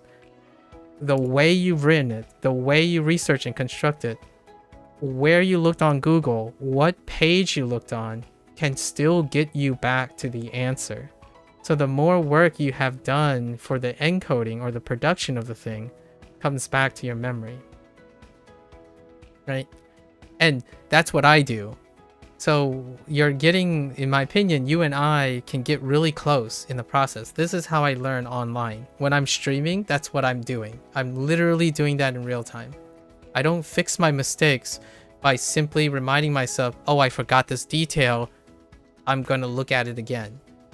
I look at what I was thinking at the moment and improve upon it and add the information to it, why I forgot that, and then add more information. Not look at the same information that is already there, because I don't really truly believe that a human has to rely on repeated doing the same thing and expecting a different result, which can work for memory. That's the bare minimum. If you're gonna go look back at your notes already, you might as well bring something along, right? At least in my opinion, it's more efficient to bring something along, add to it or modify it while maintaining the other information, because that creates a change. It could get worse, you could overthink it. The idea is you get better over time of gauging whether you're overthinking it or not through the use of your noggin, right? This is the difference between passive learning and active learning. I think, or passive problem solving and active problem solving. A passive problem solving is you look up something and you yourself have not created anything to remediate that, and you didn't put any part of yourself in it. Like, how'd you get it wrong? And then active learning is you do the passive, you still do passive learning, but that's the bottom line. That's the safety net. You're actively adding more to it, right? Until it doesn't become a problem. Your teacher said if we speak for 4 points, we can already get our marks. Nice! And that's what I was hoping for. And you hope your marks don't get deducted for that. That's good. Like, you reach your goal. That's awesome. Memorizing geography is so hard. Dude. I still remember, I don't know if you like geo-guessing. I love geo-challenge back in the day. Nowadays, it's about geo-guesser, right? But I'm so out of practice. I'm so out of practice that I thought Jakarta was the capital of Thailand. I could use, we could do some geo-guessing in the future. That would be kind of fun. You just wish for a C1 level. So your marks, do they come out as levels? C1 level. You don't think your English is C2 plus? From how we spoke, I feel like what? Now I'm kind of curious what C2 plus is in Malaysia. Like, can you give me? Is there any way you can give me a specific to illustrate what a C1 is? When you were 14, I was bored, so you went to memorize all the countries' names. Yeah, so. You haven't memorized the capital city. When I was 14, it's funny because I was also 14 when this happened. Actually, I take it back. Yeah, it's Western Heritage. Wait, no, sorry, not 14. I was 16. When I was 16, a summer project required me to know all the recognized countries. Recognized countries. I don't know how to spell recognize, sorry. Recognized countries and all of their capitals.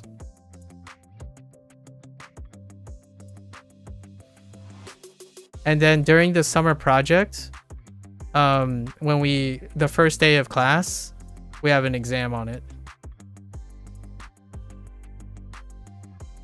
So every country, right? I mean, at that time, I was worse at knowing the states and capitals of the United States than the rest of the world. We were tested on every single country. What I did was I memorized every single country in alphabetical order. And then I subdivided it into regions in alphabetical order. So I chunked it down to different regions. So like, I think I subdivided it into 10 regions. Don't ask why 10 regions. 10 regions is how I would manage it, and each 10 of the regions would be in alpha order. And then their capitals would then be in alpha order as well. For the states, that was when I was in like 14 years old ish. We had to remember all the states and their capitals. And now I don't remember any of it because I didn't use it very often. Although I do know that Jakarta, like if I see it, so here's the difference, right? Recall and output is still very different from seeing and triggering. So triggering a memory is really different. Like for example, if you give me an outline of something, I would still know what the country is. And I could probably approximate where the capital is. But if I'm recalling the concept, I haven't done it in a long time. So it would take some time. This is not a representation of the American people. Like what I mean is I'm not I'm a minority, right? So we take it with a grain of salt.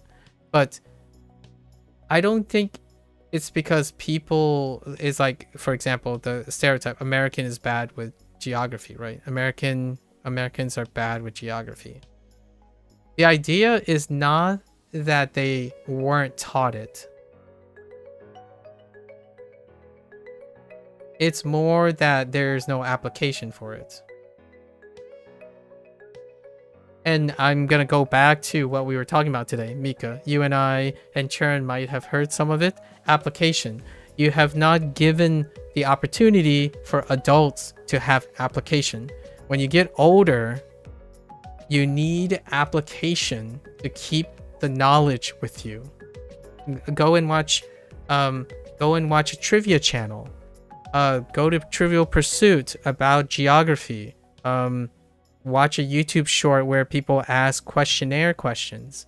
That will create older application. I did not have application for the capital cities. The capital cities and the countries that I know are reflective of the people that I know. So the countries that I know are the countries from the people that I've met online, like Malaysia, right? Of course, the UK was mentioned, Australia, right? What do we have? We have Japan, China, Russia, Kazakhstan, South Africa, Denmark, Netherlands, Iceland, Switzerland, Belgium, Germany, France, one Spanish. Oh, there was a French person actually as well. Portuguese. And then we can move over to Brazil, right? Brazil, Chile, Argentina, Uruguay, El Salvador, Guatemala, Mexico, and then various US states, usually California, New York, Texas, Florida. I'm like I have a world map in my head, so my hand is like pointing to the frame, you know. And then we have Canada, specifically like Ottawa and Montreal.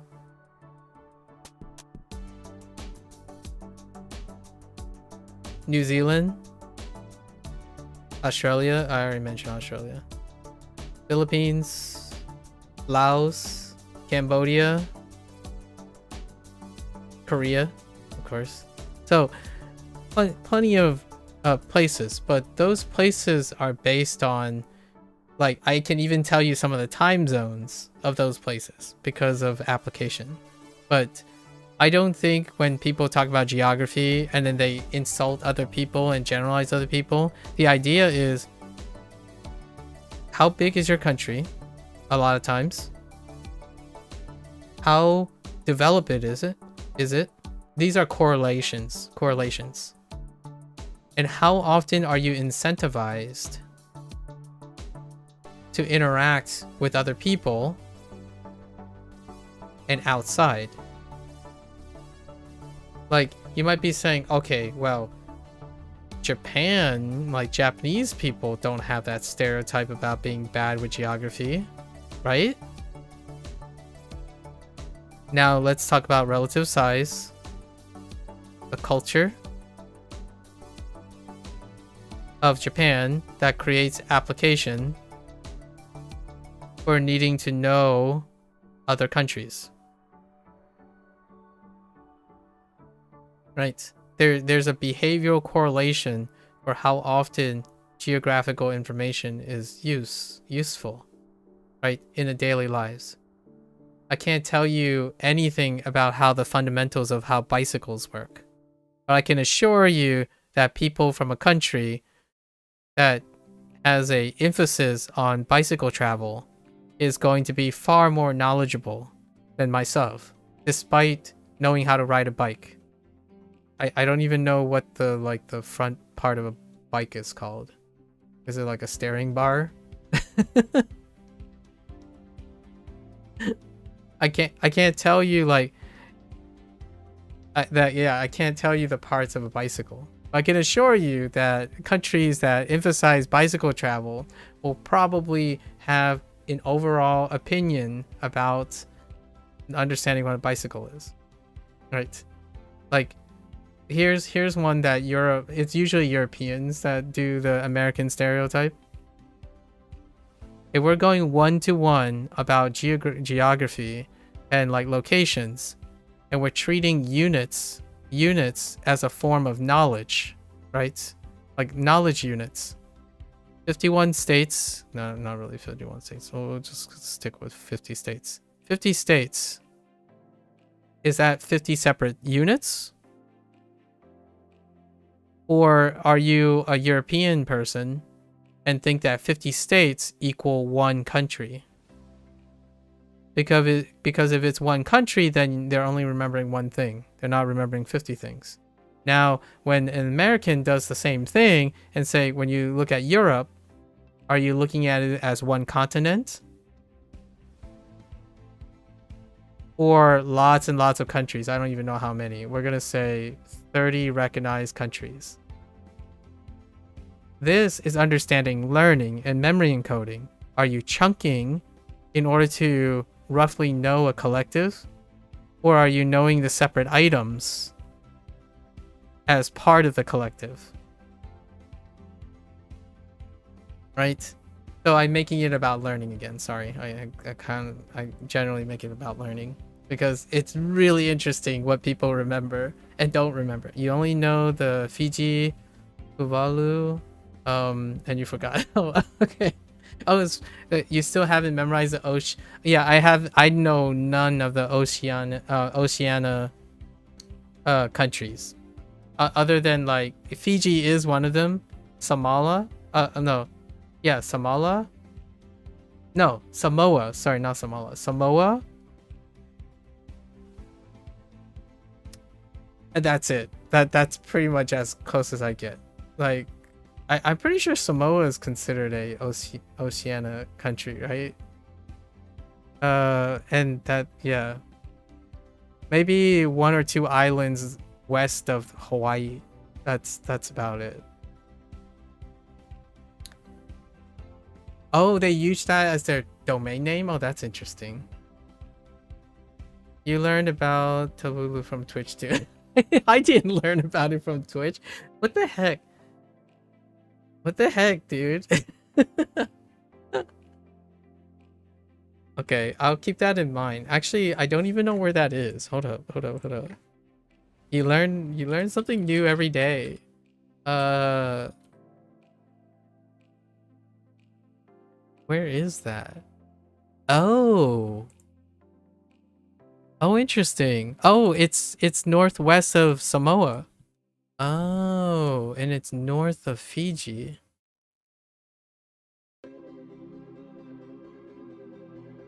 I'll tell you how I know Samoa.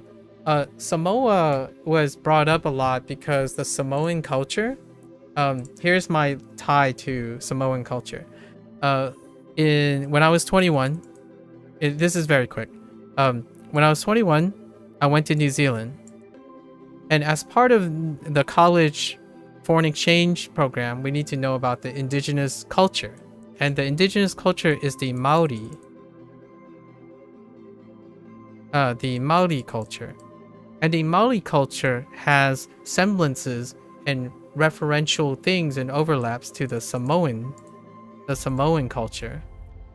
So that's how I got it. And the Maori culture was then tied to Moana. Because these Samoan and Maori tends to be generalized together on their references. And one of the biggest giveaway is the tattoos. Or quote-unquote tattoos of the sailors. So Maori and Samoan have some overlaps when they are appropriated based on tattoos. And like the reflection, like the appearance of a Samoan slash Maori person. So one of the big ones is Moana. So if you watch Moana's movie, right, Disney appropriates, right? That's how I got reinforced too. Why I immediately, when I think of oceanic origins, I think of the Maori culture and the Samoan culture. That's where I learned that. I definitely didn't learn about the Twitch thing, so I'll keep that in mind from now on. You guys are filled with information. Very, very filled with information.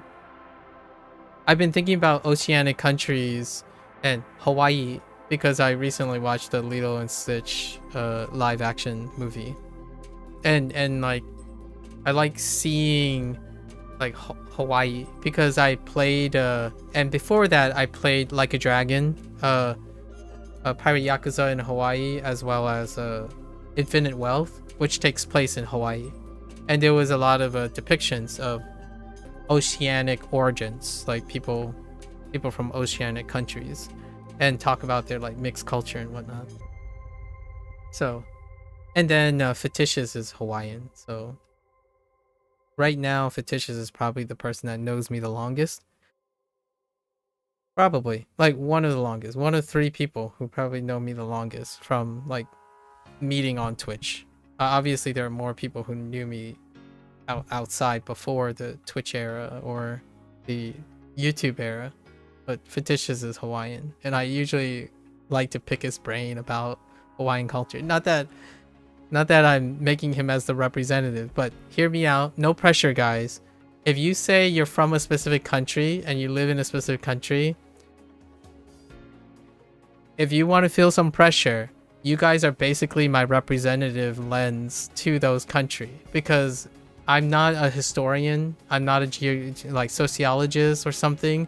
So whatever you say, know that I'm probably going to bring you up as a way of saying, oh, I remember this information because Chern is Malaysian and Mika knows about the UK, right? And then some, because Mika is also having an off-world thing. You're such a bad UK rep, but you're a UK rep in a different place.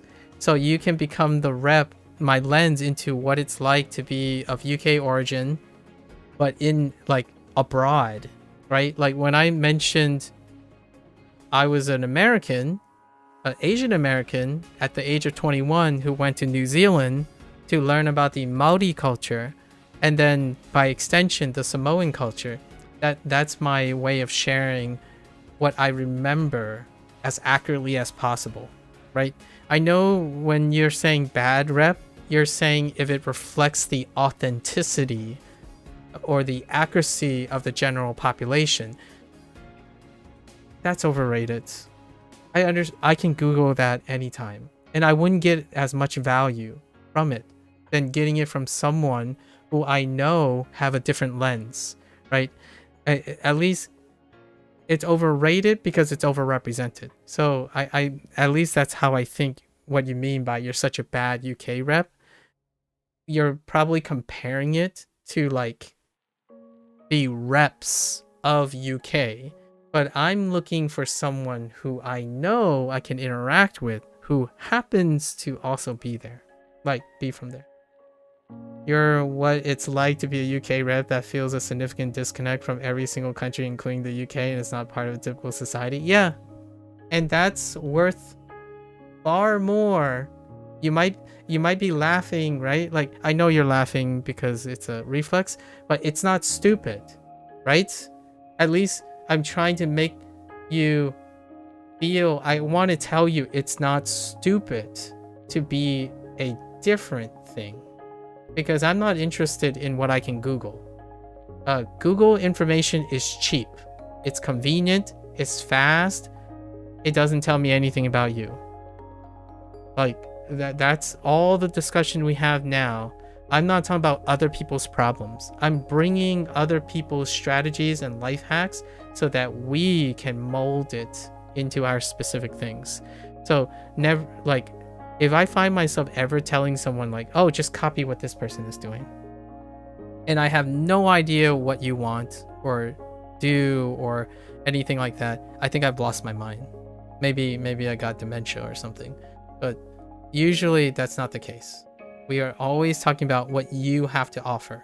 You are not worthless. You are not stupid. You are not like some magical idealistic representation. You are my representation. And whenever I say things, I usually say, this is what this person believes is to be true, and I like it. If you don't fit that impression that this other person is giving me, tell me about it. Explain to me how you're different from Mika, who is a UK rep that feels detached from everything, including her country. I by the way, Mika, I do by coincidence have Prokal. He's a very proud Englishman, like very specifically Englishman. Not so much even more the UK, but in Englishman. So I'm gonna like I can compare and contrast between the two of you, and it's pretty interesting. Prokal is also a university student. He is probably slightly older than you. I'm not sure if he's in his third. He's getting close, and he's working in machine learning situations. So computer sciences as well, right? Lots of computer sciences. I'm honestly, I have like 5 different country examples of computer sciences. I actually don't even have a computer science, like a readily available computer science example from the United States. Mostly everyone is abroad. So that's kind of interesting. Maybe it's because of my streaming time frame. I do know a goober though. There is a goober who's like, he thinks he's gonna be in computer science. I'm not so sure yet. This channel seems to be the student hangout place. Well, we're learning things, right? I'm glad that's true. Like, think about how awkward it would be if I'm learning something and the only thing I attract are non-students. I would be a little bit concerned about what I'm actually doing. So, and hear me out. It's good because that is what I'm equipped to do. I am most comfortable in my element. So the thing, I'm bad at Japanese. I'm bad at reading Japanese. I'm bad at reading Chinese. I'm bad at like a lot of things, geography and whatnot, and remembering these details. But one thing that I can rely on that the channel is supposed to sell on is that when you know you're bad at something, or you think you're insufficient at something or under practice, I know what to say to get you excited to want to do it. Because that's what a teacher and someone who focuses on executive function, like how to be productive in life and be achieving, right? That's what teachers are supposed to underlying have skills for. They're not going to tell you like, hey guys, hear me out. I did encounter some of these professors in my life. Not like directly, but heard about these professors. Like people who say like, hey guys, I don't know why you're going to this class, but look to your left, look to your right. Either you or the 2 people to your left and the right are going to fail this class. Welcome to, I don't know, subject X 401. Not that person. I am absolutely not that person. I actually feel incredibly, sometimes I feel a little bit embarrassed to be associated with that type of thing. So whenever someone says something's too hard, let's talk about it. Let's make it work, right? I'm the guy who over concerns themselves with students that are falling behind, and then hope that the ones that are ahead are the ones that are challenging me to give more information. So the 2 top priorities. The first one is often see struggle. And number 2, push boredom. Like push those bored. So the ones that are bored are probably ahead. That's usually the case. Because if I see struggle first, then that boredom is part of the struggle. So when I see a student that's struggling, I collect them, I invite all of them into a group, put them all together, and then they can collectively learn from each other. Because if all the students have different forms of struggle, they can help each other, which builds confidence. So we kind of do like a study group, right? But I would be leading. So the idea is try to get all the students pulled together. They have separate problems, but they might have different problems. And then if they're all collectively together, they can work together. So it wouldn't become intimidating. And then those who aren't struggling but are bored, they're probably ahead. So then I offer extra opportunities. I offer opportunities for them to educate me, because I don't know what I can do to make them less bored. So I give them questions that they would be interested in. Like, ask me what you would be interested in, or what do you do? Describe something about yourself so I can collectively make something that doesn't get them bored, because they're not going to learn anything. Why are you like, what happens is in the future, if they're bored now, this will set a precedence for their future class. When they go to their next class, it could echo that. They could still be bored and stop pushing themselves. And at some point, they're going to decline, which I don't want to be that part. The next professor might be responsible for that. At least for me, what I can do is engage the ones that are ahead by challenging them, right? And then make sure that the ones that are struggling know that there are other people who struggle, but it doesn't have to be a struggle. You can learn, and you have things that are useful to other people. So when usually this isn't as a big a deal. This disparity is usually not a big deal if you're in a university that has a strong selection factor. And so because of the strong selection factor, the ones who are struggling really stick out. The ones who aren't also really stick out. Because if you have if you go to a top university, all of them are really smart kids. The problem oftentimes with those universities is when everyone is smart, right? They're still the stupidest. And I absolutely hate that. Like, I really dislike this. This is one of the things that I feel is still behind the times. And you know what's funny about this? The internet does it better. And what I mean by that is you don't even need a college to make you feel this anymore. When you go online, it does it every single day. And now the irony here is I actually feel like the university, because it does this less better, going to a university is likely going to make you feel better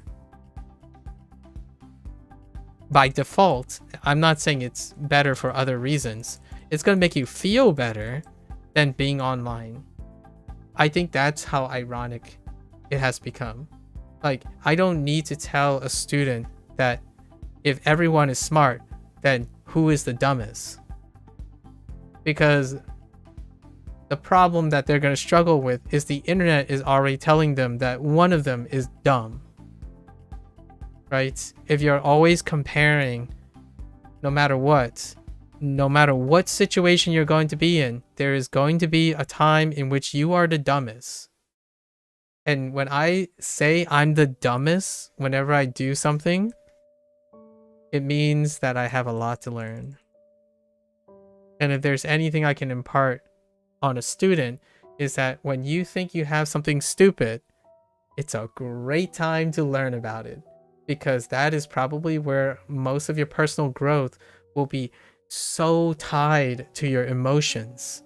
And it will build so much confidence. Because imagine all the stupid things that you address becomes less stupid or become useful. It means all the smart things that you think are good at and stuff are even better. Because the stupid things, you can trivialize all the stupid things.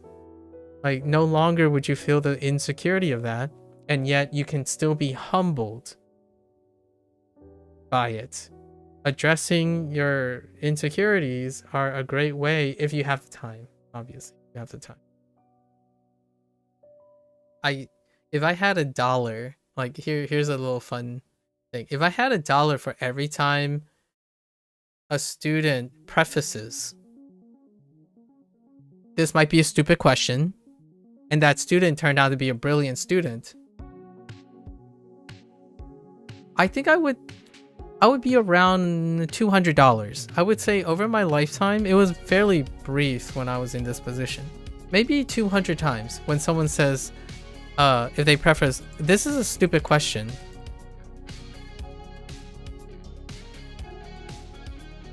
Right? And it would be the student that gets the A, or even the student that's a B, who eventually goes on to be a great professional. Because despite them thinking it's a stupid question, which turns out it's not a stupid question because they care about it, that's why it's stupid. A lot of times when you overthink and you think something is stupid, it's probably too hard to explain. So even if you ask me the stupid question, they're gonna learn from it. Oftentimes, it's the student that will end up being exceptional in the future. The ones that don't ask questions, they don't, like, no questions at all, and they could care, they don't care, is when they think a question is worthless, or some other question is. Like, they look outward and say, well, that student asked a stupid question. I wouldn't ask that stupid question because it's not important. Those students typically overestimate their abilities. And that's what I want to discourage people. Like, if you, it is going to feel like when you say, oh, this is for stupid reasons, you probably thought about it more than other things. More than things you don't care about, like you truly don't care about. So oftentimes that can create a good telltale sign. It's an excellent barometer for me. Whenever I'm asking a question, I'm like, hello, so does anyone have any questions? Like, this is a pretty good place to accept any questions. Does anyone have any questions? And oftentimes, I still say today, maybe 200 times, the person who says, I don't know if you already answered this question. I might have missed it. This might be a stupid question, but here goes. And I'm like, it's probably not a stupid question. I wouldn't say anything. I would just let them go because interrupting them would interfere with their train of thought. And then at the end, I would say, well, that is an excellent question. Let's go over it. Like, I did mention something like that, but let me add more information so that it's a little bit more memorable, because you might have missed it the first time. So let's go over from the top and let's add a little bit more. Like, what do you like about this question? Or why do you think this question is stupid? Right? I think, like, I go immediately and say, this is an excellent question, but I want to know why you think this is a stupid question and how can we do something about it. If that person describes like, oh, it's kind of stupid because I think you should know this and that, it's like, good. So let's go over from the top and let's integrate and make this question feel less stupid. You just mentioned why it's a stupid question. Let's go find out how stupid it is or how not stupid it is. So that to me is something that takes a lot of time, and usually you can't squeeze it in to like one classroom. So that's kind of the tough part. Pragmatically speaking, if you have a classroom of like 100 students or something, I don't know how big your classrooms are, Mika. Abroad seems like 20 or 30, maybe if you're in an advanced course. But if you're in like an early first year, second year, you could be seeing like hundreds of students in the same classroom. So that type of teaching style is usually for the privileged, like people who have smaller classes. So, oh, you don't ask many questions because you don't want to waste the time of other students and try to find out about it afterward. Exactly. Yeah, exactly. You can still do that, right? So that's fine. Wasting the time of other students is another great point. We won't belabor it too much, but oftentimes at some point, I'm not like at a later point. So when you get to like third year or fourth year, or maybe like graduate school, when you step into a seminar room, right? Most of the time when people ask a question, it would be why, like it would be others have something to gain from the questions. So not only do I not necessarily focus on the idea that you don't want to waste the time of the other students, me asking my question could also ask the question that other students are afraid to ask. Not only that, when you become more confident in the way, the nature of your knowledge and your ability to critically think and problem solve, that question might end up being a question that other people haven't thought about. So it's not only not a waste of time, it's generally you're compensating for the question a lot of people might have. So in the scenario that you're talking about, if it's like a classroom of 300, the chances are the question you're asking is going to reflect a significant portion of questions that were already in the audience, but the audience is thinking like you too, where they don't want to waste the time. So if no one asked the question, the odds are that question is probably representative of that. In a big audience, in a small audience, it's usually once, your audience will get smaller as you specialize. The typical thing is if you're confident and you know a lot about your subject and you still have a question, the odds are that question will help others, and others will be able to gain from that question. In fact, they might actually follow up on the question.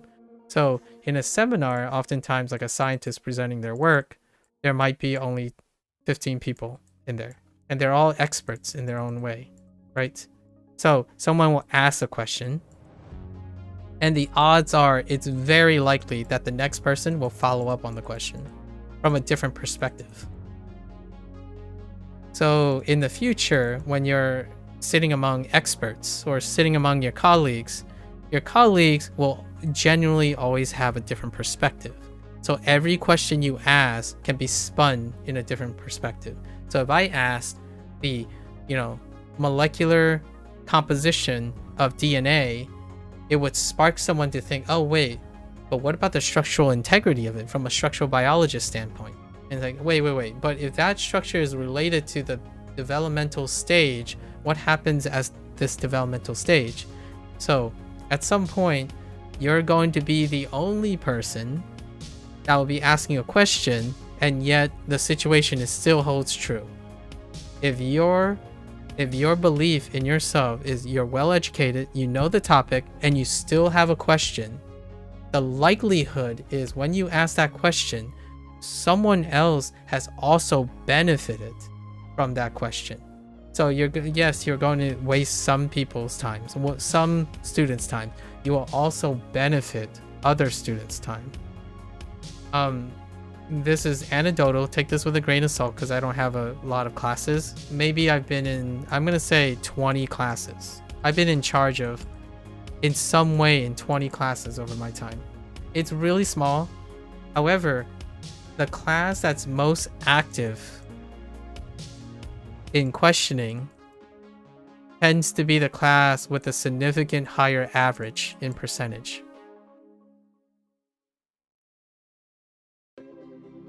You more so meant questions based on fundamental concepts that don't really make sense to you despite others clearly showing understanding.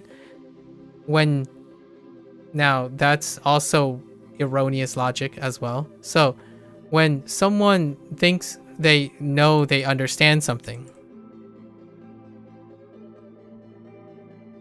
it's not guaranteed that they understand the way you want to understand it. So you're evaluating based on the idea that everyone else is understanding it the same way, therefore they think they understand it. I can tell you, in my opinion, again, lots of low sample, that when someone says they understand the fundamentals, they ask about the fundamentals. And guess what I do? I ask another student what the fundamentals are. And it turns out their understanding of the fundamentals was not mine. So despite you thinking that it's a fundamental concept, like right now we're talking about a fundamental concept. So like this, for example, learning SRS. How many fundamental concepts have I rehearsed or presented in this digression today? I can name like 9 of them right now, but they wouldn't be fundamental if someone else think they're not fundamental. So when you think that you have a question that's covering fundamental, it is either going to be review from the person that already knows, which is not a waste of time because we already talked about application, and retention. So even if they do know their fundamentals and they clearly show the understanding, if they care about the class, they would be able to add to it or understand what could be confusing about it. So to me, when I have an excellent class of students, they do not accept that their fundamentals were like, what have spent a long time looking at this one word on the screen. So now I wonder, what word is it? What do you think the word is? Mika, like, hear me out. I'm trying, I'm being devil's advocate here, but I'm being angel's advocate more like it. When you ask a question, you are giving the other people the opportunity to check if their fundamentals are correct. If you're worried about boring someone else, that person doesn't belong in the class. Like, what I mean by that is, for better or for worse, if you ask a question and there's a person in the class that said you're wasting their time, they know the fundamental, ultimately they don't belong in that class. Because if they're too apathetic in reviewing fundamental concepts and knowing what can trouble other people in the fundamental concept, they don't care enough about that concept. So they will learn later when they have problems and they try to ask a question, they're going to avoid it. And in my opinion, they are more likely to fail in the future. And they're not going to care about it enough. You, on the other hand, know how to ask a question despite other people's opportunities to get annoyed at you. You're seizing an opportunity, and that opportunity also creates opportunity for others. So when you're asking a question, and if you think all the classmates know it, there's one way to find out. And for me, I like to test my professor instead. For me, at the other end, if you were to ask a question and you say, it's a stupid question because I think everyone knows, you ask me that question, I'm going to get one of your classmates to answer it. In fact, I will help you with that. If you were bold enough, you could ask another classmate to answer that question. But I can relieve that obligation and I would pick another classmate to ask that question. And then that person will try to answer it, right? If they know it, they would be prepared. And if they struggle, I would get another classmate to answer that question. And all the while, I will add my ideas to those people's answers. And then in the end, by the time we end our discussion about the question, all the classmates would be at least aware of all the ones that were expressed. So not only would you find your answer, you will also find your two classmates' answers and my answer. And hopefully that gets you a better odds of answering my question in the future, because you have 3 ways to think about it. Even 4 ways. Your way, your 2 classmates, and my way. That is the Anki card that you're making. Only you are the only source of the encoding. Most classes, out of the 20-ish classes, the ones that are most actively in discussion are significantly higher to perform better as a whole than the ones filled with absolute silence. So I've often took this to heart, and if I can't get my class to get engaged in it, regardless if it's not knowing something or knowing something, then ultimately they would likely underperform compared to overperform. And it has nothing to do with their brilliance. All of them are straight A students. Most of them came from Ivy League colleges, because I worked at a top graduate university. So it's not like they don't learn things and can learn on their own. The idea is they don't listen to each other, they don't care about each other, and they don't work together very well. And that's the one thing that they can improve upon, because if they are already the bee's knees, where else are you going to gain more edge? How else are you going to improve yourself? From others, because others have ideas you don't. So the most growth by the time you get to graduate school, right, or go to med school, is probably from your other peers. Otherwise, why are you going to a university? I mean, I guess the other way is you're learning from the professor, right? You're hoping the professor also gives, but the professor is one person. You have hundreds of classmates as well. And it sucks because most students get to college and they hate group projects. And it's not because the group project is boring or the professor is boring. It's oftentimes every single student nowadays, in my opinion, not every single, maybe 8 out of 10 students, operate on the realistic, it's true, operate on the realistic expectation that no one cares about anyone else. And you're at a university. And this was still kind of true before the internet, when I went to college. You know, before social media. But it was much less. When I walked into a classroom, everyone is asking questions because everyone has those same questions. And the idea is, when you have a friend that asks questions, it also means you can also make friends with them. Like, I was too young and naive. I was still like in myself and I had poor communication skills. Eventually, I became the person where when someone asks a question, I want to talk to that person. So like Mika, when if you expressed your answer and your question, that means you might find someone who also has the same problem you have and they want to talk to you and also work through it.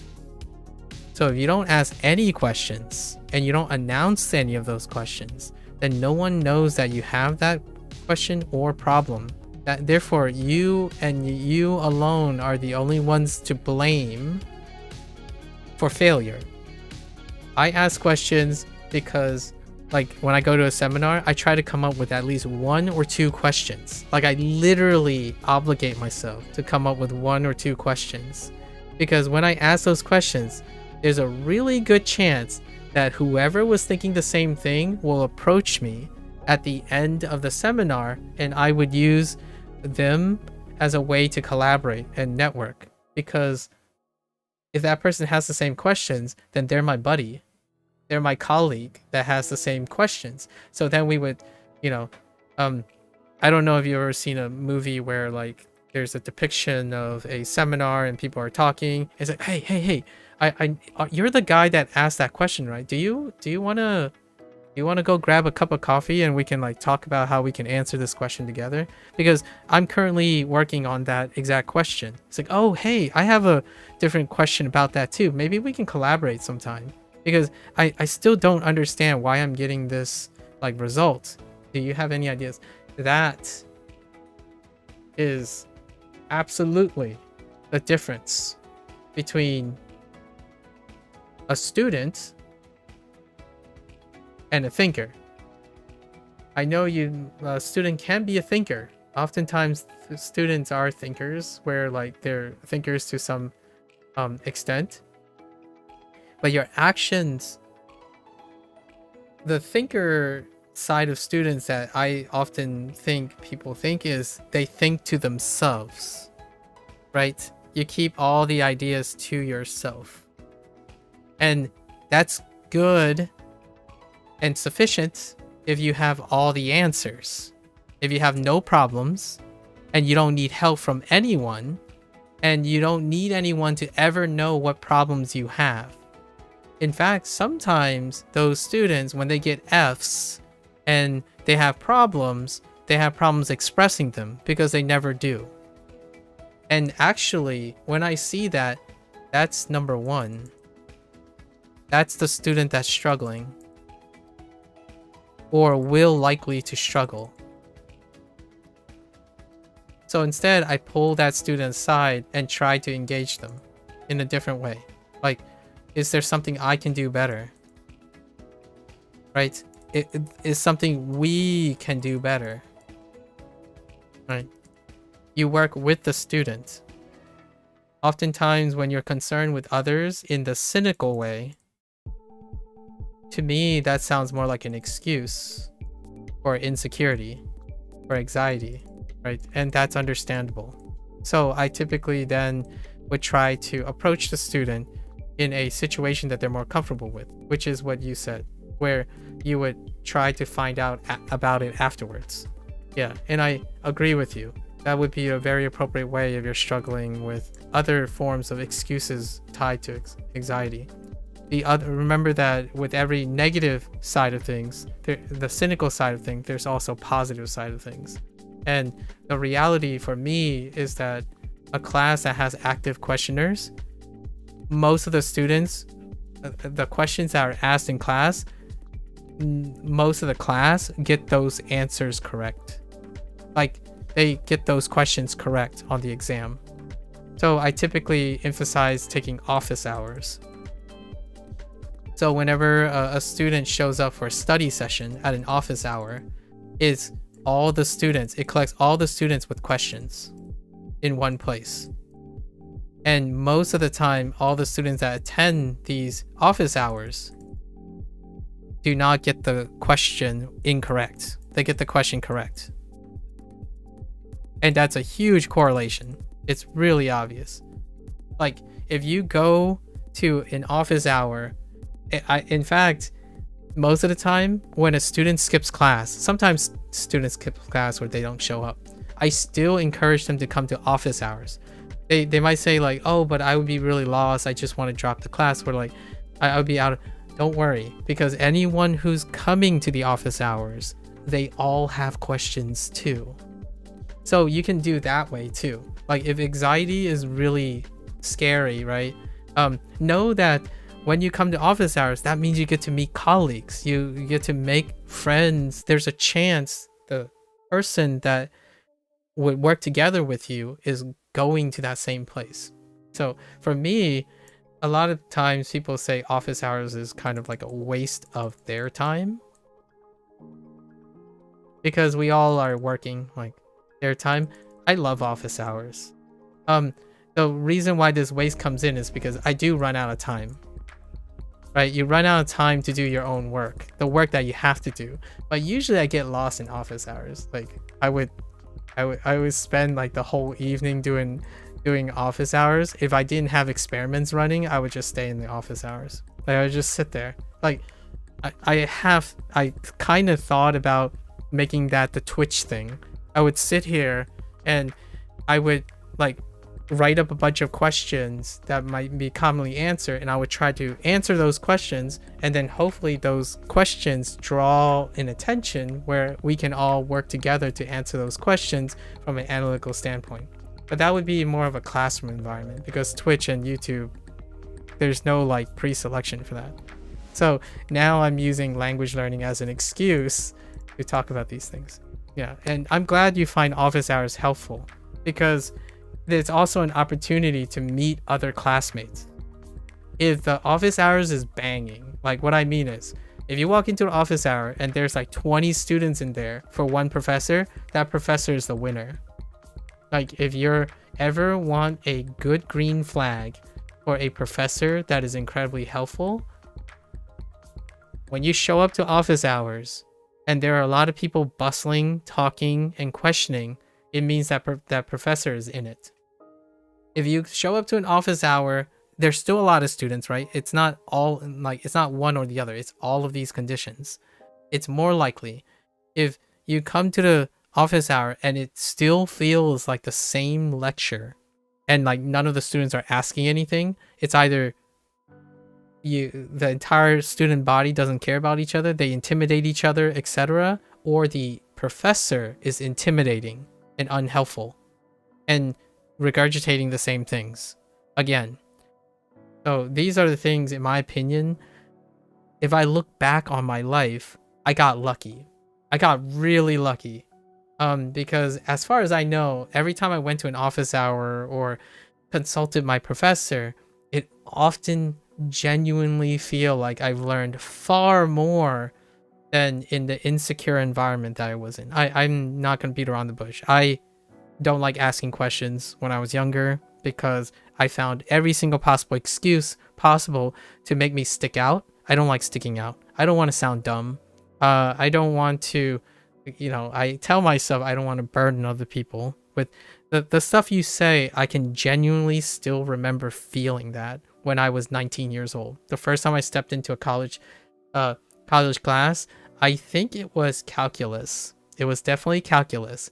And I didn't ask those questions. And I got those questions wrong. Like very, very wrong. In fact, that was the first time my 4.0 was challenged. It was calculus. College calculus kind of humbled me. And ever since then, I'm like, if I have this question, I believe I belong in this class. I must believe that to be taking this class. So if I'm asking a question, that means it is valid, and someone else out there must also in the classroom must also have this curiosity. If those people who know the answer, if I ask the question and if they're kind-hearted enough, they would come to me at the class and help me out. It's a way to indirectly ask for help when you don't want to if you feel uncomfortable asking directly for help. So being seen when you need help, right? When you think you want help is something that's part of expression and communication. You can make a stupid question sound less stupid as well. That's one thing you can control. And usually that's how I went about it. The example that I gave about explaining Duolingo, like, oh yeah, how does Duolingo work? Like if I'm asking a stupid question to someone who's uneducated and doesn't care about you was someone who says Duolingo is garbage. And I asked them, I'm not going to say it's a stupid question. I'm going to ask you, how is it garbage? And that person, if they come back at me and say, oh, well, that's a stupid question. Everyone knows Duolingo is is garbage. Like, okay, can you explain that to me? It's like, but it's a stupid question. I'm like, I only see one person who is very stupid here right now. And it's one person who can't explain why and how they're telling someone a fact and they can't explain it. That to me is the ultimate challenge of showing who really is the stupid person. It's not usually the person asking the question. What was the character though? This? Let's break it down, right? I wanna show you something about the radical things. So this is a wheel.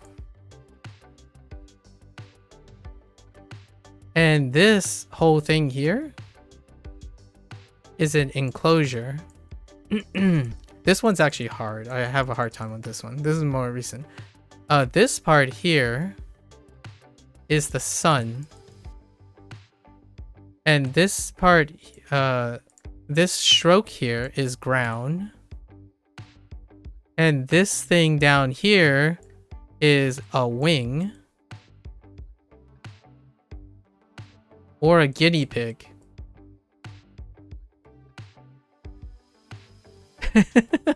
And sun is sometimes also used for day and daytime for me. The shortest path to the fewest things that I have to remember is if I treat this as wheel plus enclosure. So we're going to use that. So we're going to combine all these things here into enclosure. So it's wheel plus enclosure. And I test myself. So do I know anything about wheel enclosure? I know that Charlie Brown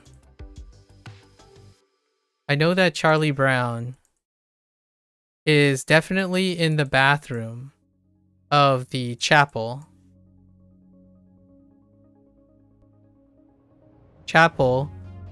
Hanging out in his makeshift enclosure because he has no friends. So he's just hanging out in like the stall or something.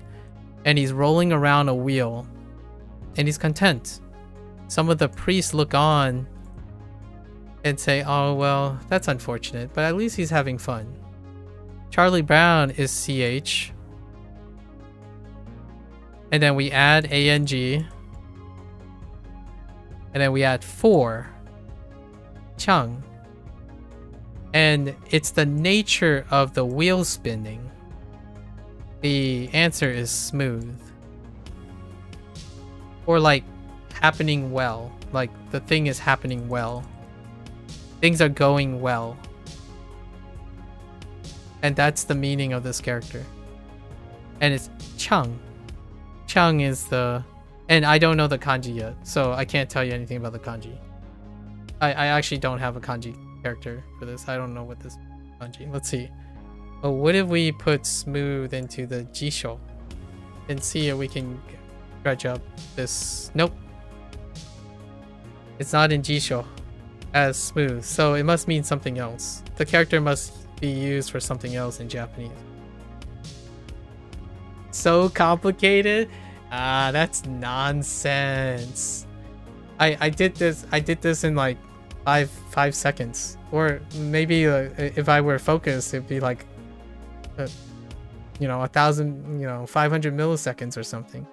I think in another year or two, you and I will look back on this, and you will be busting out a lot of things too in your own way. Remember, like, I want to remind you, this is what I've been practicing. This feels way more complicated than me staring at an Anki card and keep getting wrong right now. No. Wait. But Mika. Wait, let's equivocate. So I've been doing this for 301 days now, and I've done it for an average of 2 hours a day. So we'll revisit this. The moment when you finish making Anki cards for 600 hours, I want you to explain an Anki card to me. Like maybe you can give me a screenshot of an Anki card, right? And then I can try to figure out all the stuff in it. And you can see how easy it is for you. Like, I really truly believe if we make things equal, if you spent 600 hours making Anki cards, I think you would be able to explain whatever you're creating in a split second. Well, keep getting Shin. Oh, okay. Shinsetsu wrong today. I see. What do you have for Shinsetsu?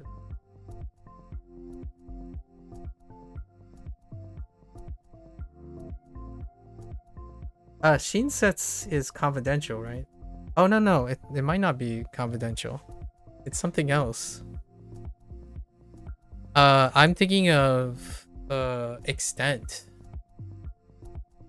It has something to do with cutting your first. Oh. That's right. It's kind or gentle. Yeah, that one's weird.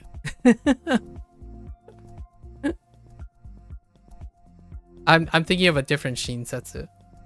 Noted down in that way, the individual kanji notes or the note to help remember this. Yeah, what are you doing right now? Where are you getting stuck is what I am interested in.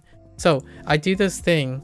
I can't describe it in this moment, but blank your mind, right? Think about cake. Think about keiki, right? Let's just say, think about keiki for a moment.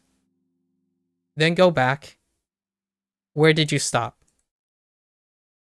So tell me what, like, are you able to describe, like, you went from keiki, and then you look at it, and you did something, and you stopped somewhere. Where did you stop? And then do your cards answer that? That's kind of what I want to know. Like, what information do you think you're using to stop it from happening? You're getting stuck remembering the pronunciation despite having a good quality note about the pronunciation. Oh. And which one is it? Is it the shin? Or is it the setsu?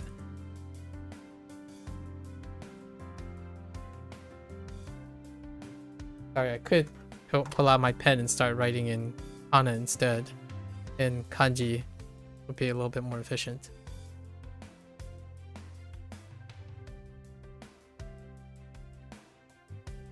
No, like just remembering the word shinsetsu. Yeah, I know. So you knew the left as Shin, right? Oh, okay, hold up.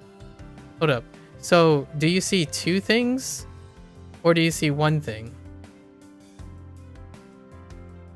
Do you see two kanji? Or a single kanji? Because I see two kanji. Shin is the left, and Setsu is the right.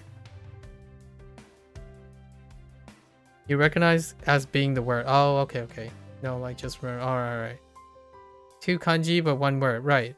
So if it's two kanji, then they both have separate sounds.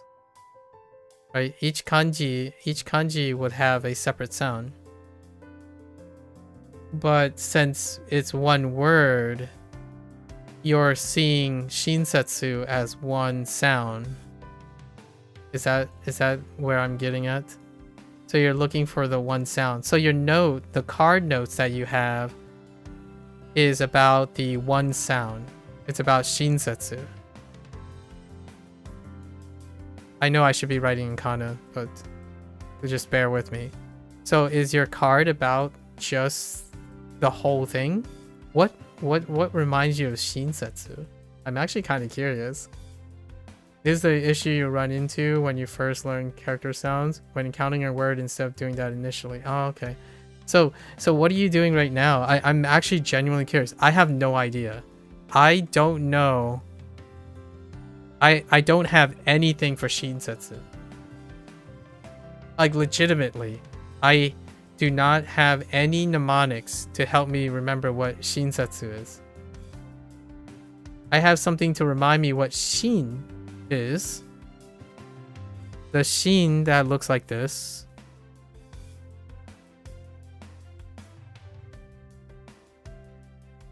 And the setsu. Or sets that looks like, that looks like this. But I don't have one for shinsetsu. Oh, you just thought it sounds like shiny sets because you like the set is special and you think of kindness as how a shiny set stands out, you guess? Ah, I see what's yeah. So, may I, so you did a near rhyme, so shinsetsu, which is, I don't know how you visualize in your head what the sounds are. Usually I see this, right? So shinsetsu, then you're like, oh, it sounds like, so we have a near rhyme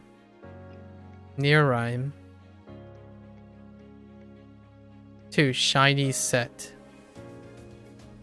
That's great.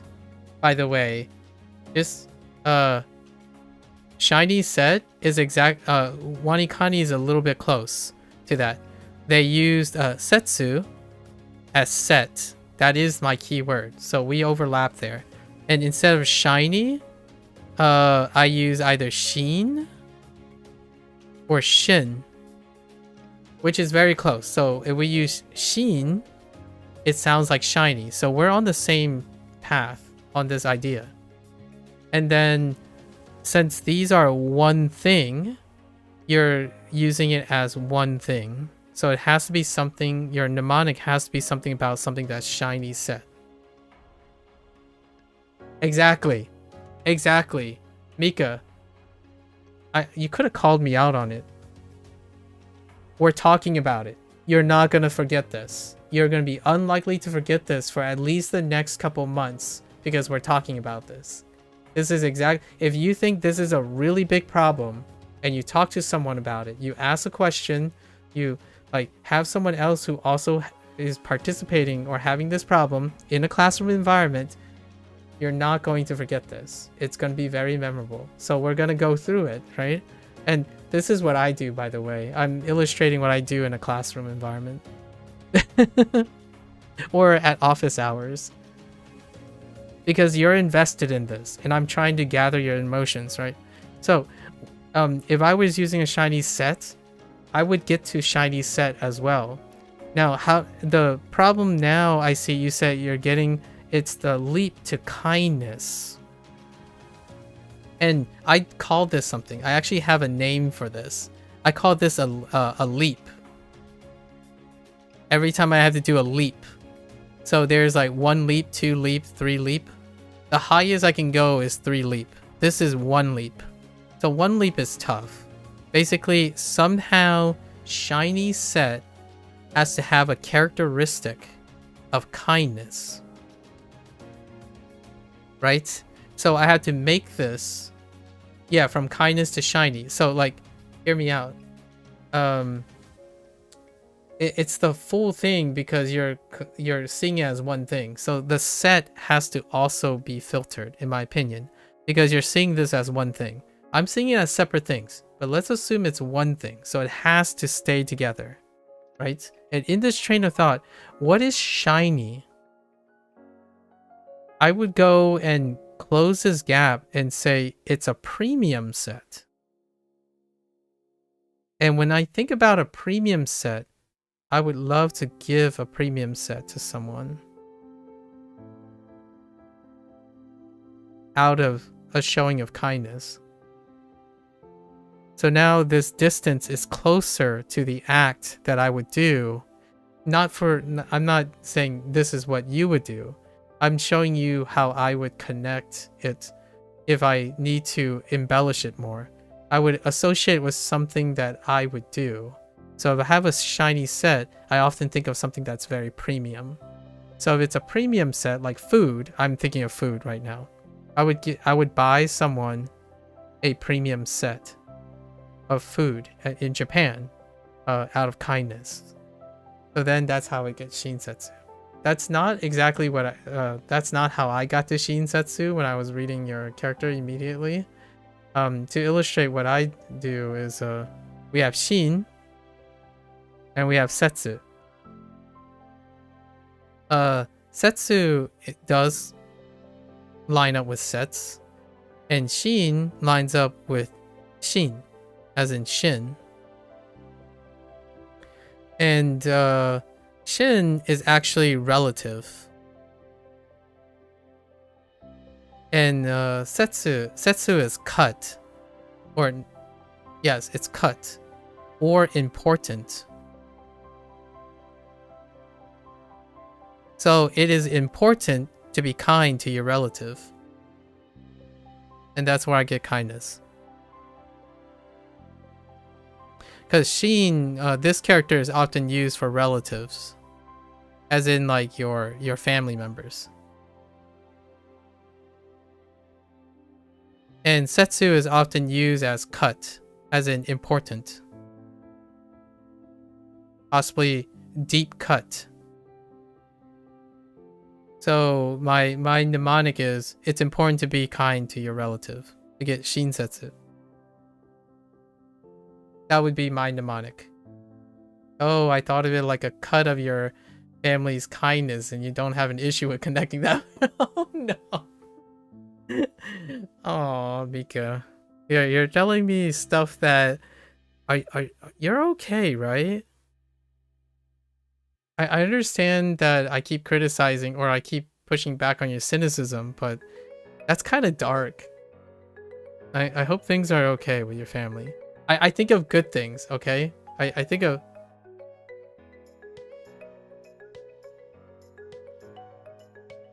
Like, what I mean is, I don't think it's a cut of, like, okay, maybe I'm misunderstanding.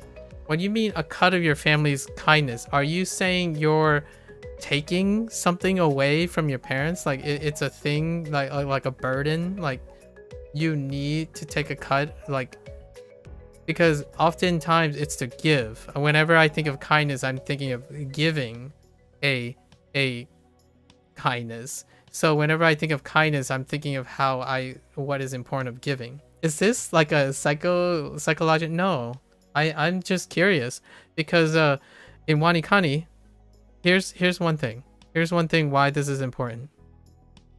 Right? WaniKani, when they use emotions, both of these actually use emotions.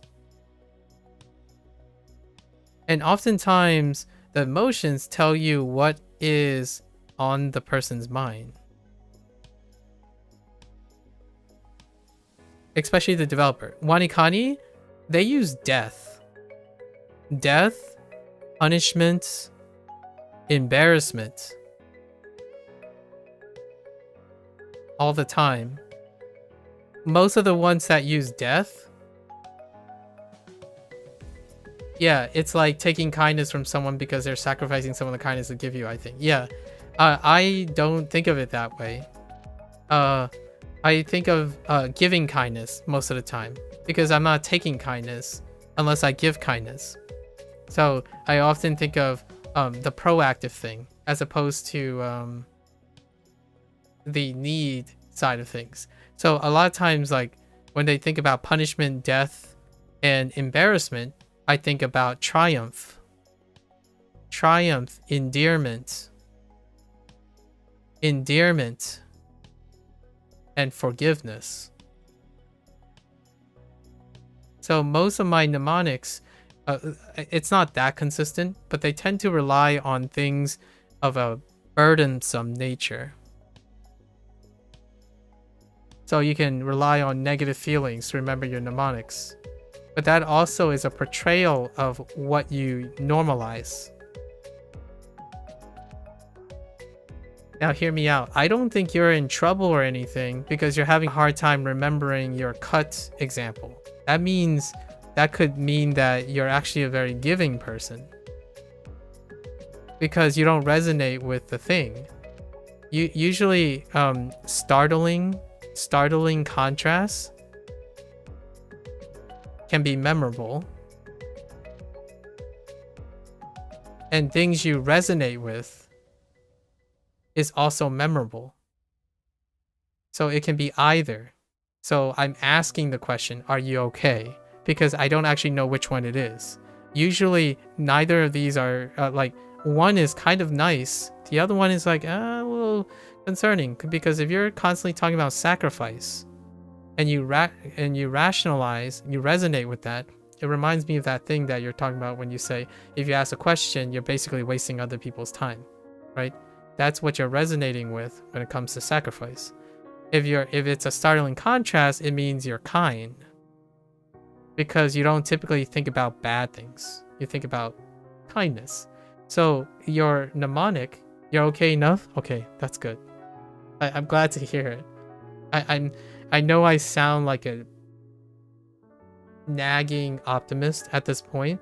I'm trying to offer a different perspective. I think the perspective you're representing is pretty good. Like, it's consistent, right? It's often dealing with sacrifice, other people giving, like doing you a favor for your actions and whatnot, and not the other way around, or you being able to do something and give something else, right? For me, the most important thing, or the cut, is that I'm the one who's willing to give kindness. So no, if you are asking kindness from me, you're not getting a cut of my kindness. I'm giving you kindness. It's not a sacrifice. It's not a sacrifice because it's something for me to give you.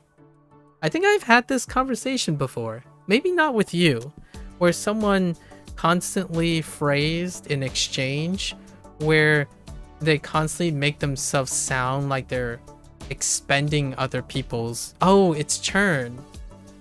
The kid that was just here. Churn is the guy.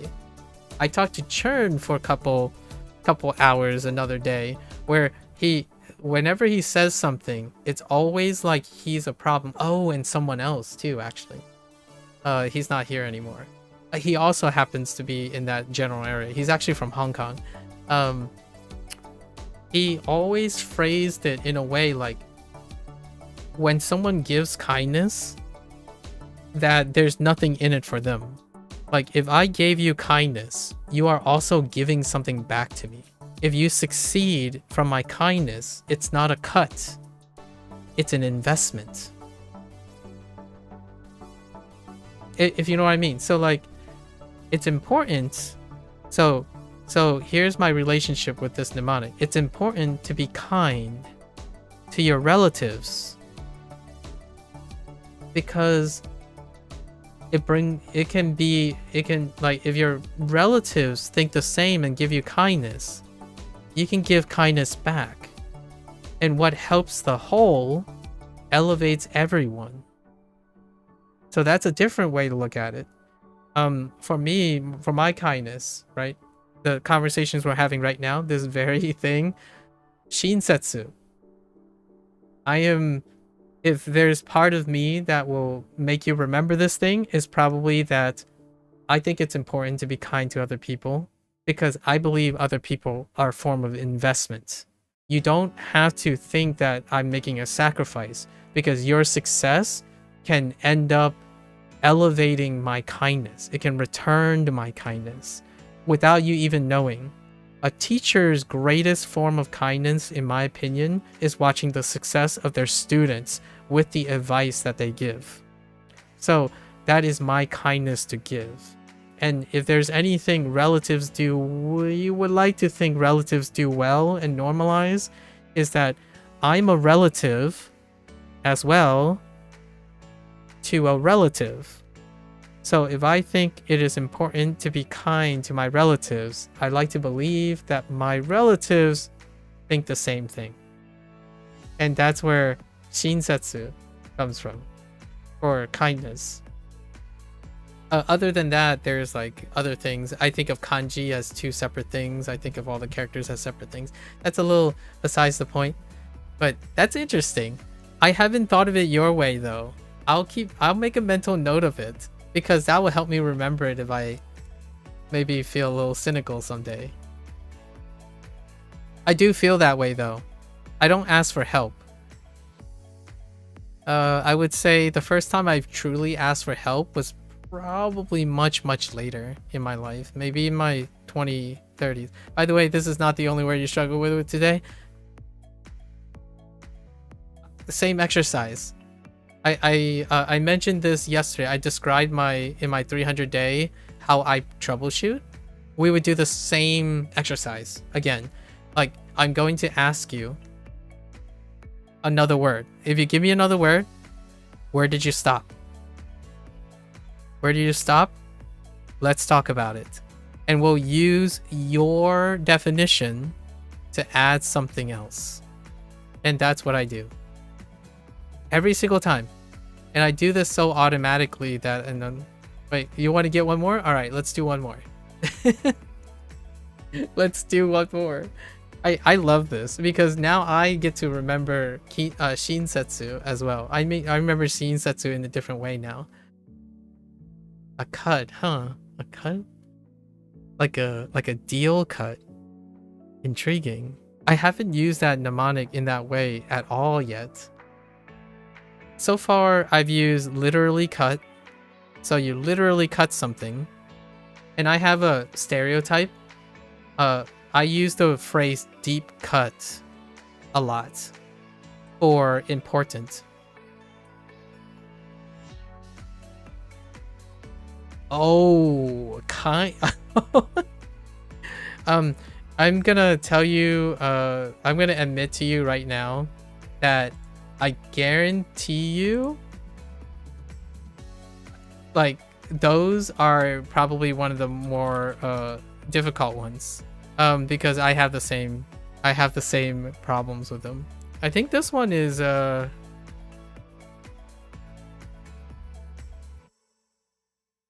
was relative.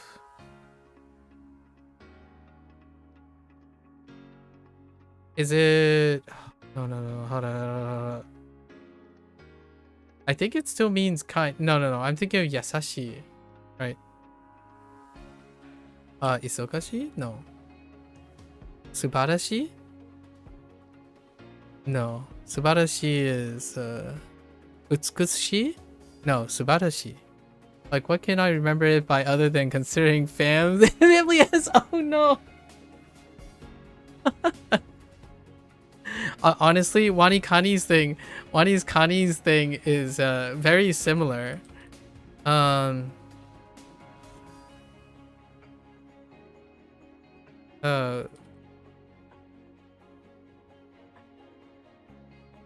What is the read that you have written for that? Is it shibarashi?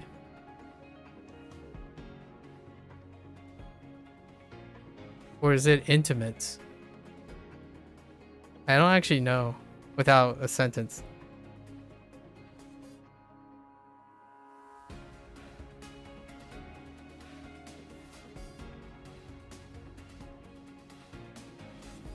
How do you tie that with the meaning of that character? I don't actually know. I think it's intimate, right? Or it has elements of intimate. And the way that was tied was you guys know each other so well that they use the word like taking a poop. And the poop was you know each other so well that you're okay pooping in each other's presence. Yeah. When people can see each other poop, then they're intimate. This is WaniKani's mnemonic. I didn't come up with it. I thought it was funny, so I kept it. So it does sound it still uses the poop part, but you're thinking about a personality. You could think of it literally as pooping. And I'm using a euphemism, obviously. We're talking about, you know, taking a crap. But, you know, intimate people can see each other poop. Or share a bathroom. Yeah. WaniKani did that. And they use the word. Like, they refer to in order to get it. Yeah. I don't know if that helps you or not. I'm gonna be honest, I've never been in a room where someone was taking a poop. I've been in a bathroom where people were throwing up from like alcohol poisoning.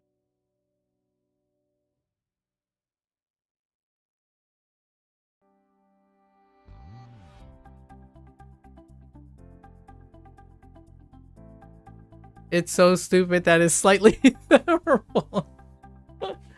WaniKani uses juvenile humor as well. So like what I mean is they talk about poop when they can. And they talk about swear words when they can, like indirectly. I find it very I can't remember things like that a lot. Occasionally if something sticks out and causes a laugh, I would keep it. Or I would at least try to keep it, I guess. As a practice. I would use it as a way to practice.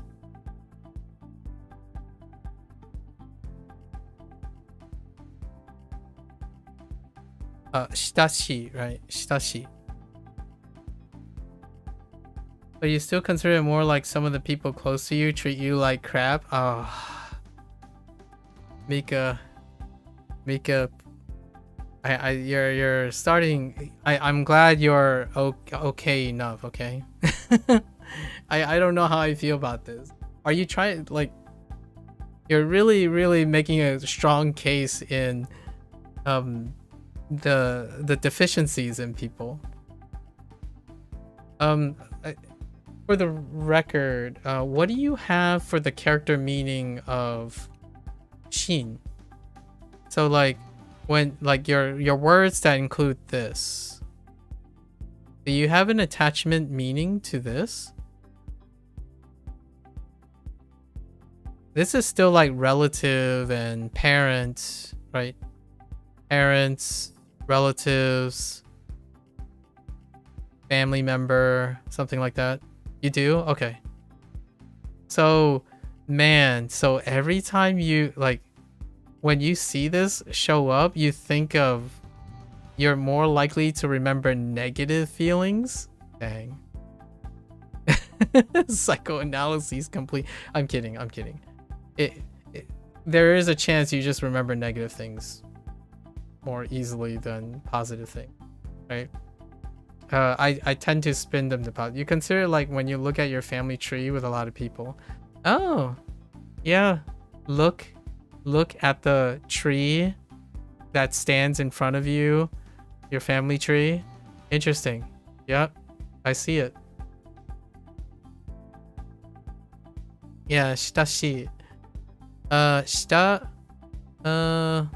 What is here's my mnemonic system. So I have a different mnemonic system from WaniKani. So when I see this, so let's write this out. All right. I can show you what I do, obviously as a form of comparison. So I see, whatever I see is, here's the breakdown. I see eagle. I see an eagle. I see she or sheep. Right. I see a guard or a stand. I see a tree. And I see a either sea or a walking eyeball. So when this is for mnemonic construction. So it's not for memorizing. It's more like for mnemonic construction. So what can I do to construct a mnemonic, right? And I also see shin or shin because I know onyomi before I know kunyomi. So this is all coming into it. I always know the onyomi before I know the kunyomi most of the time, like 99% of the time. There are a few exceptions. So if I was creating a mnemonic, I would start with the subject. I can just take the sheep. So the sheep at the tree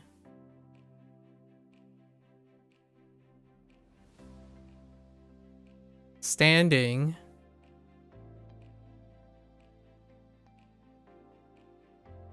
and watching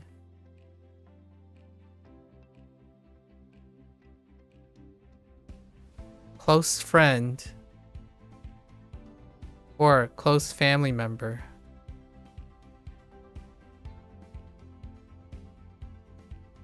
is. That's my mnemonic system. Oh, right. I didn't add the actual read, right? So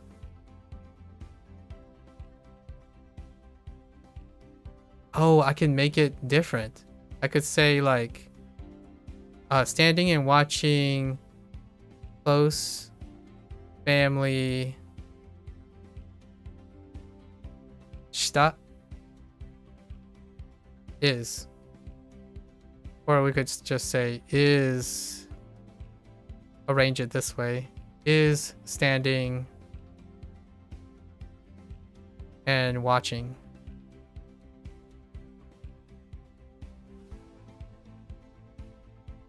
Right? I can add shin somewhere, or sheen as well, if I want it. But it use subject, position, object, and then verb.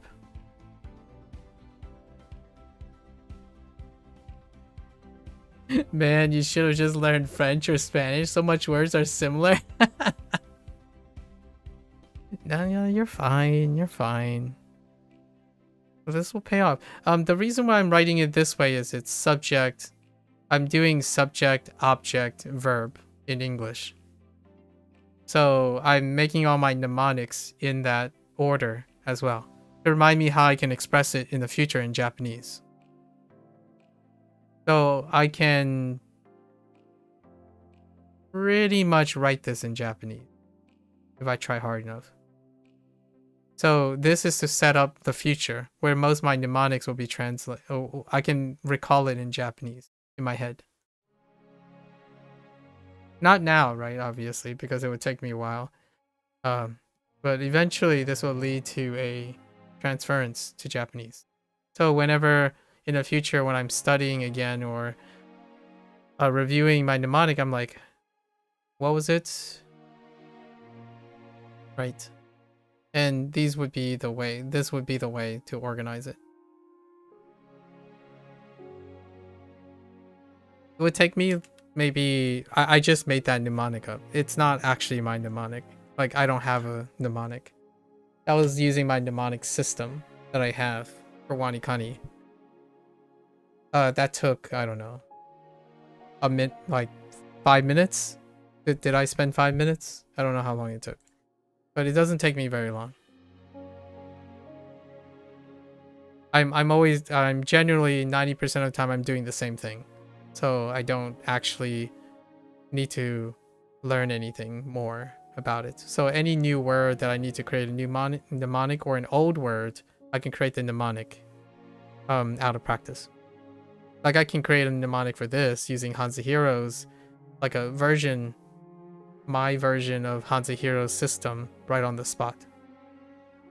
Instead of using like Charlie Brown and stuff, I could use a different character and mask something else.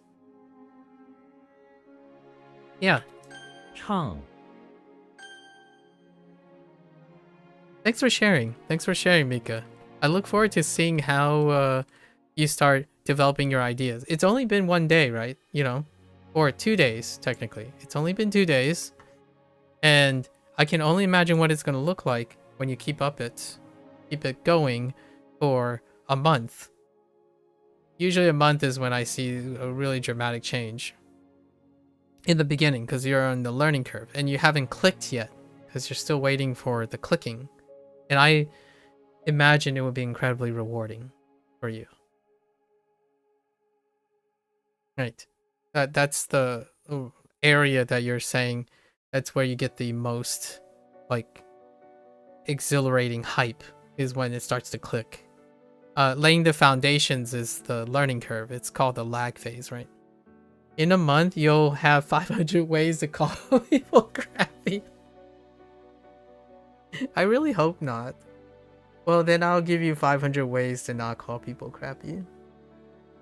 Perhaps that's the thing, that's the relationship we're gonna have in the future. I'll find 500 ways to twist your words so that people are not as crappy as they sing. Right. I think... No, I got one better. I hope that in like a couple months or a month, you would have right not all ways that people are crappy, and that would indicate to me that something nice happened. Sway, the person I met the other day, like 3 days ago, who's in the Philippines, who's learning Japanese and computer science and want to be a game developer as a hobbyist. He or she or them has a way to file people's things that they learn from sources. They would create a folder on their computer, and whatever like word they encountered that is learned from that person, they would put a document in that file with their name on it. And that's what they're doing. So in a way to reflect that, if you get stuck on something and it deals with calling someone very negative, I will offer a way to twist those words to make it positive. And that could be a separate, distinctive flavor of understanding my perspective, right? I genuinely do try to see the best in people. What they did and what they have done can be seen as bad and good, right? Like I'm not saying that I don't see bad people or I don't see people doing bad things. I do see them. However, I often want to be productive and constructive for the future of that person. So future is often, I try to keep it bright and hopeful, despite if their past is dim and miserable, or maybe even malicious, or that's kind of my mantra. I can write bad things that have happened before, like people die. That's a mnemonic. You can make death about death because people do die. They die every second, right? Calling people crappy. Oh, you. Oops, that's the wrong type. 悬什么？悬出悬殊，成绩悬殊很明显。悬殊是什么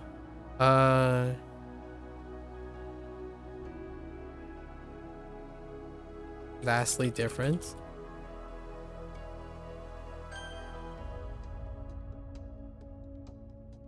Oh, right.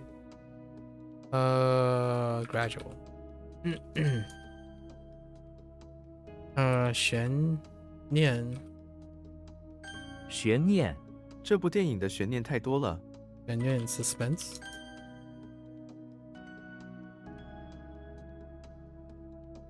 啊踏， Upon. Oh, I screwed this up.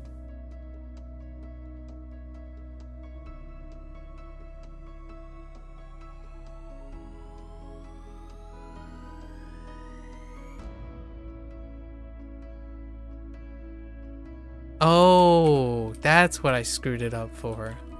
障碍，他的信心帮助他克服心理障碍。Maybe like obstruct, get in the way. We'll say like barrier. Obstacle is fine. Oh, and this one, 我觉得且且 moreover, I have 4 things that I have to update so far. I wrote this incorrectly. 心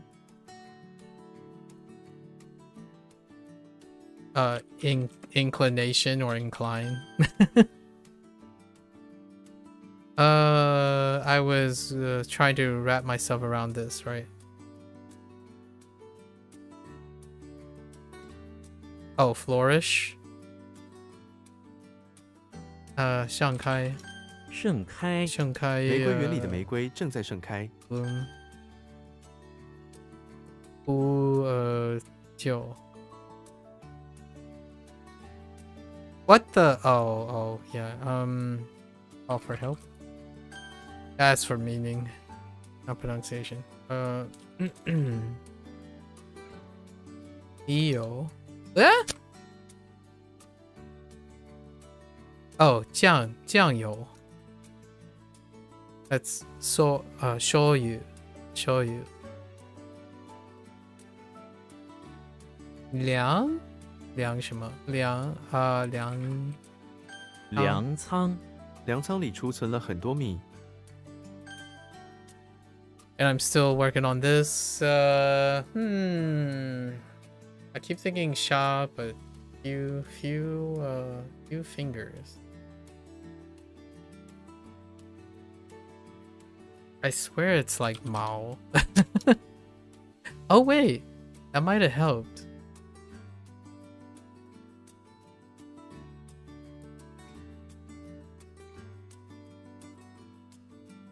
Maybe not. 喜，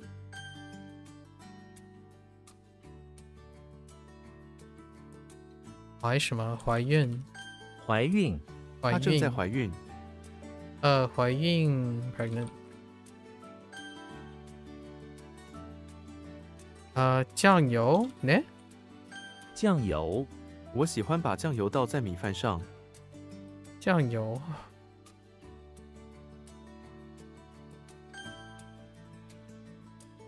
津津有味。津津有味，我们津津有味的聊天。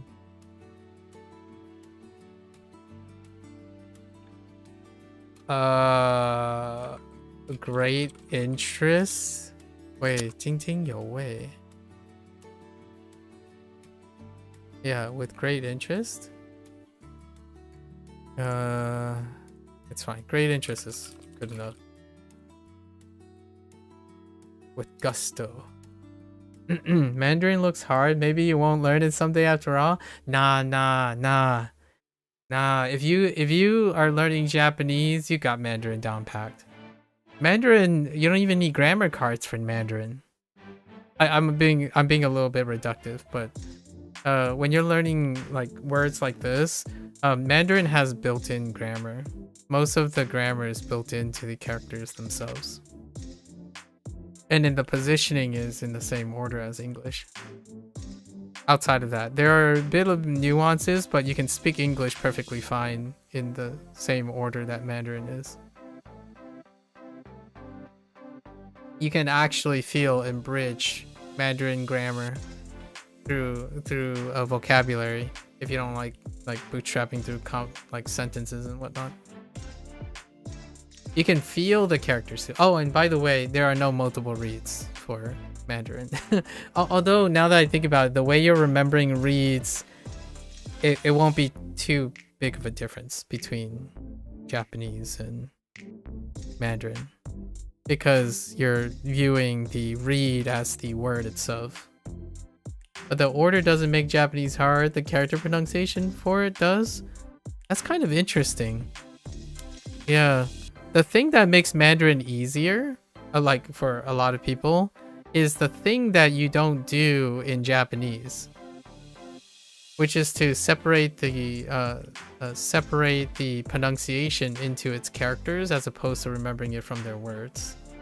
Like in Chinese, if you do it, you will remember way less. You will need to remember way less because there's only one read per character with a few exceptions, or like with a very minor exceptions. Like it's significant, but it's still minor exceptions, and those come from like very frequent use, so they kind of solve itself. And then the other thing is that every character kind of looks and feels like the reads over time. Like this, if I don't know anything about the character, I could guess what the character would sound like. Like this would be like, it looks like Xing, but it could be close, right? Or like this character, what does this character kind of remind you of, right? Actually, I'm having trouble with this character.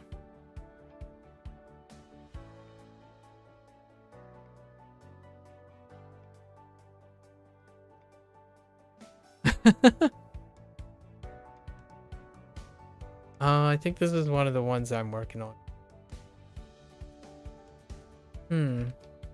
What are you?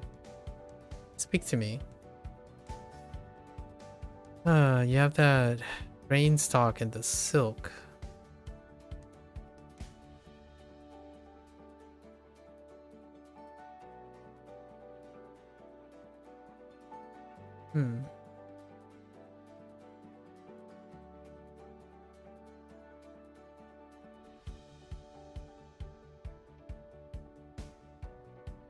I know I made something for you.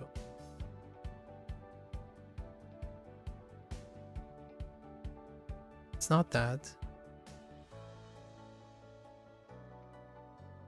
It's not that.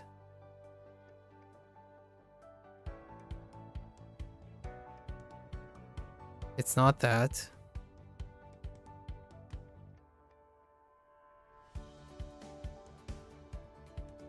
I don't know, I guess we're gonna type something for now. Oh, do I know the meaning?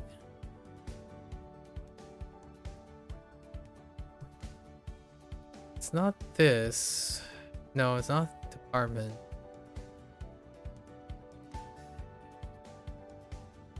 Yeah, we're gonna have to add something. You, my friends, are weird. Come back. But what happened here? It's probably I. Hi. It's mugwort.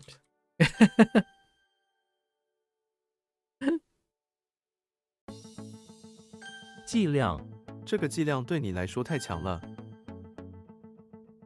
Alright, we're back here again. It's not that. Yeah, it's not that.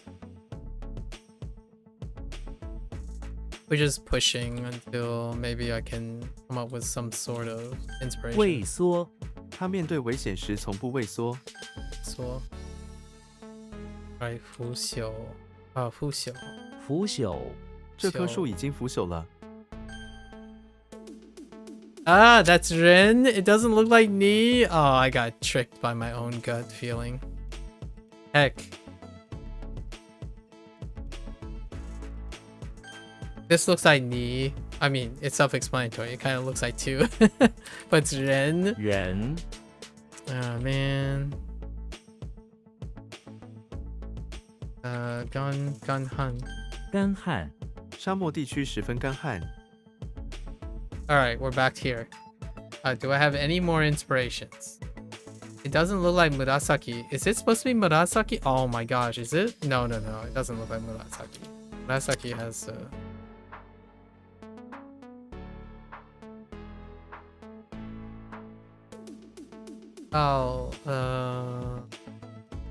报仇报仇他们在计划如何报仇。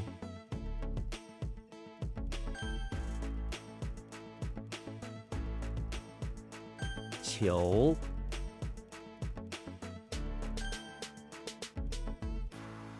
We got the textures blocks too, by the way. The textures blocks. Heck! I typed the wrong thing.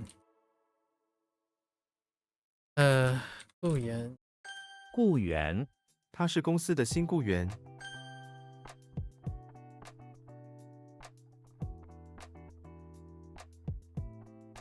旱灾旱灾这次旱灾影响了许多农民。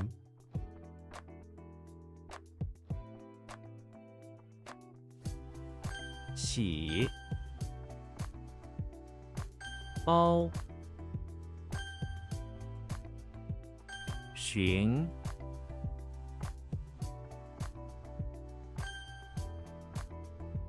So we have two characters right now that's giving me a go.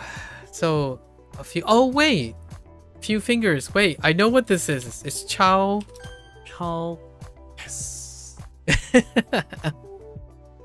It's a copy? Oh man. The mnemonic came back. It's fine. Okay. Ah, that feel good about scrapping through your mnemonics. The mnemonics paying off. Feels so good. Yo. 做什么？幼稚园 which is the same in Japanese. 幼稚园我儿子去幼稚园上学。 Yeah, 有 and then the middle is 鱼 鱿鱼 游鱼营 游鱼营 Oh, I can't untone my right now. I can't untone my pronunciation. This is kindergarten Japanese as well, and the only mix up is in. This is in or n. Sorry, this is n, and then this is yo, and this is you. Yo yuing. I can't untone at the moment. It's fine. I didn't learn kindergarten yet. I just I know that this would probably check out for Japanese probably. Most of Japanese is formal words. Like a lot more formal words are all conserved from Chinese, and they're quite close. A lot of the they near rhyme quite a bit.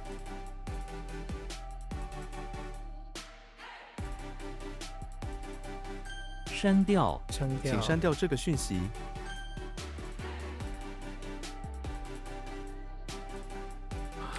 跟什么？跟 hand mountains？跟卓哦奔卓奔卓不是跟文字文字这里有很多文字。 Like something like this will probably be different in Japanese.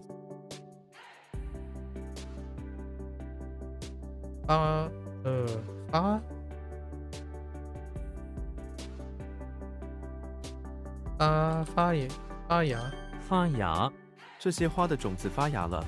Oh yeah, sprout. We're back here. Do I have anything with silk?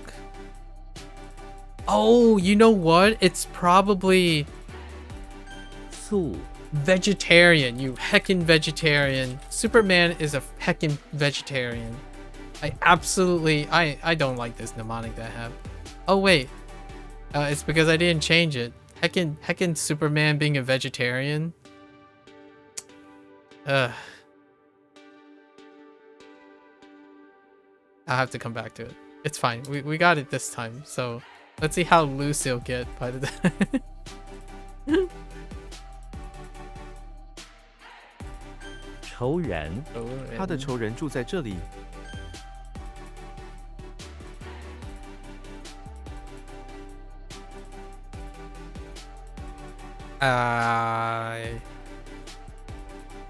香树 桑树 一 Are 只猫 tones 在桑树 tricky? 上。 They are, if you are worried about pitch accent, tones are not tricky. That's my best relative to what your experience is. If right now you're constantly saying, oh yeah, can I hear the pitch accent? Do I really want to work on the pitch accent? Tones are less tricky. If I have to say something, like oftentimes tones are gross, not gross as in like disgusting. Tones are like significant, as in like there's less, you need less sensitivity to it. You do go after pitch accent, yeah. So if you're already going after pitch accent, tones are less sensitive, as in you'll notice them even more regularly. Like it's easier to notice them, and they're fixed with some tonal flexibility, but it's not like pitch accent. Pitch accent, you're working, in my opinion, it's a lot subtler. Pitch accent is way more subtler. Tones get closer to, if you're listening to English and you listen to someone who's very animated. I don't know how animated I sound. My English might sound a little bit animated. So, you know how sometimes my sentences kind of like elongates and dip and whatnot. That's how you're gonna feel like you're gonna speak English in a melodic way. It kind of sounds like you're singing most of the time. It's like the closer thing to singing. So like 一双 right? 一双狗 一双 no 一双猫 that's a 猫 maybe 一双猫在上树上 so once you know the sounds, you rarely have to worry about pitch.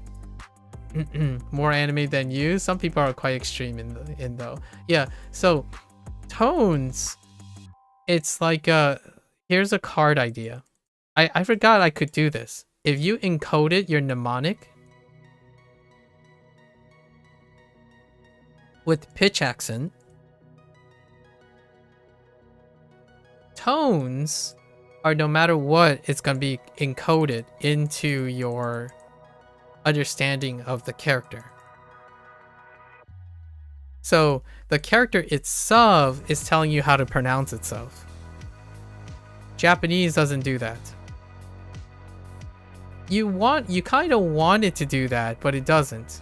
In Chinese, it's encoded. So no matter what, so since you're looking at words and you're seeing them as one thing, or a character as one thing, this will always be shu, with a few exceptions. So the tones are just remembering the tones. So like the moment you remember what it sounds like, the pronunciation fills itself up. So like shu will always be shu, shu, and shu. So when you look at this, it's like that's shu. That's it.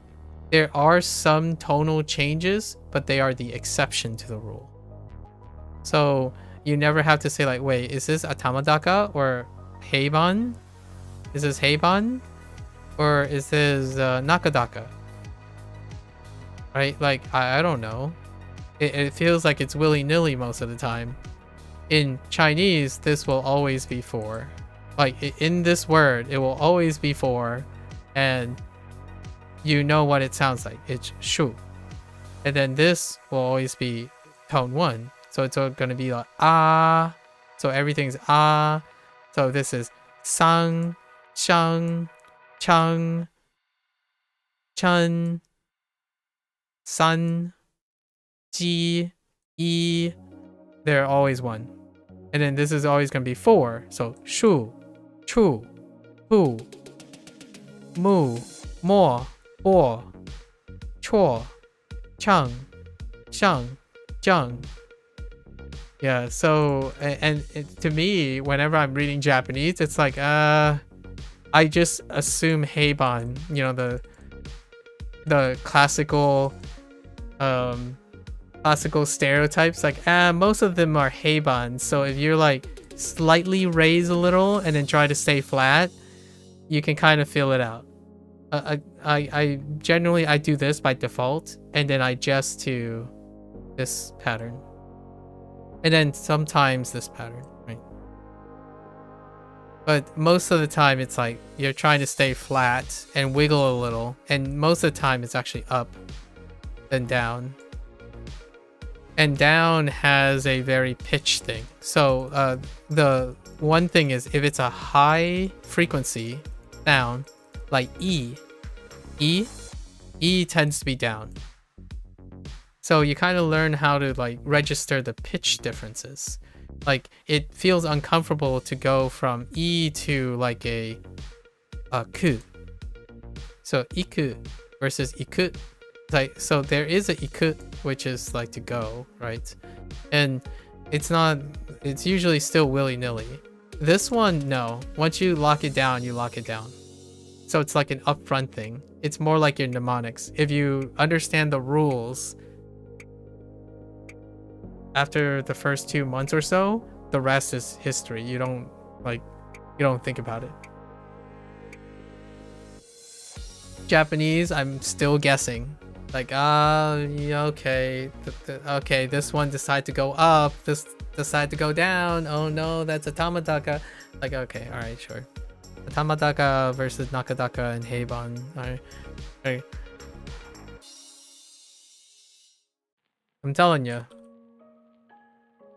I don't want to discourage you from Japanese. I think the reason why I like talking about this stuff is because I'm learning both at the same time. And it helps me pay attention to different things between Japanese and Chinese. Like right now, shu is probably still tree to some extent. This one, I have no idea what that is in Japanese. Oh, and for the record, I started both HanziHero and WaniKani, like they're only 1 week apart. I actually started HanziHero 1 week later, but I do know 3 times more characters in Chinese than I do in Japanese, in traditional Chinese than in Japanese, largely because the way HanziHero's system works and the way it jives with the way I work, I can learn 20 characters on a daily basis. Oh, you learn Japanese regardless you wanted to pick up Mandarin in a couple years, but you're still slightly on the fence about it? Okay. What I mean is, oh no, but I'm not talking about learning Mandarin. That's a different story. I'm talking about I don't want to discourage you from learning Japanese, because you mentioned the whole Spanish and French thing, like learning a different system as opposed to like learning a system that's more closer to the Roman system, using Roman characters or something. Which, by the way, I do have Spanish and French on the docket. Actually, I know quite a lot of Spanish. I would even say that the Spanish saves me like the first 3 or 4 months of intermediate, like getting into intermediate. I just haven't made enough time. There hasn't been enough time yet. And then French is on the docket because Bree really likes French. And Bree likes talking about how learning things are. So French could be acquired very quickly if I had someone that I talk to on a regular basis about French. Right. the more you talk about things, the more likely you're going to remember them, in my opinion. If you're not gonna speak Japanese, you can at least talk about Japanese in the meantime. And I'm learning Chinese, but I can talk about Japanese anytime I'm learning Chinese. That's pretty much the gamble I'm taking. Oh, you just feel like you made your life harder by picking Japanese, although you did previously do some French, Spanish, Latin, Greek, but it wasn't because you were interested. So, okay, like high school stuff. Or like education related stuff. Yeah. I like Spanish. Spanish is great. In fact, most of my pitch accent related things and pronunciation related things for Japanese came from Spanish, which you probably already heard before. Japanese doesn't sound alien to me, nor making the sounds and stuff that's in Japanese. If you're combining Spanish with Mandarin, you get Japanese. And actually, I think English does all the languages, because I spent most of my life listening to Japanese speak English, and also Chinese people speak English, and Spanish people speak English. So what I'm very used to hearing English being spoken by the accent of their parental language. So because of that, I know that English can accommodate those languages. So if you use Japanese pronunciation and you're still trying to speak English, like use English, it's still intelligible from their accents.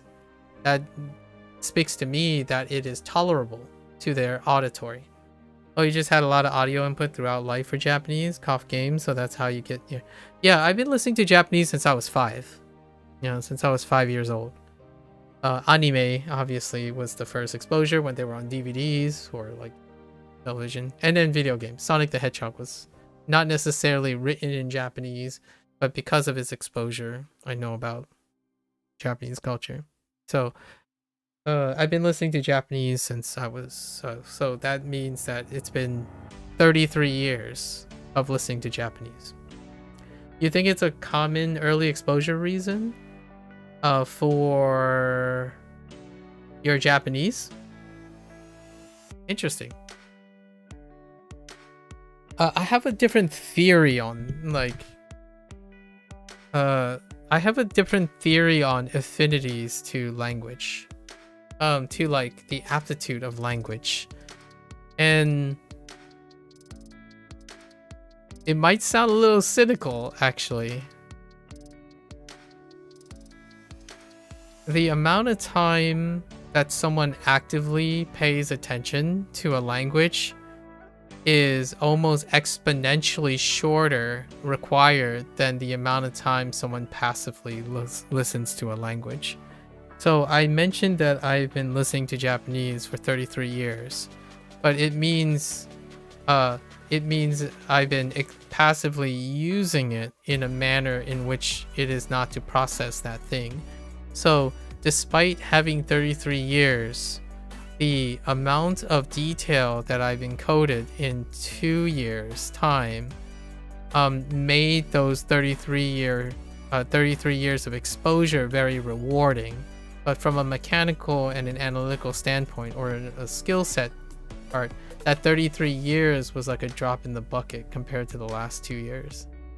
And that's kind of both a good and a bad thing, however you want to look at it. It demonstrates how powerful someone becomes when they become older and more experienced at connecting the dots and learning. So you take advantage of all your experiences very well when you become a very trained adult. It's something that an adult can do, but a child cannot. Like, there's this common misconception that children learn languages very quickly. Do you know how long they spend using a language before they can learn how to form a sentence with proper grammar and write it with proper grammar? Like, it's the stereotype is most people cherry pick the aspects of being a child without the context of the child, right? Like right now, in this very moment, I have worked on Japanese and Chinese for over 2 years now. I'm expecting to be an intermediate level in these two languages. When was the time that you became an intermediate in English? How long did you think it took? Because an intermediate in English is barely middle school.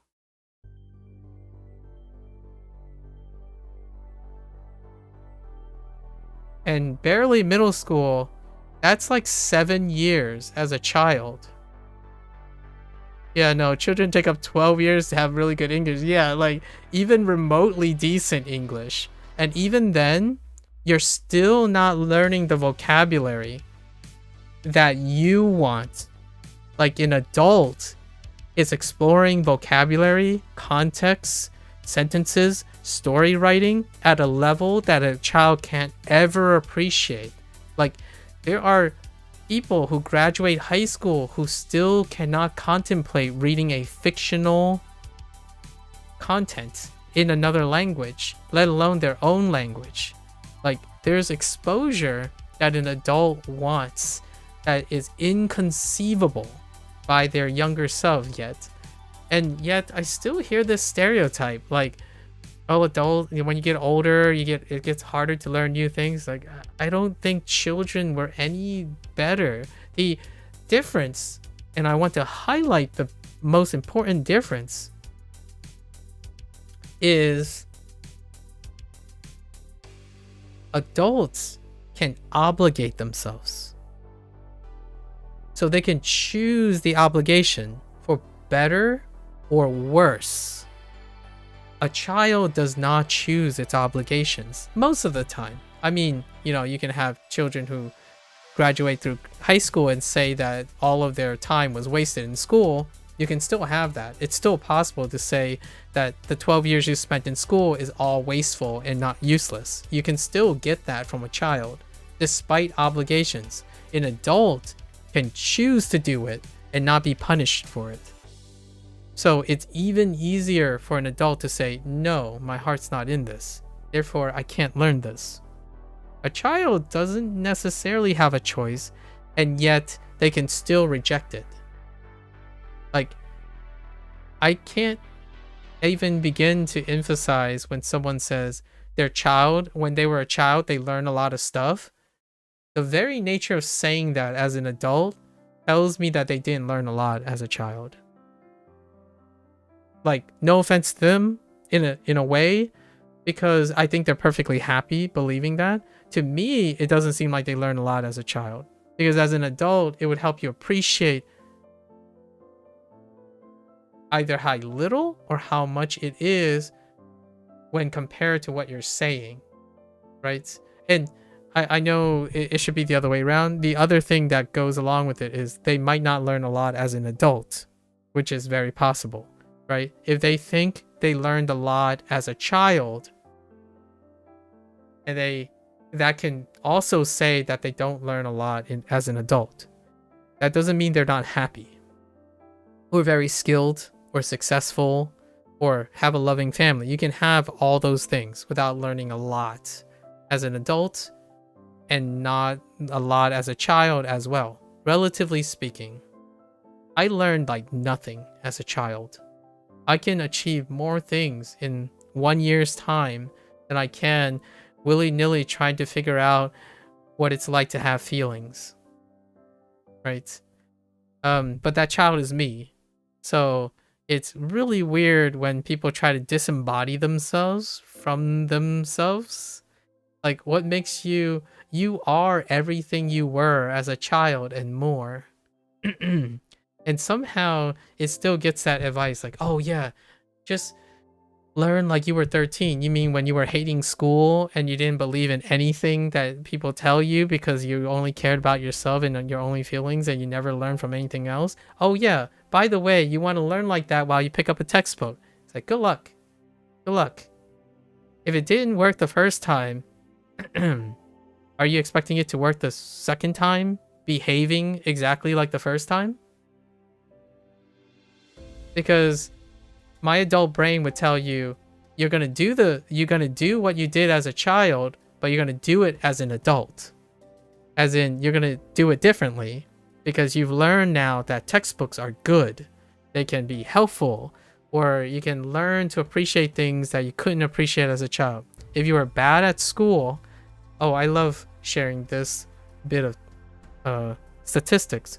When an adult later in life chooses to go back to school to pursue a degree, statistically they are more likely to do far better than the first time they did it. And one of the, in my opinion, what I like to believe is the definitive factor is that an adult can obligate themselves, for better or worse. A child can't. A child can't see something they can't obligate to. Like, you stick the child in a Spanish class, right? In high school, it's like, hey, oh, don't worry, Spanish is going to be important for your growth in the future. The child's like, well, I don't use Spanish right now. Why do I care? I don't even see why I need to learn Spanish. It's not like it's useful. As an adult, adults can learn something despite it not even being useful. Adults can learn things just for fun. A child, you might be thinking, oh yeah, well, don't children always do things for fun? Well, they do things that they think are fun because it's the first thing that they know. They are incapable of like seeing things and observing things that they can consider as fun. It's whatever came first. So whatever is interesting at first is the fun thing. You're not weighing different fun things. You're not saying, oh yeah, I'm getting to high school, now I have 6 different languages. So if I have enough experience, I would know which language is important. No, I learned Spanish, and I learned to like it. Because as an adult, I know that the time I spent is very valuable. So I keep the Spanish with me. Despite that was like one of my 3 options. And like a child, I saw that most people around me took Spanish, or there were Spanish speakers already around me, so I chose Spanish. I didn't choose Japanese because I couldn't conceive the idea that there was a chance to learn Japanese. And that is the power. That is such a strong thing that a child does not have. And the comical thing is, when someone says learn like a child, somehow the people who say learn like a child, they also behave like one.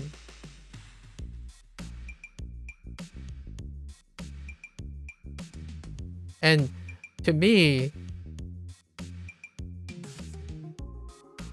great. You really do mean it. Like when they say learn like a child, they also behave like one. I'm like, okay, you got me. I hope it works out. Like, good luck learning like it's your first language. If they behave like a child, why can't they speak 5 languages? Oh, you're going this way. That's cute. That's really cute. So like if A leads to B, then B could lead to A, the reciprocal, where like if there's a lot of people who behave childishly, why can't they just keep speaking? Why can't they speak a lot of language? It's true. It's a good point. I'm not sure if this goes both directions yet, but it is a good point. That's very cheeky. Yeah, like they behave like a child. What is like a child? Japanese is the only language that is important. If you can't say it in Japanese, you don't know English. So if you don't know it in Japanese, you don't say anything.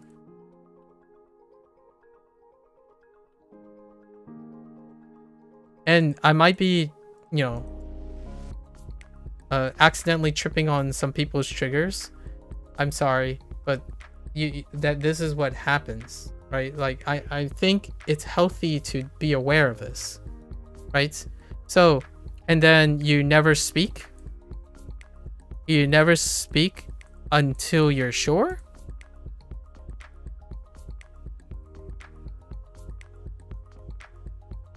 Now, not all children do this. Not all children do this. The idea is, even when someone says they're behaving like their child, it's a combination of their adult experiences with the child behavior. That is what I see.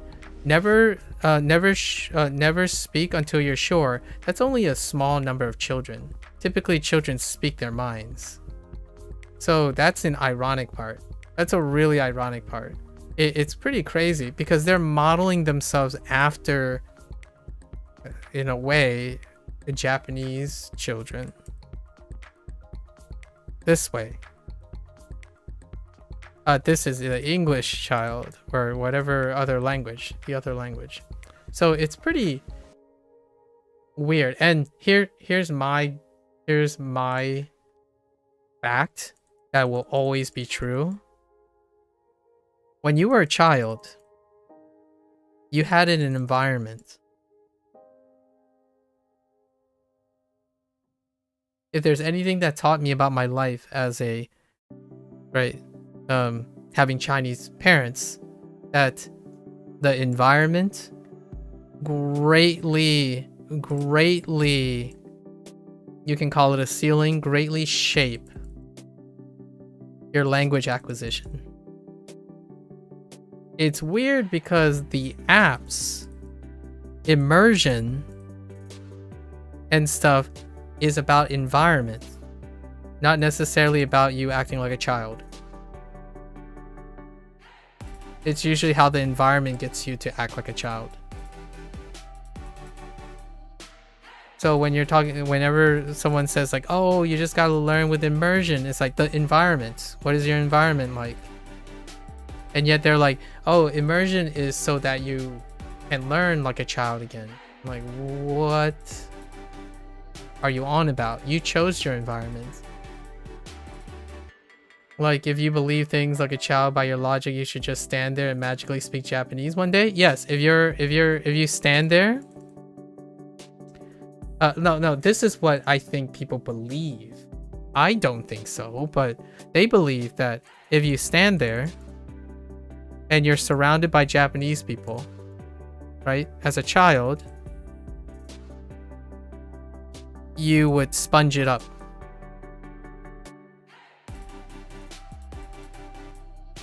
I mean, I'm gonna be real, I spent a lot of time around Mandarin speakers and I certainly didn't do that. I think I'm reasonably intelligent and I think I reasonably know quite a lot of things in my life and learned quite a lot of unrelated things. But I certainly didn't sponge it up by standing there and immersing passively. Now this is a stereotype. This is not what I think the people who are doing immersion or like are saying. They're talking about active immersion. So what is missing from this equation? As a child, the environment. So when you were a child, you had parents, or at least a guardian, right? Some sort of guardian. And you had structure. School.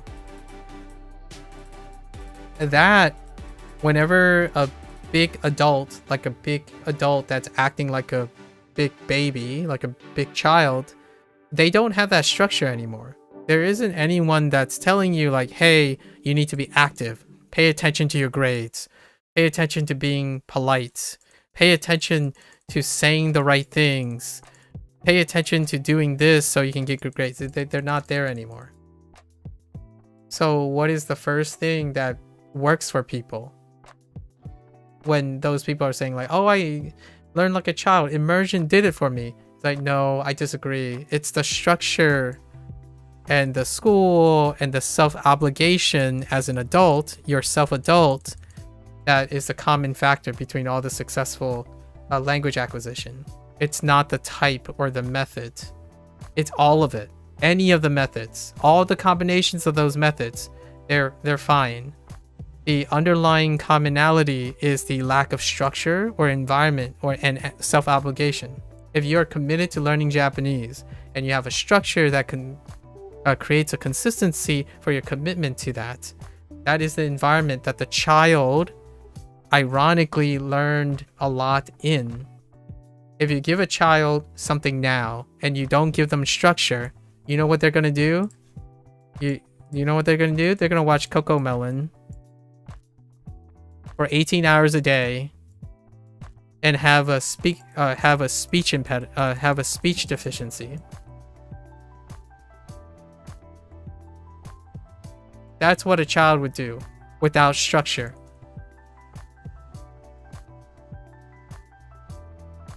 Without supervision. It's whatever it's engaging first. Or what is the first thing that an adult has to struggle with when they're learning? How not to go on TikTok. How not to be distracted by, honestly, very important things like family, bills, a career, speaking English or whatever language they're using when they're talking about family, bills, and so when someone comes around and they're like, I don't know, if there's a way to explain your age immediately and your situation, is you go around, you come up to an adult and you're like, oh, why don't people just delete TikTok? Adults is why you don't delete TikTok. They get to choose. They have a choice, right? So does but children don't get a choice. Children attach on to whatever they are guided to because they don't see any other option. When you say, why don't people just delete a TikTok? It's provided that the adult knows that there's an alternative to TikTok, like doing something alternatively motivated, right? With structure and discipline. So in this one, when like a fantastic kid, like, oh, I'm 16 or I'm 16, I'm a polyglot now, and you go up to like an older person and say, oh, don't worry, you just immerse, like be interested in the thing and immerse and forget about everything else, just immerse and it'll work. I'm like, you must either live somewhere where someone is providing the structure for you and you have nothing else you have to juggle or focus, no other skills that could interfere with the learning process. You don't have to juggle any of that and you have all the time in the world. And since you're bored, you're always motivated by this thing, which is good. But remember that the person you're talking to have all these things going on because they are an adult or they are older. And the thing that is most consistent that work is to help the person negotiate this stuff and then apply a method. And which method it is? All of them. If you can get an adult to make time to apply all the methods in any way possible, if they can liberate the amount of time, consistency, and discipline, they will outpace their child.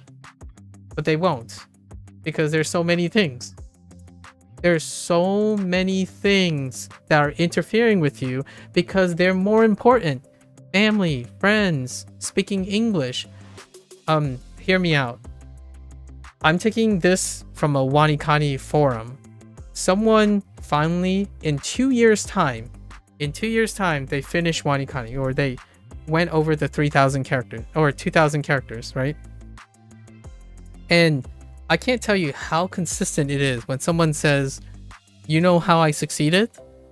I stopped listening to all the big babies out there who keep telling you to do whatever babies do and stick to a thing that's a fad. No, you stick to the thing that gives you discipline and structure and consistency, the things that motivate you, the things that give you positive feedback. Encourage yourself to output in a way that's meaningful to you so you keep going. That's how they finished. And what did they learn? Everything that they were interested in. Not whatever this person is projecting and saying, oh yeah, just forget half of yourself. Like, oh, you keep using English? Make the English functional. Try to get it to encourage you to use Japanese. It's as opposed to thinking about it as like, oh yeah, oh that habit, it's really hard, right? Can you just like whack yourself over the head really hard and just forget that you have that habit? Or go cold turkey? The greatest like hot take or hustle of the generation is, oh, drop everything you're doing, move to Japan. You'll become fluent in Japanese. Yeah, and you'll also probably ruin your life and uproot everything else, but that's fine. Like that is definitely goated advice, right? You work with your experience. Now you're stuck with new works. Yay. New Wait. Now you're stuck with new works? You remember Shinsetsu after a moment of hesitation? You'll take it. Oh, you're stuck with new words? Okay.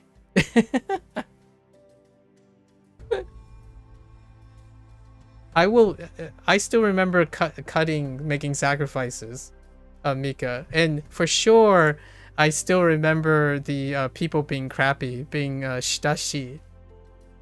Yeah, you went back, Jack. Okay. Shitashi. I will remember that. It's gonna be ground into... Here's one that I can show you. I still remember this. And this person is no longer around. Or they're kind of around, I guess. But they have... me and this person has a conflict of interest.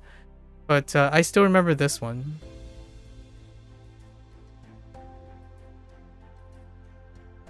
If I can even remember to write it. It's war and blue, which is Shizuka. I still remember this. War and blue. So imagine war, sen, and ao, or se, right? And then when you combine them, you get Shizuka. War and blue. Let me know. Let me know if you see war and blue. The blue war. That's from someone...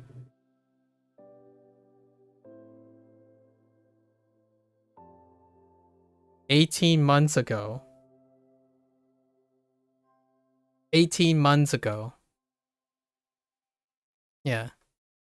War blue equals Shizuka, which is quiet.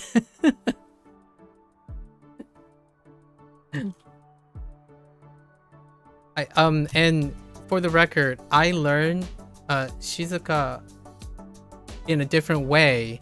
They shared that with me, and I remember both, but I still remember theirs as well. And that's how I also remember that person. That's one of my tethers to the memory of that person. You know what I'm making? You know what? I'm making Blue Warrior note. She's got... Yeah, Blue War. That's it. It's Blue War. I got a few more. Not every, like, it's really hard to get other people to tell me their mnemonics or like their things, because they don't like doing it. They find it a lot of times. I almost feel like it's a little bit embarrassing, or they feel it's kind of silly and they don't want to be silly. But those moments are the moments that I remember. So I don't forget, like, every time those words come up, they don't just mean quiet. Shizuka don't just mean quiet. It's Blue War. It's a fucking Blue War. Yeah.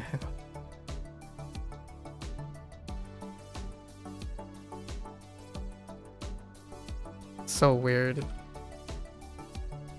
秉公，在这种情况下，我们要秉公处理。秉公。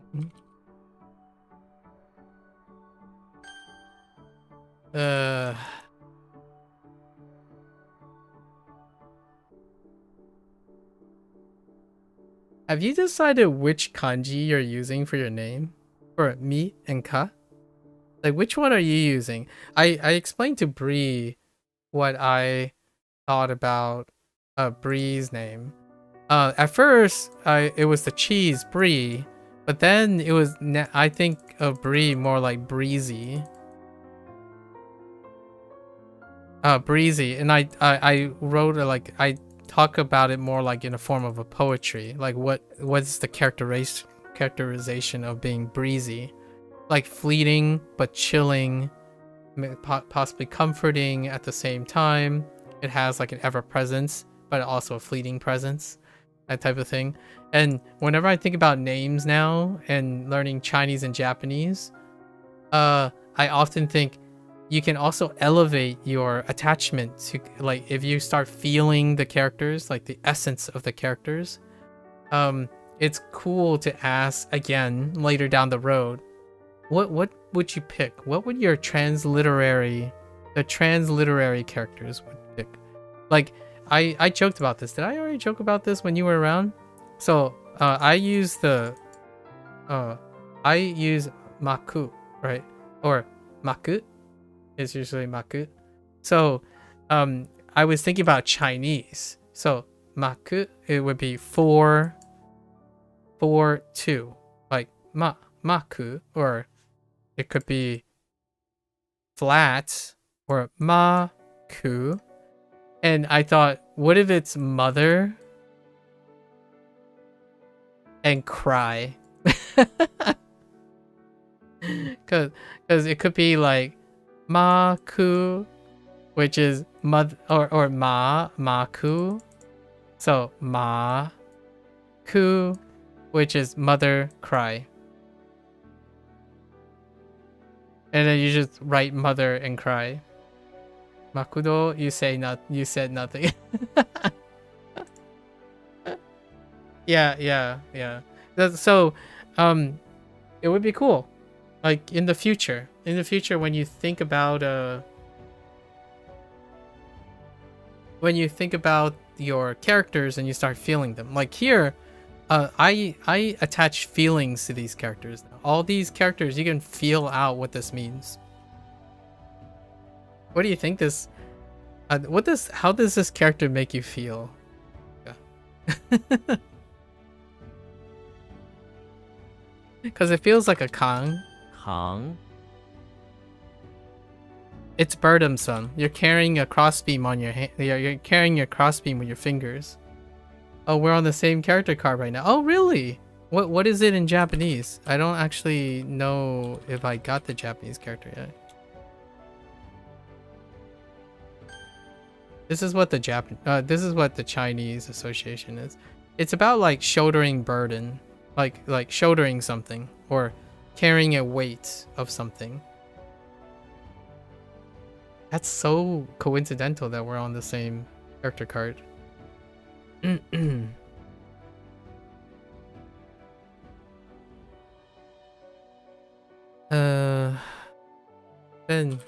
Zhuo. 笨拙，他的话总是听起来笨拙。笨拙，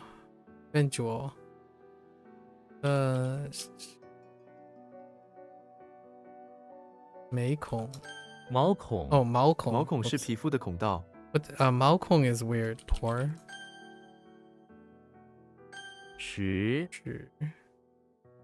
鲁森，隐私。Oh no! Oh, that's 齿。Yeah, that's 齿。吻，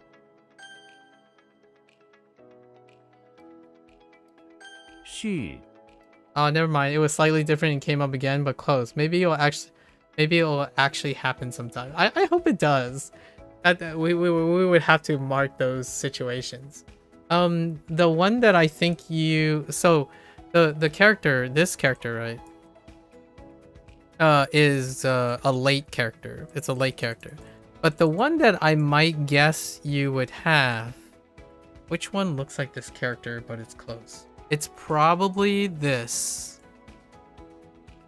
It's probably this character.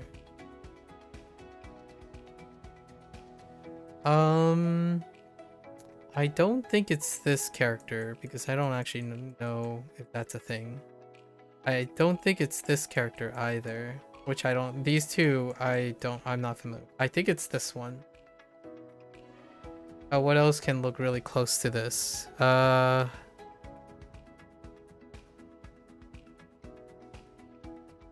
Because this is a body of water. What else? Oh, let you get it? All right. So I'm trying to think if there's anything close to this, just to challenge myself in knowing what the character is. That one was an inlet. It was most recent, actually. I'm thinking it's a body of water. Like you might have something dealing with body or construction of some sort. There's construction. Or just this. This is construction. What else can there be? Huh. I love doing this, by the way. Guessing character combinations. Oh, the spike. Ah, utsu.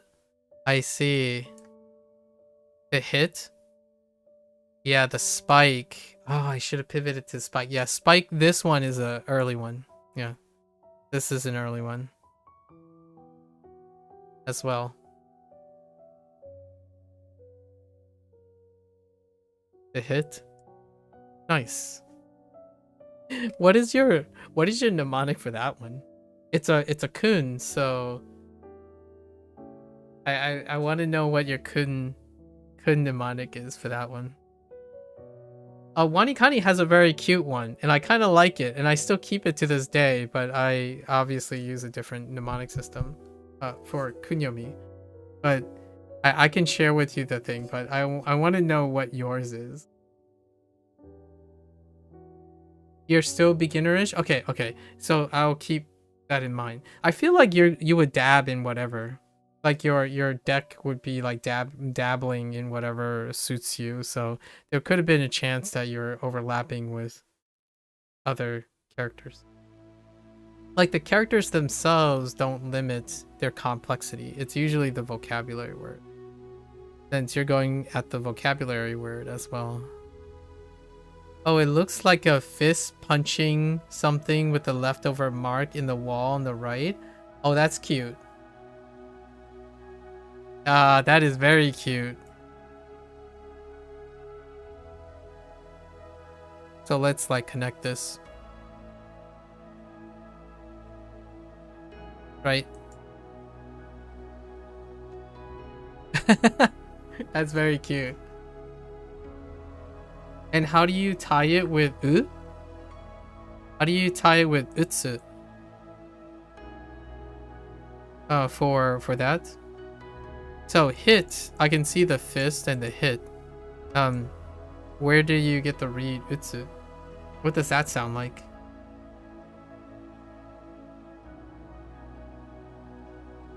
Yeah, you have everything between N5 and N1 in the deck. Not exaggerating. I'm pretty convinced you probably. Yeah, I don't have a hard time believing that actually. Most people just download the 2000 kanji deck and start there regardless of whether they start there or not.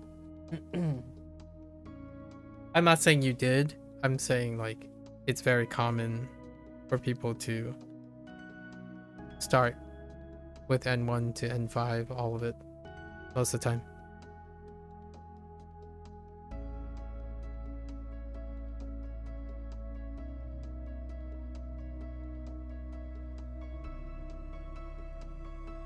Oh, you don't know. You just remember it's as utsu quickly.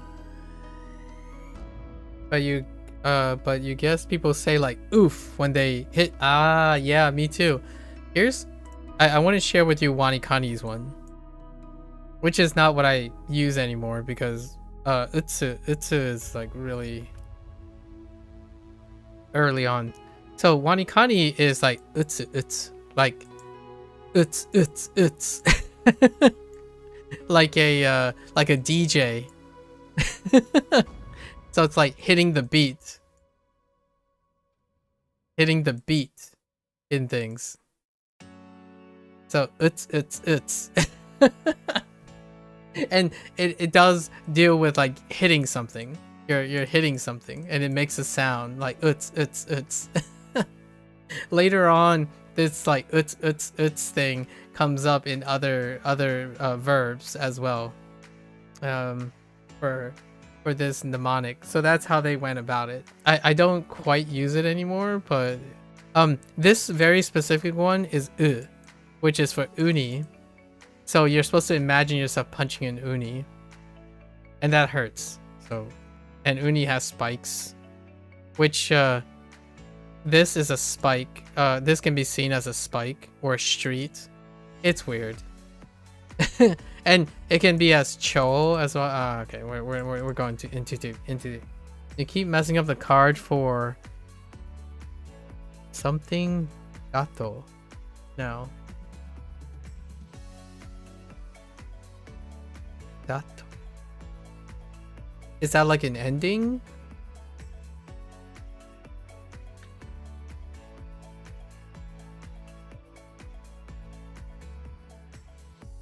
Is that one of your grammar ones?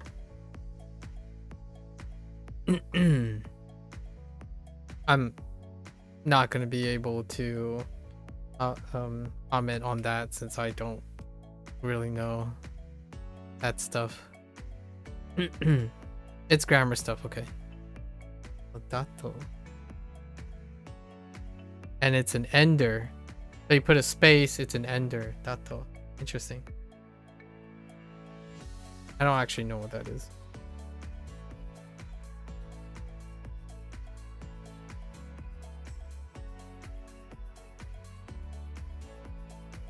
Nine days.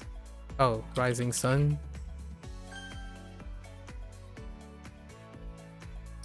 Fire ears. Oh.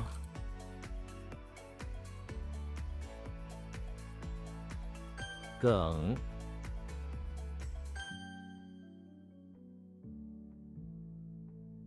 秉持 我们必须秉持公义。 Uphold. Hold on is fine. It's fine.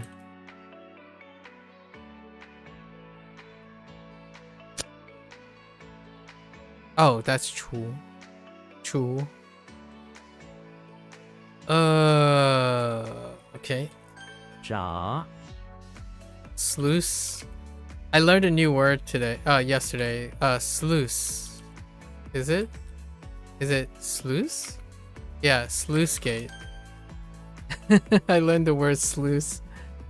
All these last cards are similar ones or relationship when something happens. Ah, okay. I see.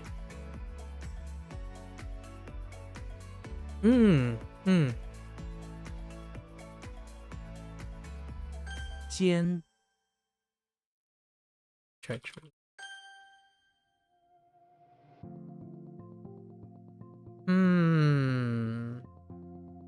烟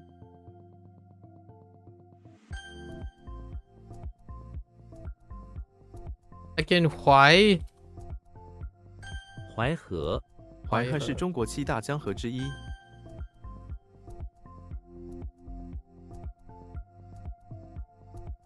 删除 你可以删除不需要的讯息。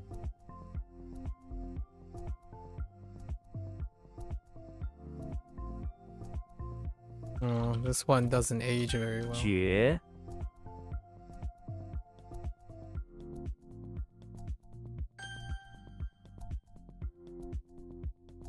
Wait.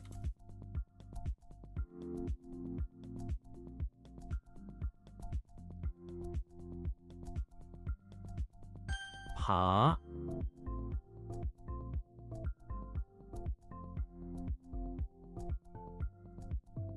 Oh, this one is rough. Ooh, I felt that one. 聚 That took me a long time. Special weed. 会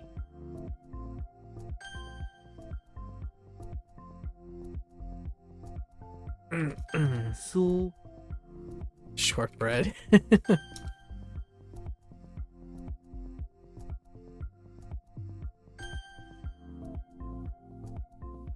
I don't know if this ever happens with you, but after I have a good conversation with someone and then I was able to fill my time up with some emotional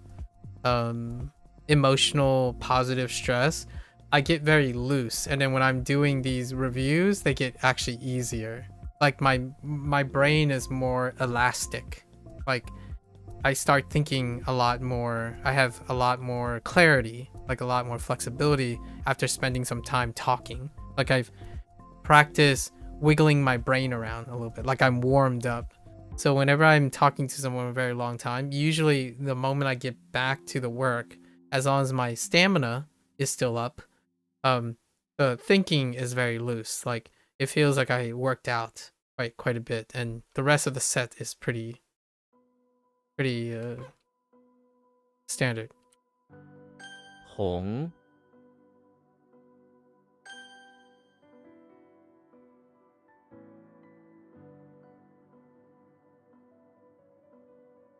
Yeah, like we just clear the rest, right? I do have to improve 4 things, so we're gonna go in and modify 4 things. Oh, okay, I got more vocabulary. Oh, I was a little worried there. I keep entering the high character mode, but we do got more vocabulary to look forward to.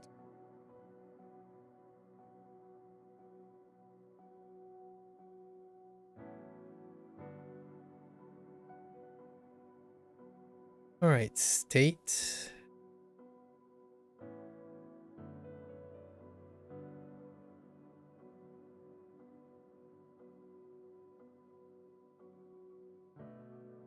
Joe.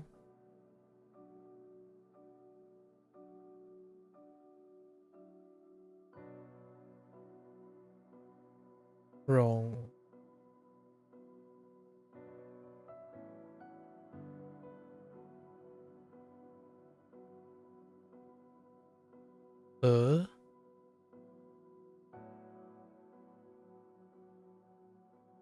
What am I looking at? Wait.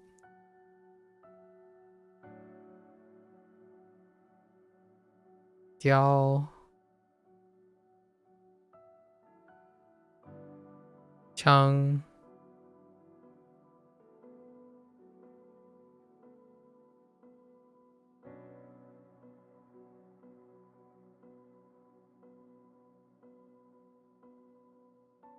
Why do I keep thinking "muh"? That's not right.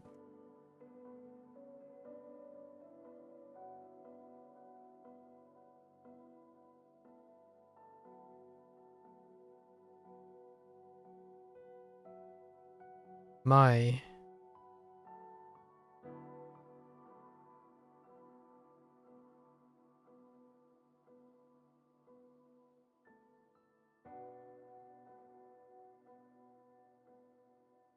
Sing.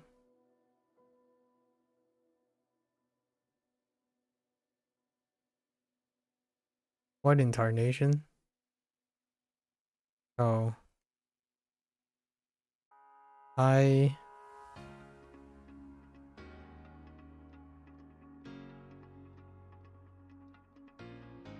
Dan.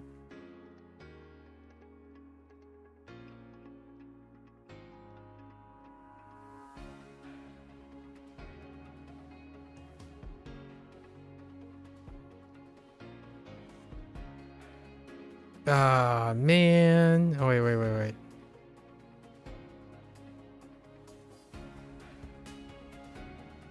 That's supposed to be a pedestal, right? Yeah. Yee.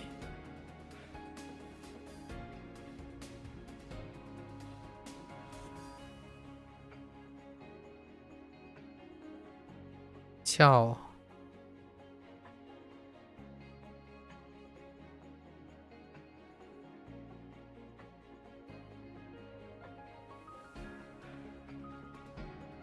Kai.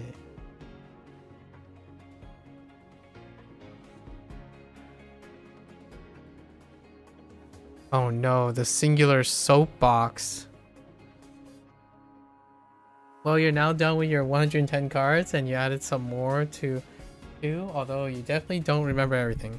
Got a class to walk to now anyway, so I guess it works out. Very nice. Way to keep it consistent. Don't, try not to burn yourself out, right?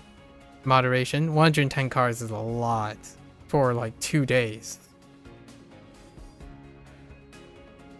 Job well done. Good luck with your class. Thanks for hanging out, Mika.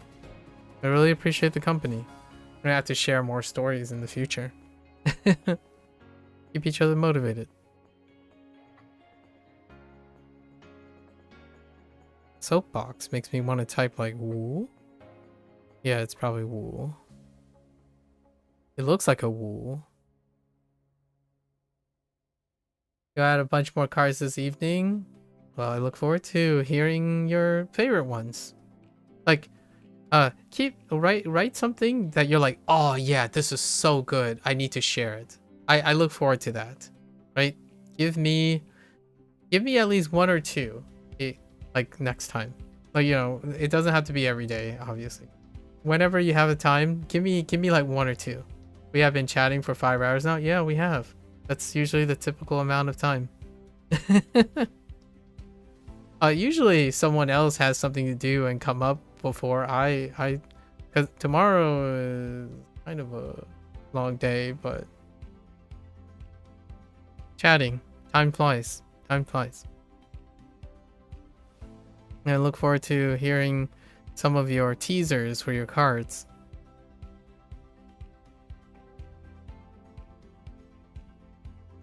You know what? You know what they say about Shinsetsu.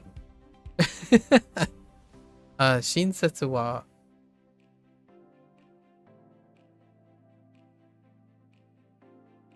ね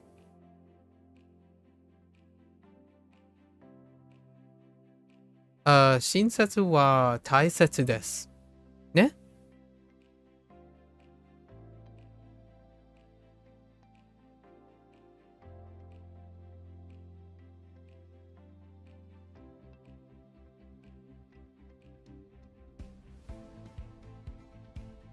I threw in a funny cheeky thing. I used taisetsu, which is also the same setsu in shinsetsu.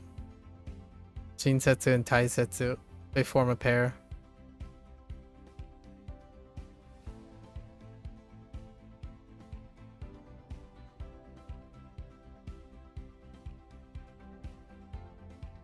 All right.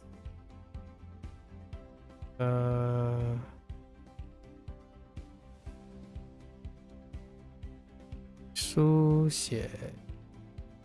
写 Yeah, I'll write down.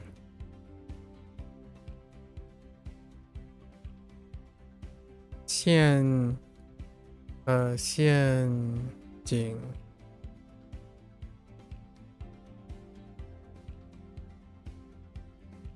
陷阱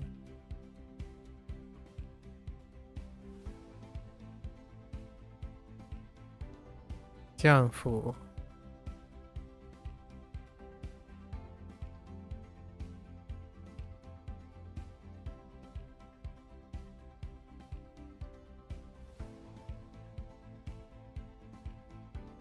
甩掉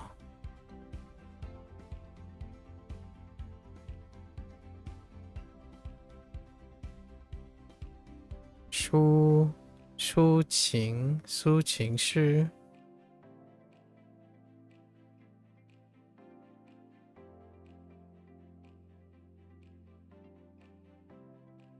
虎头 All right. Let's see. We have James Bond outside a bakery. James Bond outside of a French bakery on a mission to determine the state of the fantastic baking technology that the French have in the French state. All right. So we have Robin Hood, who's in the basement of the temple.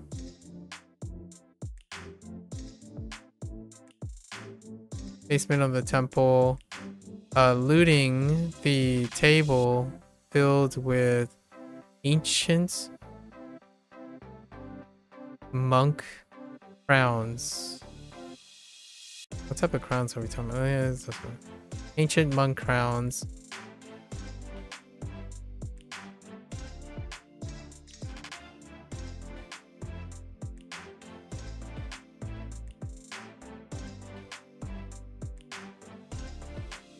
Actually, I'm not quite sure where the wrong comes from. Wrong.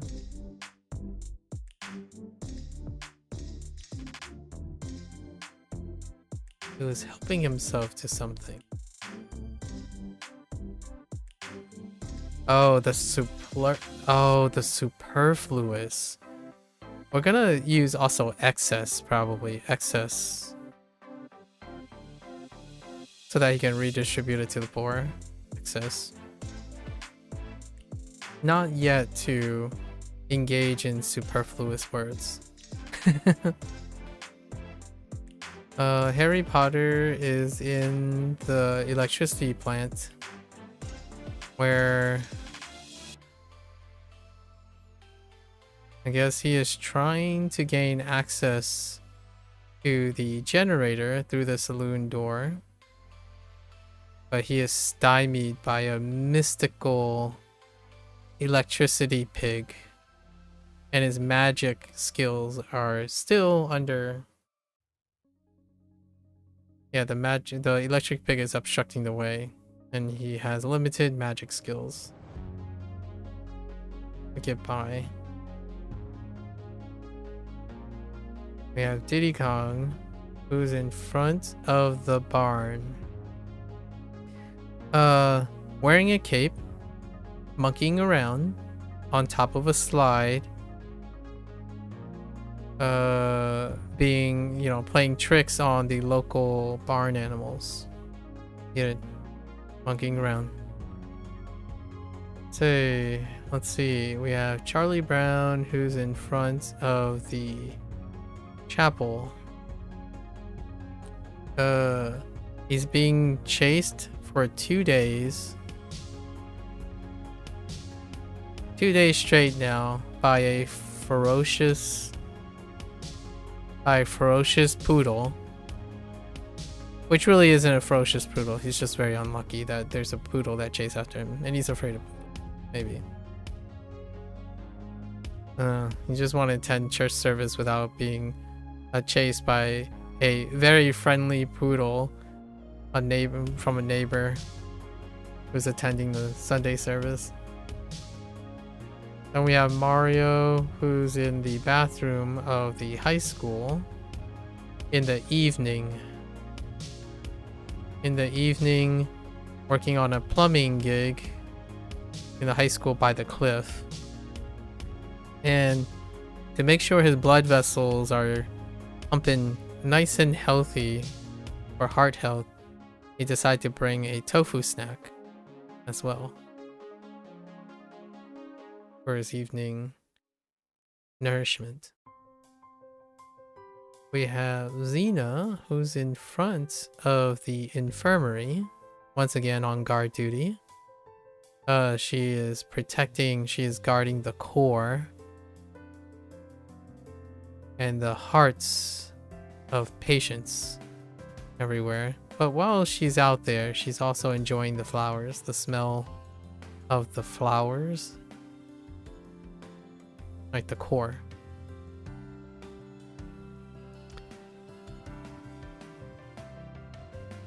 Master Chief. Master Chief is in front of the high school once again. Only this time... Is it high school?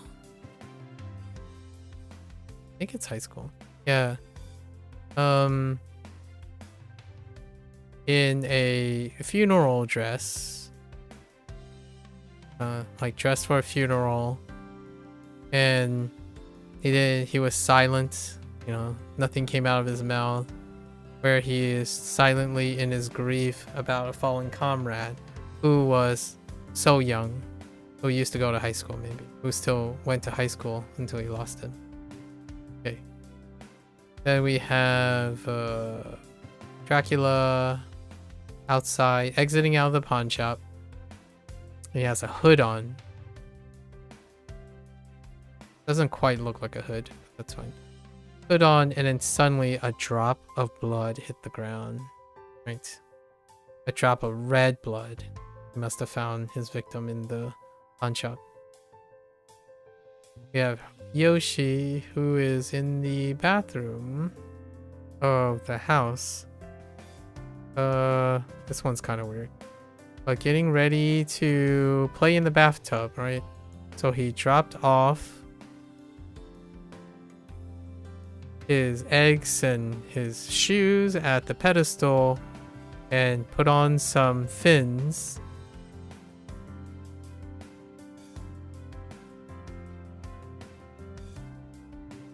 Where's that coming from, though?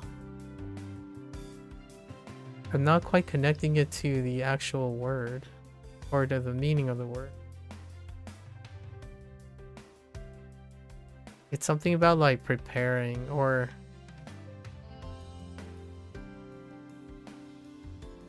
deals with the dropping off and putting on the fins. Also, oh my god, and also his shoes. Oh, also it's gonna be tough. Also his shoes. Yeah, that's definitely the toughest one of the bunch. Alright, so we have Kirby, who's in the bathroom of the barn. Having to do chores. It's a shame his fingers are so inept. So there's a bunch of fur, right?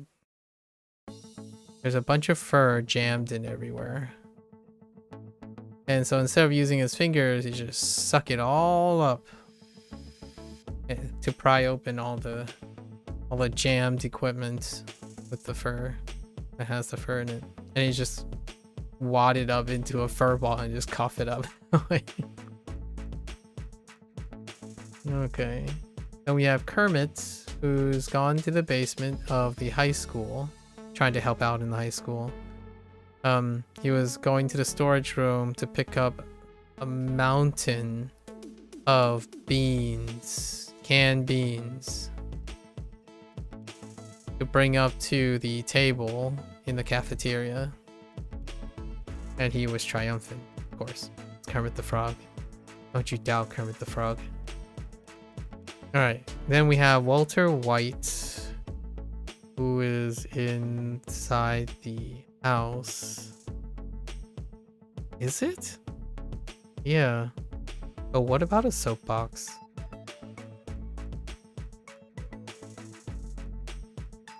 Oh, no, wait. It might actually... Yeah. So how do I make this into a soapbox? So, I think it was...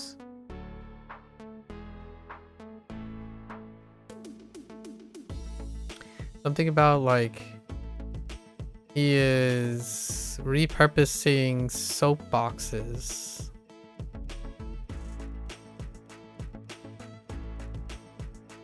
Soap boxes to help like from the ancient Wu dynasty to smuggle some of his product, like to transport his product.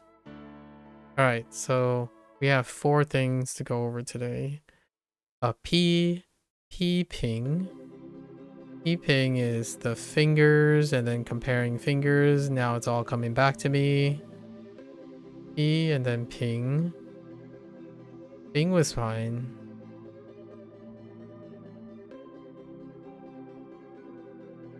Although I did kind of forget criticize though. In both cases. These are 2 criticizes put together. So I gotta remember at least one of them. And Sue. Heckin' Sue again. It was the goat that keeps throwing me off. Goat and moon. Goat, moon, and dirt. Yeah, that combination is wicked. Sue. Or plastic. We'll have to work on that. And she, or order. I think I can improve on order now.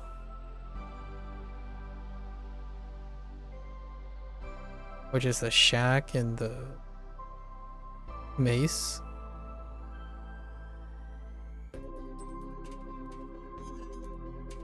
And last one was chair. Chair is a disappointment. I forgot the electricity plant or the moreover. it's Kirby getting flattened, so we can fix that. We can add more to that too. I didn't put Kirby in the electricity plant. That's the problem. So we're gonna go look. Let's start with a P. I think this one's pretty good. So it's Pinocchio in front of the house where there's a huge stack of fingers on the lawn, right? Prosthetic fingers. And Pinocchio criticized him, saying they look dumb, so the fingers advance their... Oh no. So Pinocchio in front of the house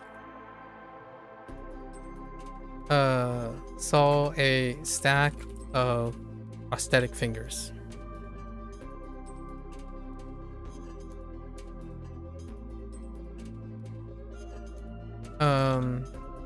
He wanted to try on different ones to see which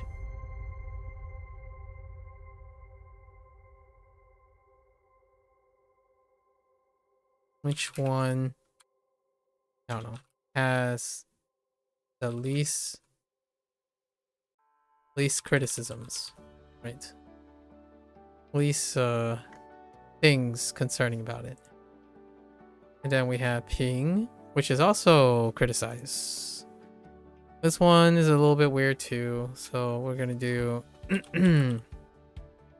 Pinocchio is inside the English manor.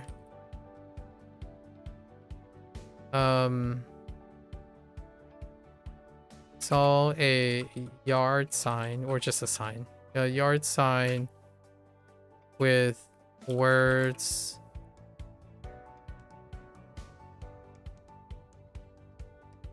criticizing childish behavior, or criticizing and forbidding childish behavior,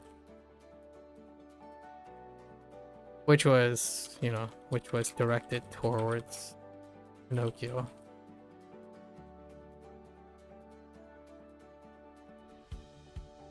Okay. We have plastic. Shu. Su. I think I'm gonna get both Su's down. The vegetarian one is pretty rough too. Got it eventually, but it's not that great. So Superman is in the bathroom of the house, where he is using his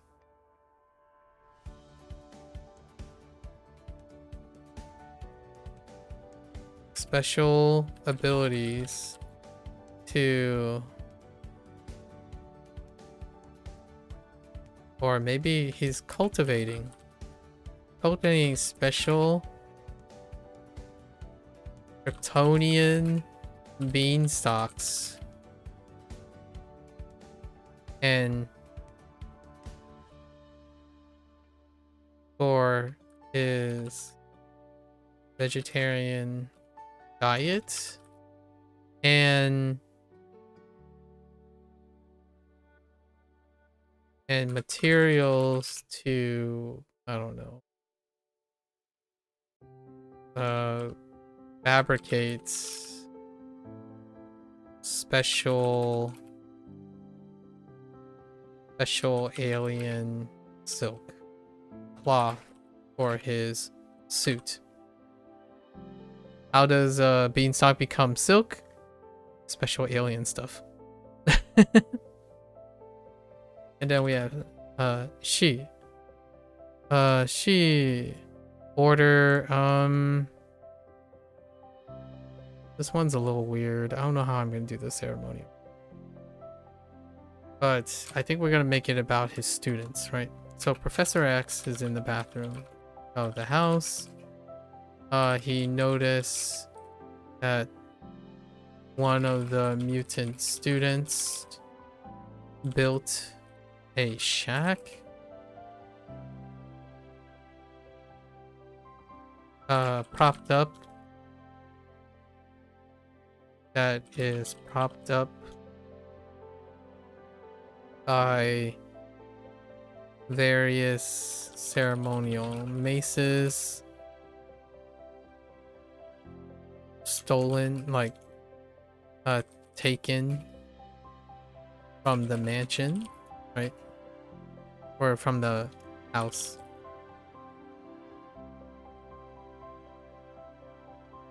He calmly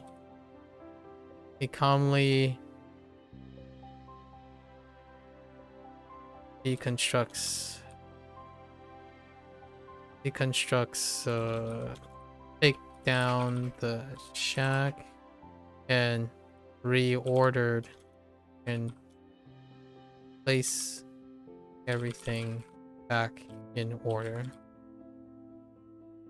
with his, I don't know, telekinetic powers.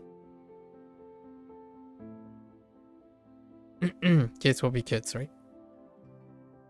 And then we have moreover, or also, but also, furthermore, etc. So, oh, I combined it with Casper and Yoshi. Oh yeah, I did do that. Because Kirby, like Casper and Yoshi, works at the power plant. Ah, that's how I got the power plant. So this is 侧, 翼, and 且. Oh, wait. Yeah, 侧, yeah. Wait. Hold up. Is it actually yeah? No, it's yi. Wait. Oh, is it yeah? No. How does Yoshi factor into this? Is it yi? I thought it was yi.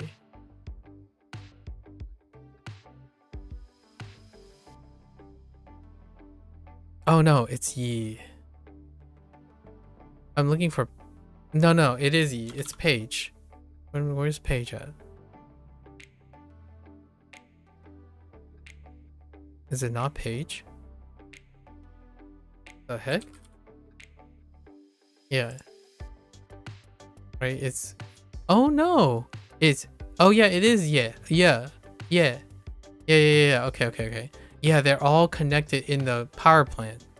So I did miss something that I added last time. They're all connected at the power plant. To learn about electricity, basement to find bookshelves of books and moreover pages. Dang it, it's actually really good. Alright, we'll keep this in line. That's so unfortunate that I didn't remember this. I combined all three, but I couldn't get the word moreover. And I used moreover twice. Yeah, moreover, if, so, of, as if, just like. All those are kind of tough. One day I'm gonna cluster all of them together and then go about it. I think this one's fine. I actually put quite a lot of effort into that. Oh, it's 4 o'clock now. Oh yeah, it refreshed because we took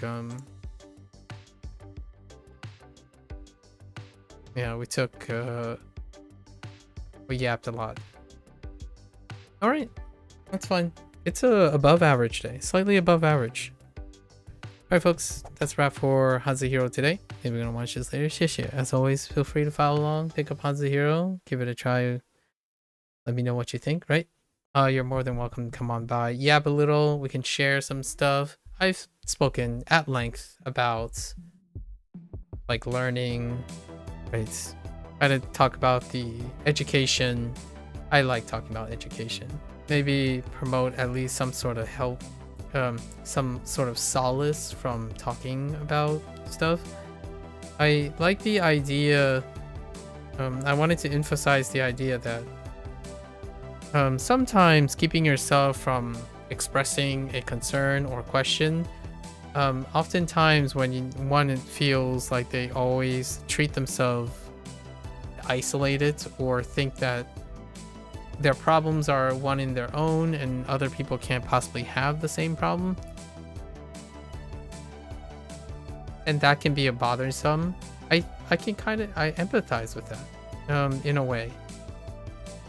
What I can say is though, where there's a potential to be problematic it could also be a shared problem, or it can be a place of reinforcement. So I wanted to be a little bit proactive. The idea is, if someone is suggesting to do something that is inherently passive and or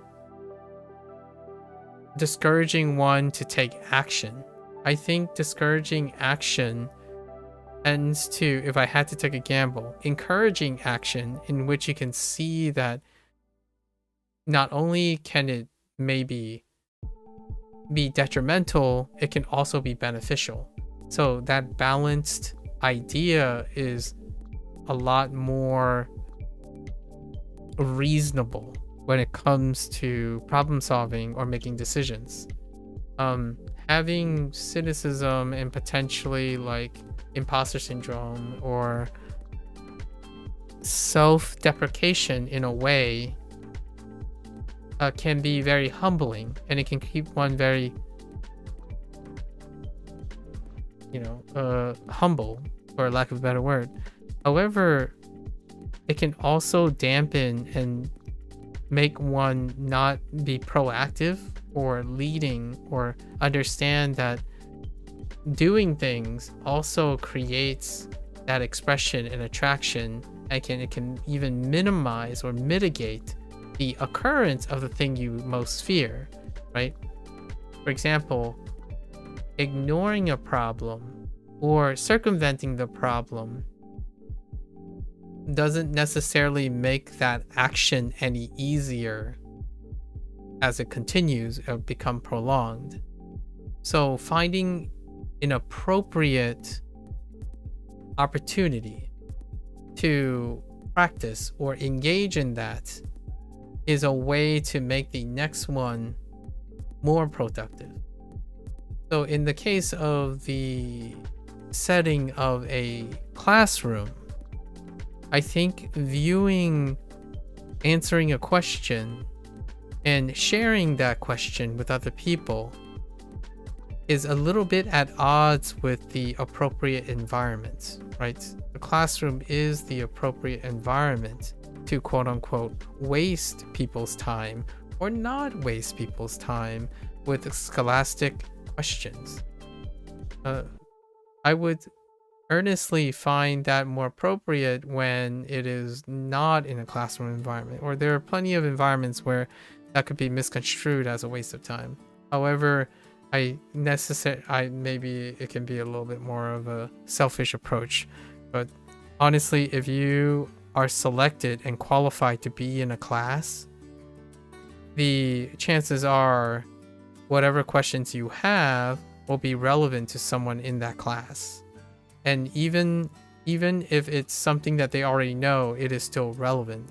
That creates repetition, and repetition creates retention. There are, in my opinion, arguably far more upsides in an appropriate environment to exercise the thing that you can see the negative trade-offs as well. So in a classroom, participation, question asking, however, if it's repetitious and or detrimental, you can express and know who are the people who are genuinely interested in the topic and not interested in the topic. And that can be its own determinant. Generally speaking, without the contrasting perspective, it's difficult to ever see a upside to do something despite its proactive benefits. And one of them is often more of a self-deprecating thing, and that comes with behavioral corollary behaviorals like feeling like you're a burden, despite you are someone who was selected in the class, qualified for the class, right? The class is there for everyone. So not seizing that opportunity can be limiting. It can definitely limiting. The alternative is having the professor reach out, right? And obviously I don't teach anymore, but seeing someone that has a question and being able to spot that someone has a question but they don't want to ask it during class. I got one even better for that example in Mika's case.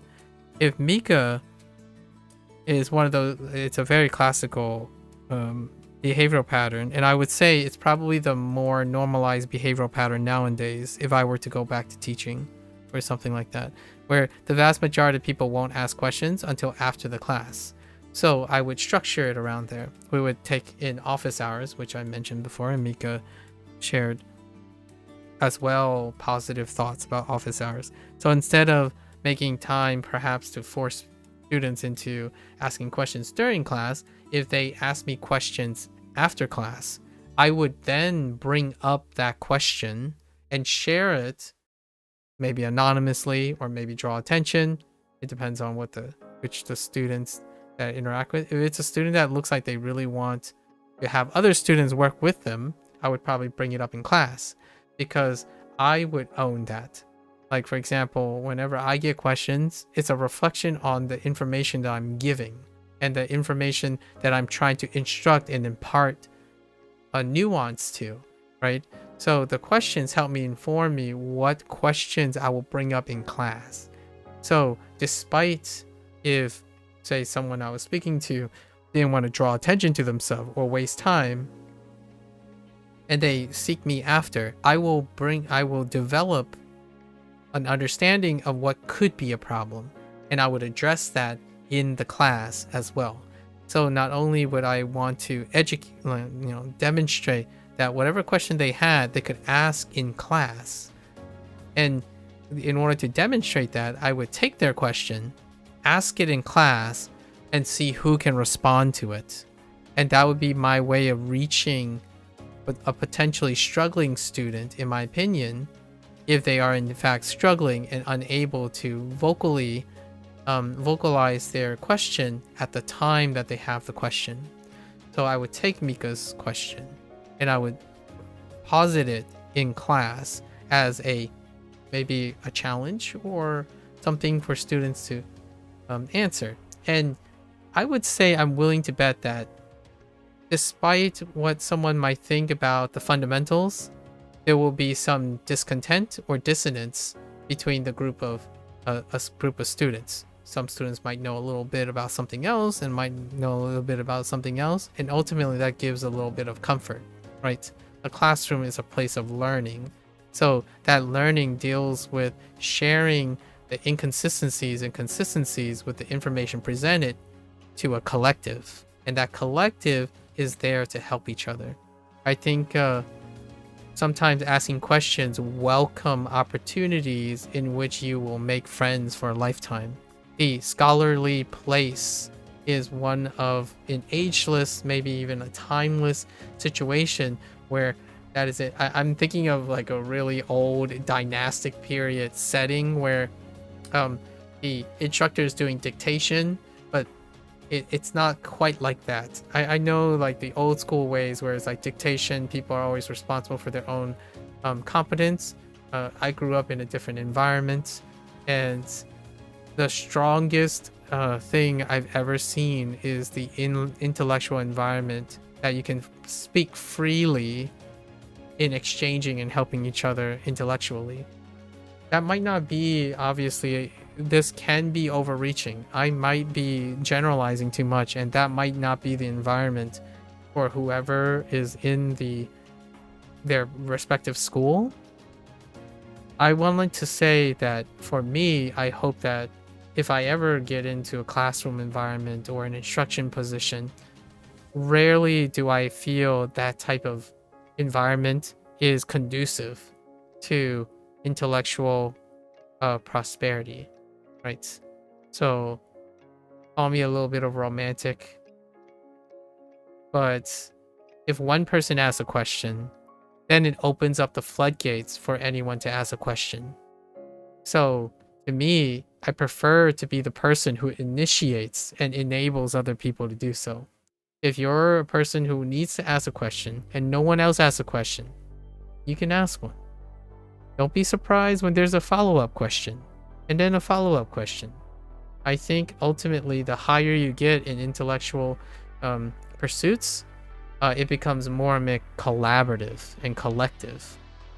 right? There's going to be a common time when if you pursue education to the fullest extent, you and only you can ask those questions anyways. And then the other people will offer a different take on those questions.